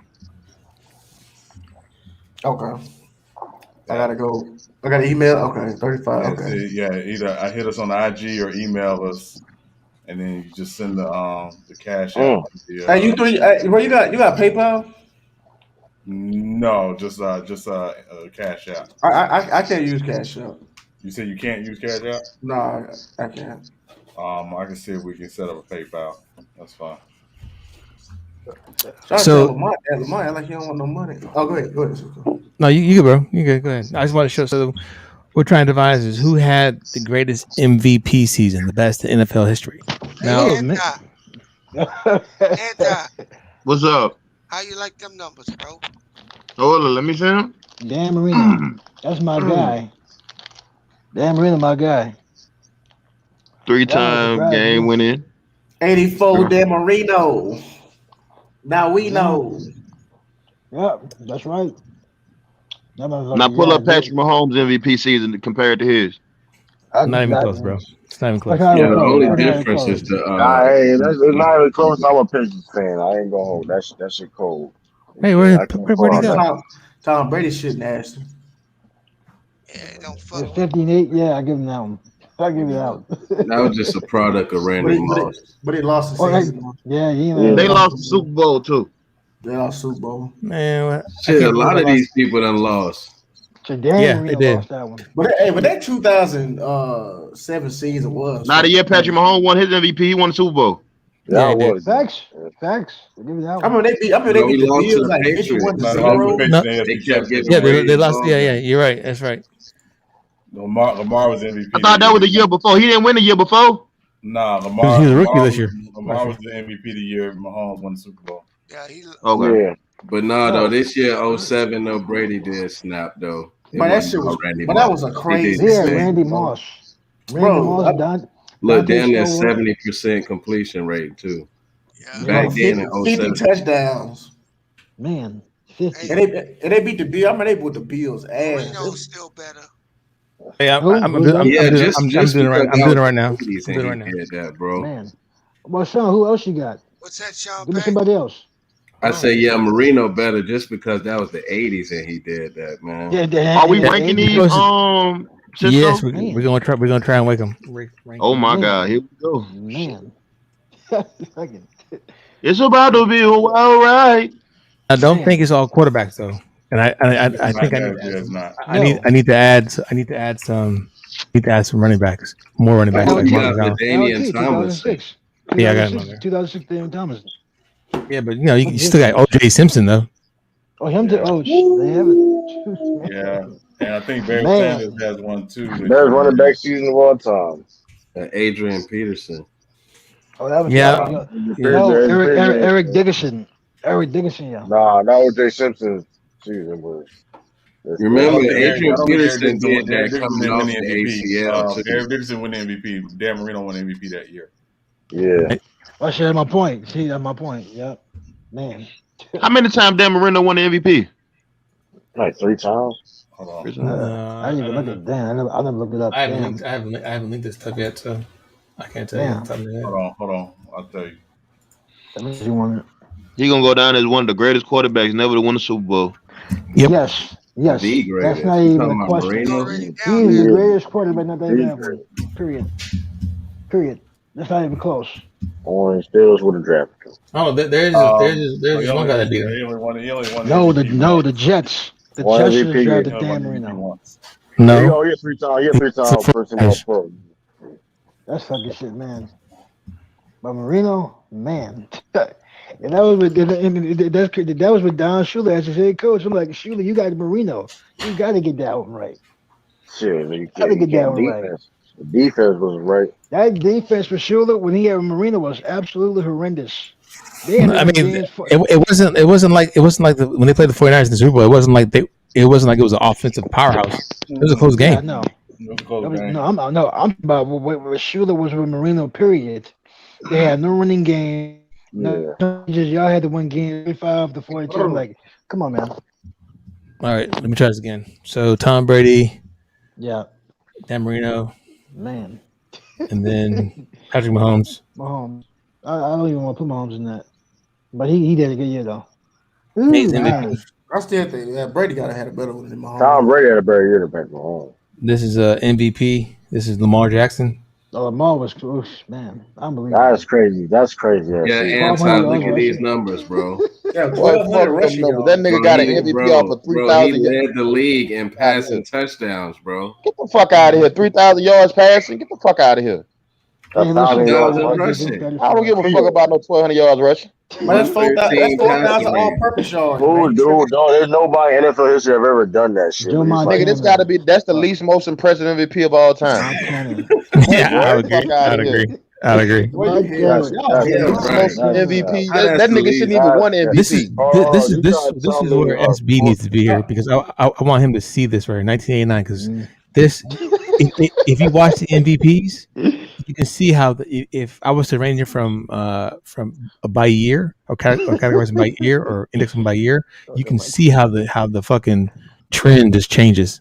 Yeah. As far as passing, as far as I'm passing sorry, that attempt. nigga shouldn't be no MVP neither. That nigga only had 3,500 yards and only 26 touchdowns. That was, that was 3,000 yards passing was the standard back then. That was a lot of yards, bro. Oh, for back in the day? Oh, okay, you right. I get it. 3,000 yards, that was pretty much like you had a great year.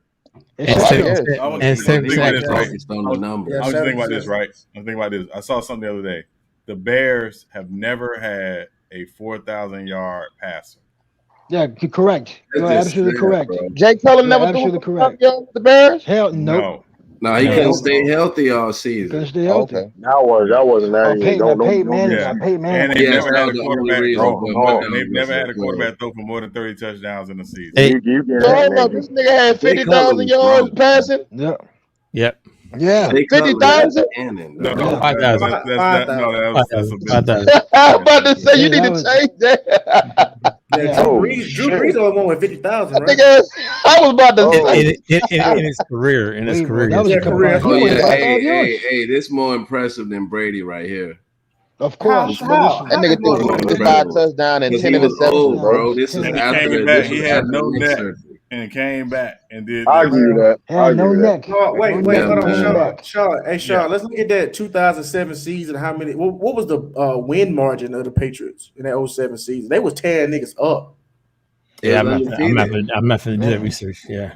Daniel Tom, he had 1,815 rushing yards. He had 31 touchdowns. 31 touchdowns. Don't forget Steve Young's year, bro. Oh yeah.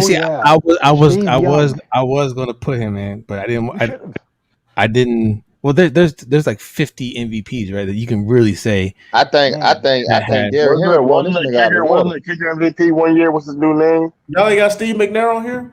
Yeah, how about Steve? Where's Steve at? Steve McNair was the co-MVP with Peyton Manning. Yeah, I know. Yeah.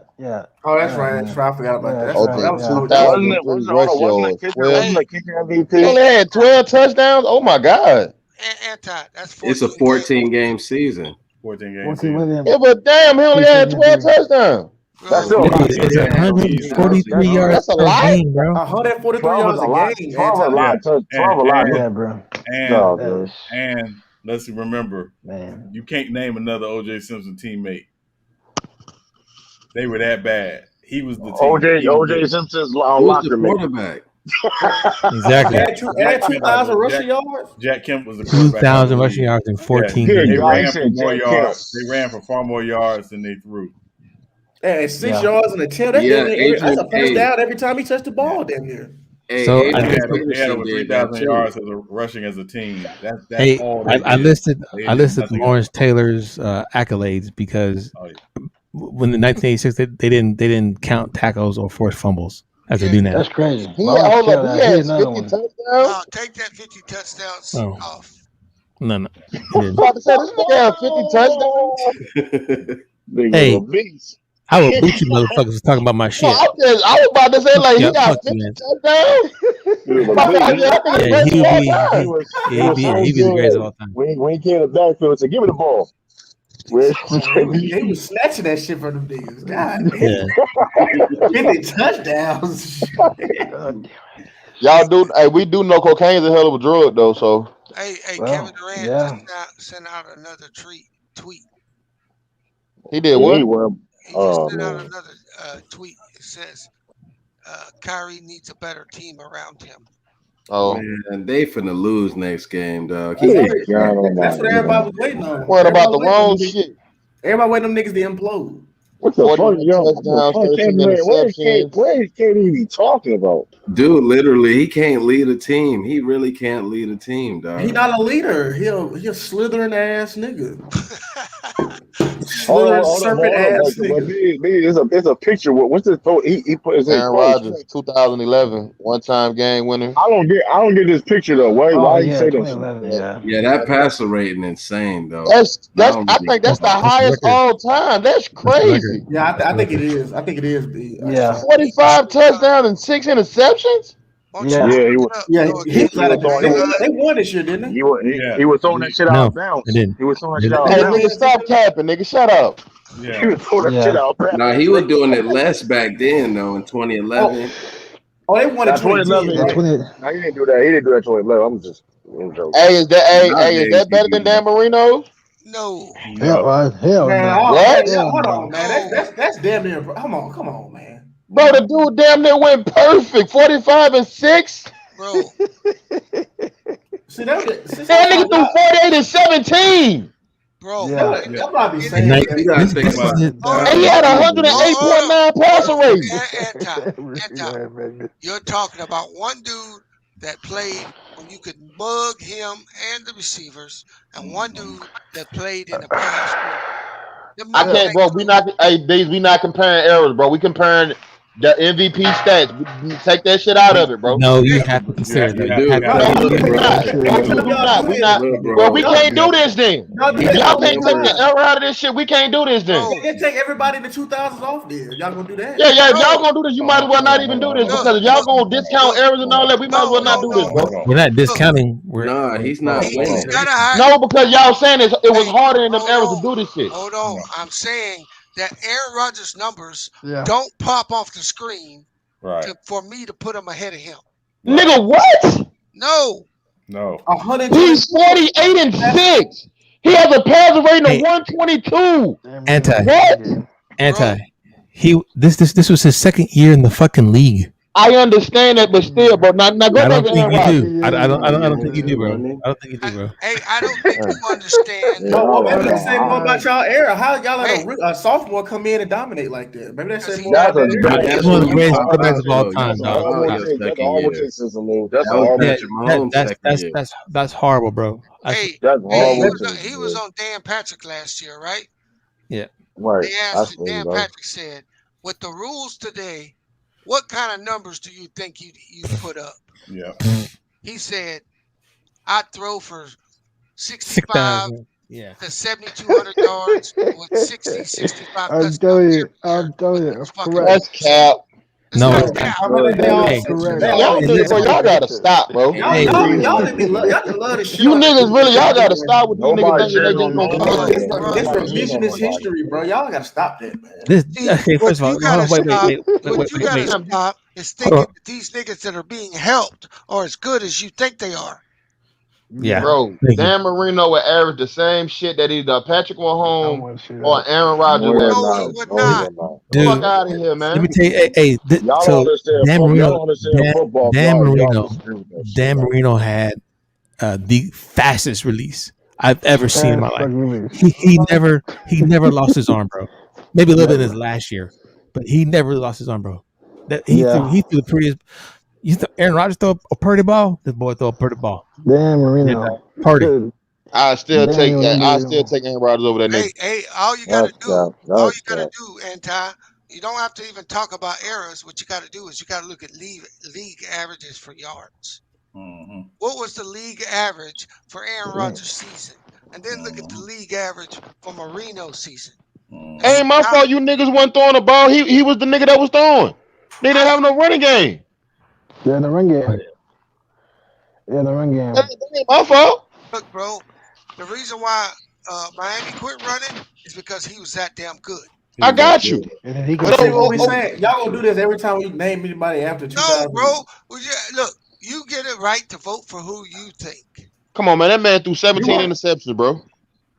Oh yeah. You comparing that to a nigga who threw 6? It was harder back then. It was harder. I don't give a damn. The old school niggas. It was. I don't give a damn, bro. He got numbers from the other guy threw 46 and 6.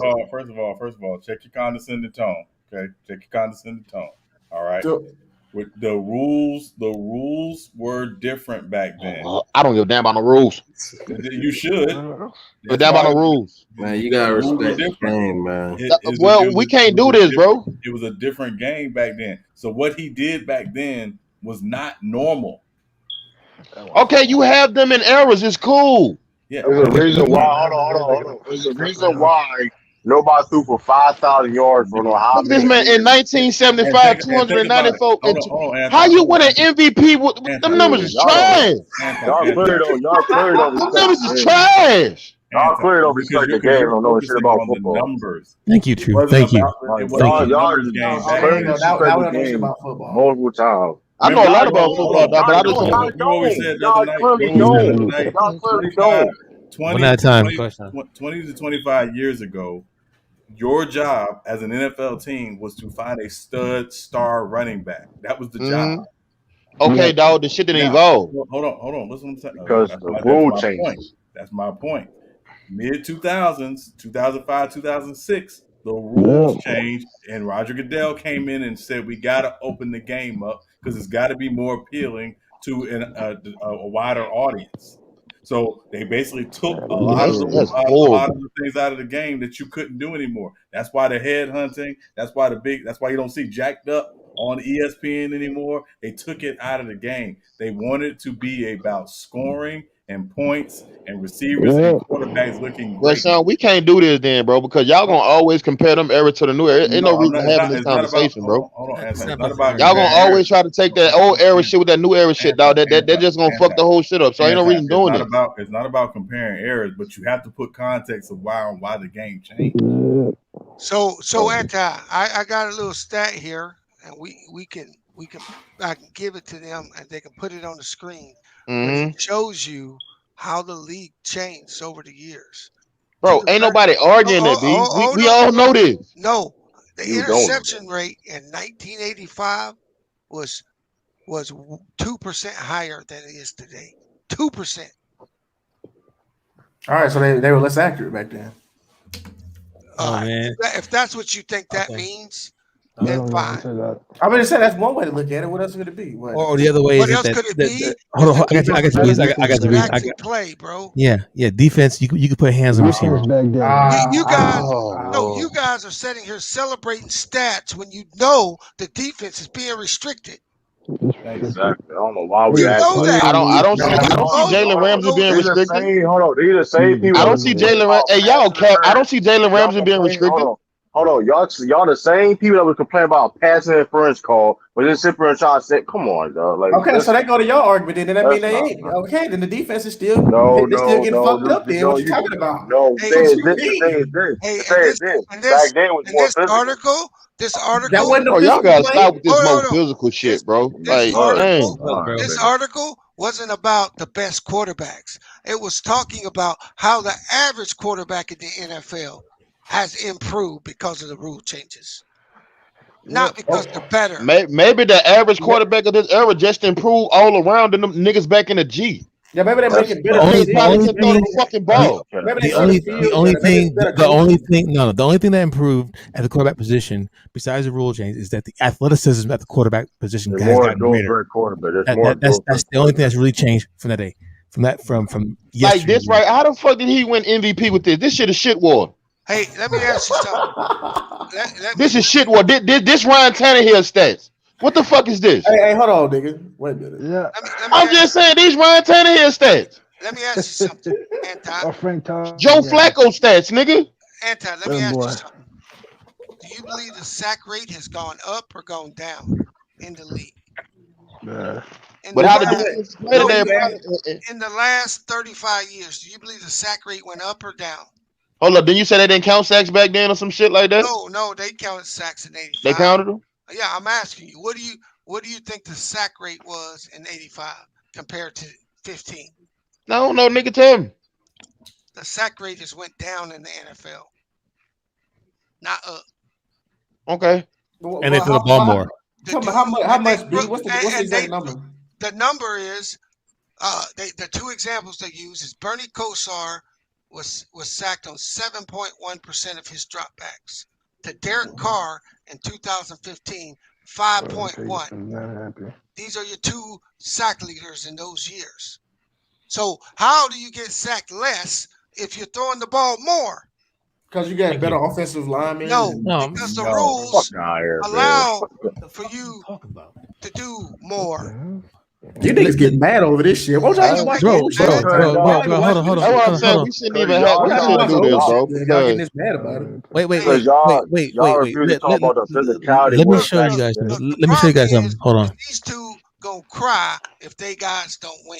Oh no, bro. Like y'all get what you want, but I'm saying like y'all with this era shit. The era that was the hardest is gonna win out. So what's the purpose of putting these niggas on lists? That's not true. It is true.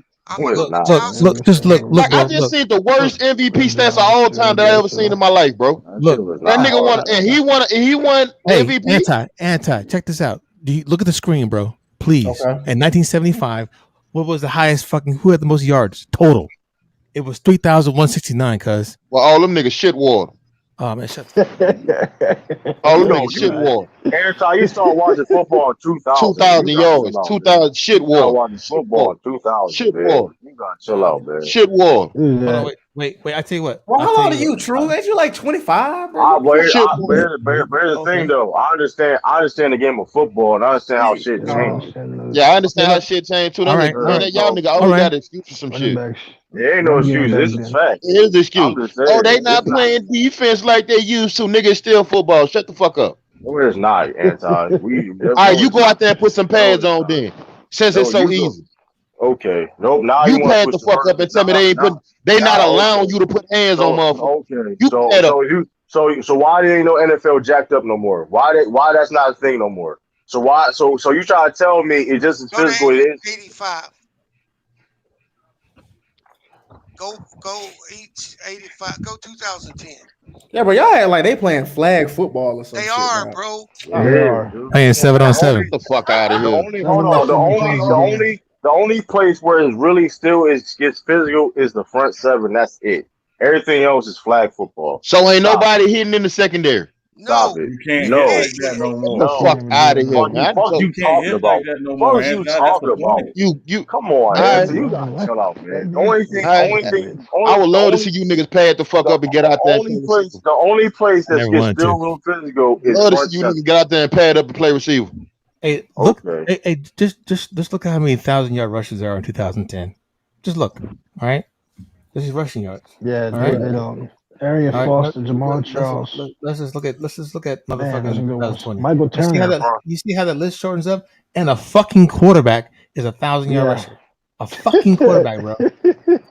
Hold on, bro. You keep going down. I think Russell Wilson got like what, 700, 800? Something like that. Yeah, he up there. Kyle Murray. You just passed Kyle Murray. Kyle Murray got on 819. That's crazy. DC, bro. Ain't crazy, nigga. The game today is not predicated off running the fucking ball. There you go. And now you get the point. Those are quarterbacks. There you go. Those are quarterbacks. You just made my point. Exactly. No, nigga, hold up. That's what I'm saying. That the shit has evolved. We just don't want you. Niggas don't run their offense through running backs. We don't want you to motherfucking dismiss this shit. Like Dan Marino. We don't want you to motherfucking dismiss that shit, and it happened right there in front of you, bro. You're dismissing it by number's sake. Not dismissing nothing. I'm saying the league did the same shit that Dan Marino did when he played. That's all the league did. No, they did not. It took them. They put it more. They put it more in the quarterback hand. These are the facts. When Drew Brees started getting 5,000 yards when the rules changed. All them dudes that started getting 5,000 yards, the rules started changing. Yeah, that's fact. Okay, but you sound like, you sound like niggas just putting up 5,000 yards like every year now. Nobody said. What are you talking about? Drew Brees did it like 6 times. Okay, that's Drew Brees, nigga. All right, was he doing that before the rule change? Was he doing that before the rule change? Niggas ain't even doing it now. Hey, how many niggas that threw 5,000 yards the last 2 years? Hold on, niggas was shitting. Niggas was shitting on James Winston for when he did it. Niggas was shitting on James Winston. I got a better step. Come on, man. Do you know it was 2015 was the first time ever in NFL history where every quarterback had a 300-yard game? It was a 300. That's crazy. It was a 300. Wow, really a 300-yard game. Wow. They airing that bitch out. Wow. Yards not nothing no more. What I'm telling you is that doesn't equate to the quarterbacks being better, bro. I tell you what, man. Just watch. Just go to fucking YouTube and watch, bro. Just fucking watch, cuz that's all you gotta do, bro. Just watch the NFL. Watch the decade of the 80s, decade of the 90s. Just watch. Just watch the fucking football game. Watch the Raiders in the 70s, bro. Watch the Raiders in the 70s, bro. Why? Because the fucking game has evolved. Watch what? Just watch, bro. Niggas Just watch, stuck in bro. the old day way, bro. Everything that Dude, shit don't stay the they ain't same, no man. Y'all need to bro. evolve. Yeah, shit don't stay the same, fam. The shit evolve. Shit get better. Athletes evolve. Athletes get better. No. We'll vote. We'll just go, and whatever Yeah. they vote. Whatever. Yeah, you vote. Yeah, the vote. Shit. Yeah, I got you. But here's my last fact. Dan Marino threw for fucking 5,000 yards at MVP year. The next closest person was Joe Montana, 3,000. Some fucking shit didn't say that wasn't fucking that wasn't. Look at the average throwing yards, bro. Come on, man. Just look at it. Just use your eyeballs, man. It don't make no sense. The second is 3,000 yards. That shows the difference right there of like this skill and talent. There was a couple 4,000 ones. Oh, there was two 4,000 ones. All right. That's still impressive though. Neil Lomax, whoever the fuck that was, and Phil Simms. Phil Simms, yep. But quarterback for the Cardinals. Yeah. Yeah, I know. But I don't know if he was an MVP. Dan Fouts. Let's get started. No, we're not gonna start tonight. I gotta. They gonna have a problem with it no matter what. But I have a problem with nothing. You vote how you vote. You gotta say these motherfucking pass assisted motherfuckers today is better. What you call them? Pass what? Assisted. That's funny as shit. What the fuck out of here. This all started because y'all said Aaron Rodgers. Since y'all think it's so easy to play quarterback, then you put some pads on, you go play quarterback then. I'm sorry. I'm not a quarterback, bro. What'd you say, Bees? Aaron Rodgers' season was not better than Dan Marino's. It All wasn't. right, cool. Nigga threw 48 touchdowns and 17 picks. That's good. How many? 48 and 6. Hold on. Look down the line and look at the league averages, bro. Okay. Nigga with this league average and shit, bro. Go to 2020 and go down. Look at the interceptions. All right, go to 2020. Go to 2020.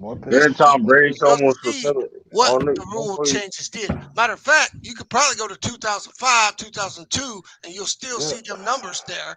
And then as you start going to the 2010s, you'll see a big difference. Interception 5, 7, 6, 10, 7. Now go back to 15. Now go to 20. That is 20. That's 20. Okay, 11, 15. That's the highest one. By the worst quarterback. By the worst quarterback. 12. By the worst quarterback. So what are you saying? That nigga had 17. Worst quarterback in the fucking in the fucking division, right? Yeah. In the fucking NFL, bro. Go to 2010s, just go. That nigga, you like him. Yeah. Hold on, what's the okay? Hold on, I'm trying to figure out. Eli Manning threw 25, but the league average was about 15, 16. Now go to 2000. You're going to see these numbers. They ain't going to go down. They only went down because of the damn rule changes. Shit, I can't tell, 4. That's 25. 25. Average is about 14 to 15.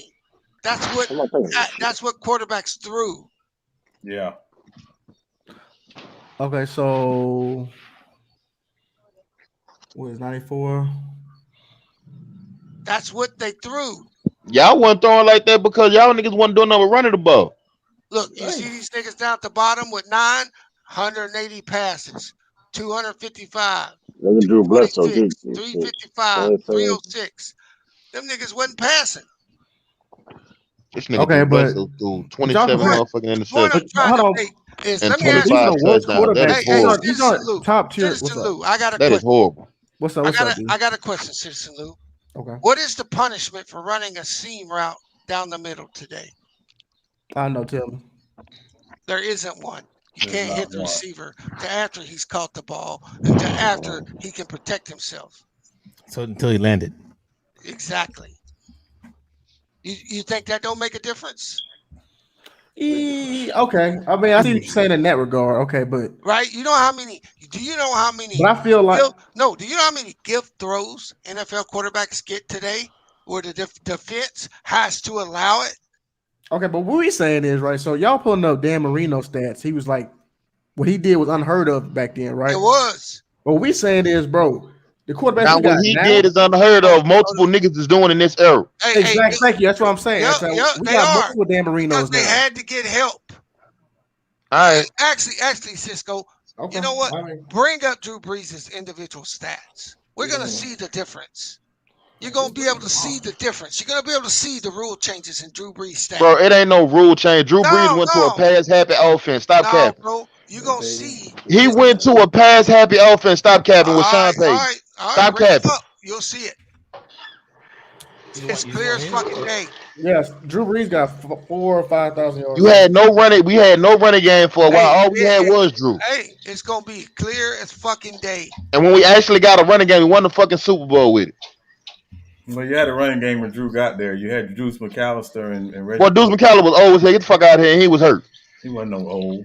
Stop that. Most of the time. Nigga was hurt most of the time. Hey, that's when we won the damn championship, we had Pierre Thomas and that other dude toting the rock. Because it ain't gonna matter. Nah, pull it up. No, it don't matter. Nah, pull it up. Guard it. Forget it. Don't worry about it, Cisco. No, it's not even worth arguing anymore.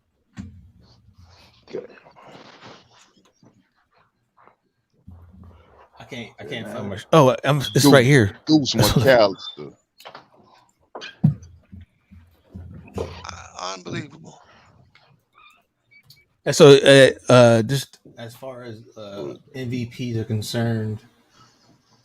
So, and I ask you this: what is the greatest NFL quarterback season? Damn.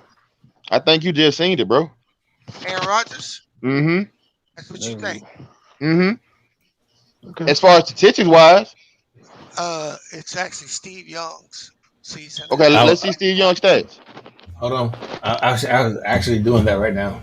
So give me. And for the yeah, go ahead. No, you go ahead, Sean. No, go ahead, B. And he had 4,000 yards passing, 35 touchdowns, 10 picks, 70% completion rate, 112 passer rating, 293 rushing yards, and 7 touchdowns.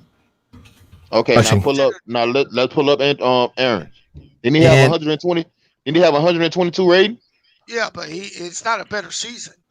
48-6. Which season be?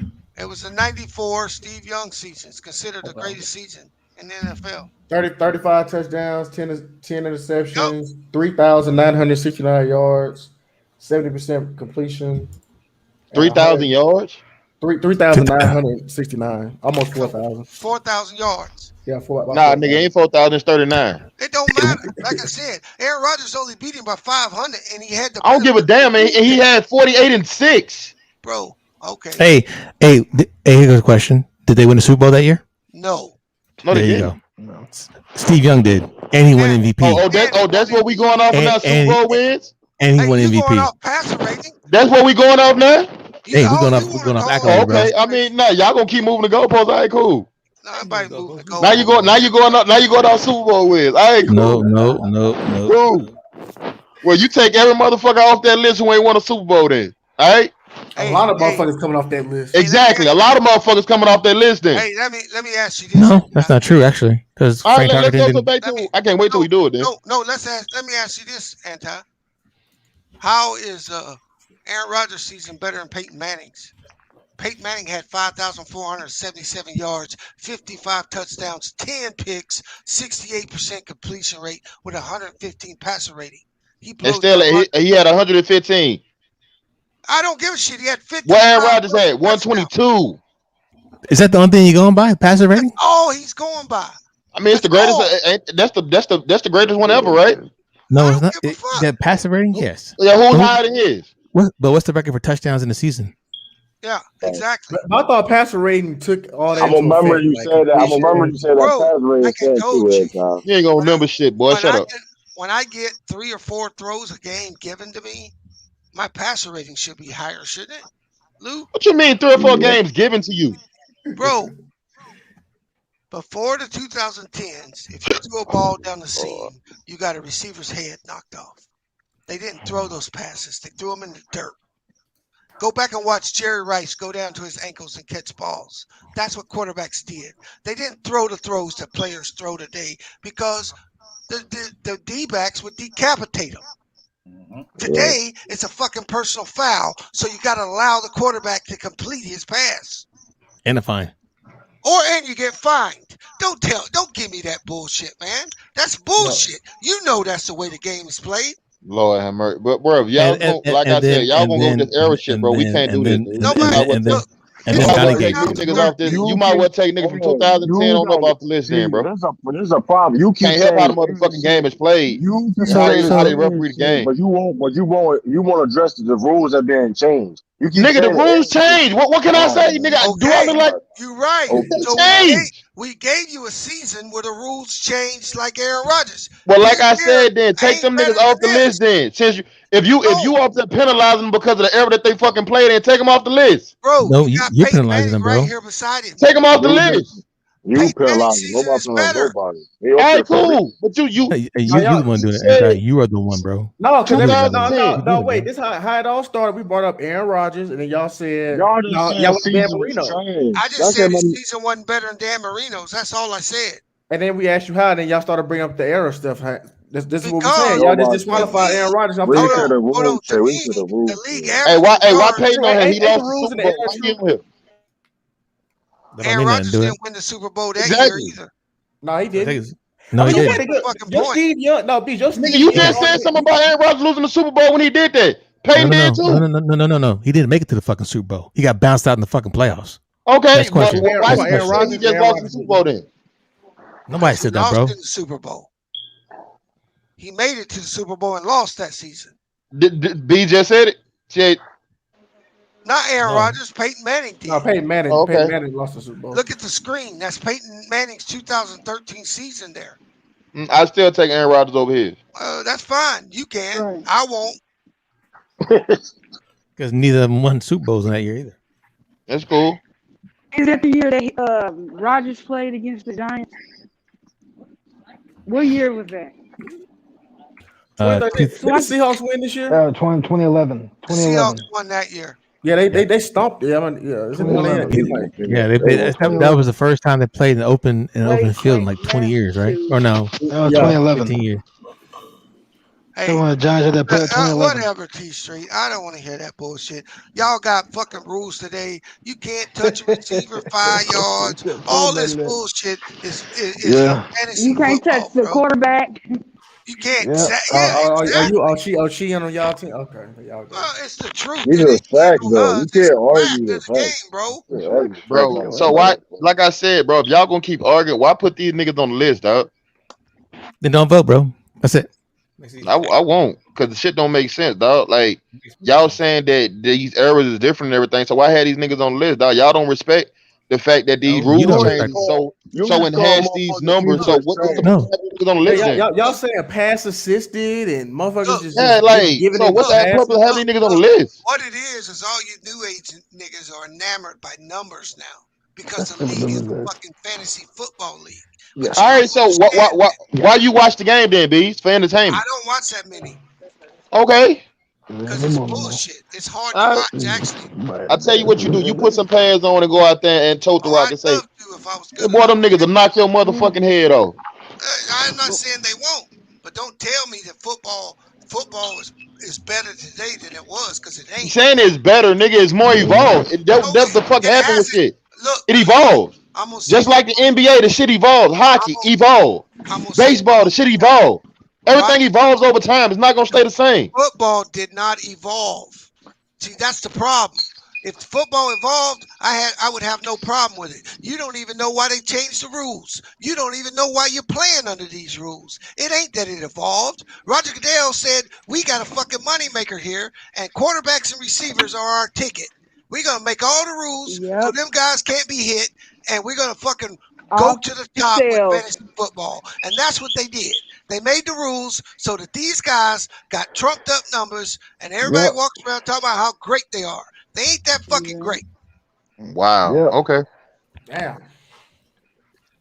Yeah. Well, I can tell you that Aaron Rodgers, he's an all-time great. I can see that in him. Patrick Mahomes is an all-time great. There are guys that jump off. Aaron Donald, all-time great. But when the average quarterback in this league, let's close out now. When there's never been more than 3 to 5 good quarterbacks in the NFL since I've been born, when the average quarterback in this league can throw for 4,000 yards, it's the fucking rules. And on that note, ladies and gentlemen, it is past our bedtime, and it's time for us to go to bed. Good night. Yeah. Good night. We're gonna go ahead and close this thing out. It was a good one. Again, we'll be on Friday night, open mic Friday. Again, that's our all nighter, if you will. We will pick this up. Also, be talking about NBA draft Friday night. Oh, that's Good tomorrow. luck to everybody's team tomorrow.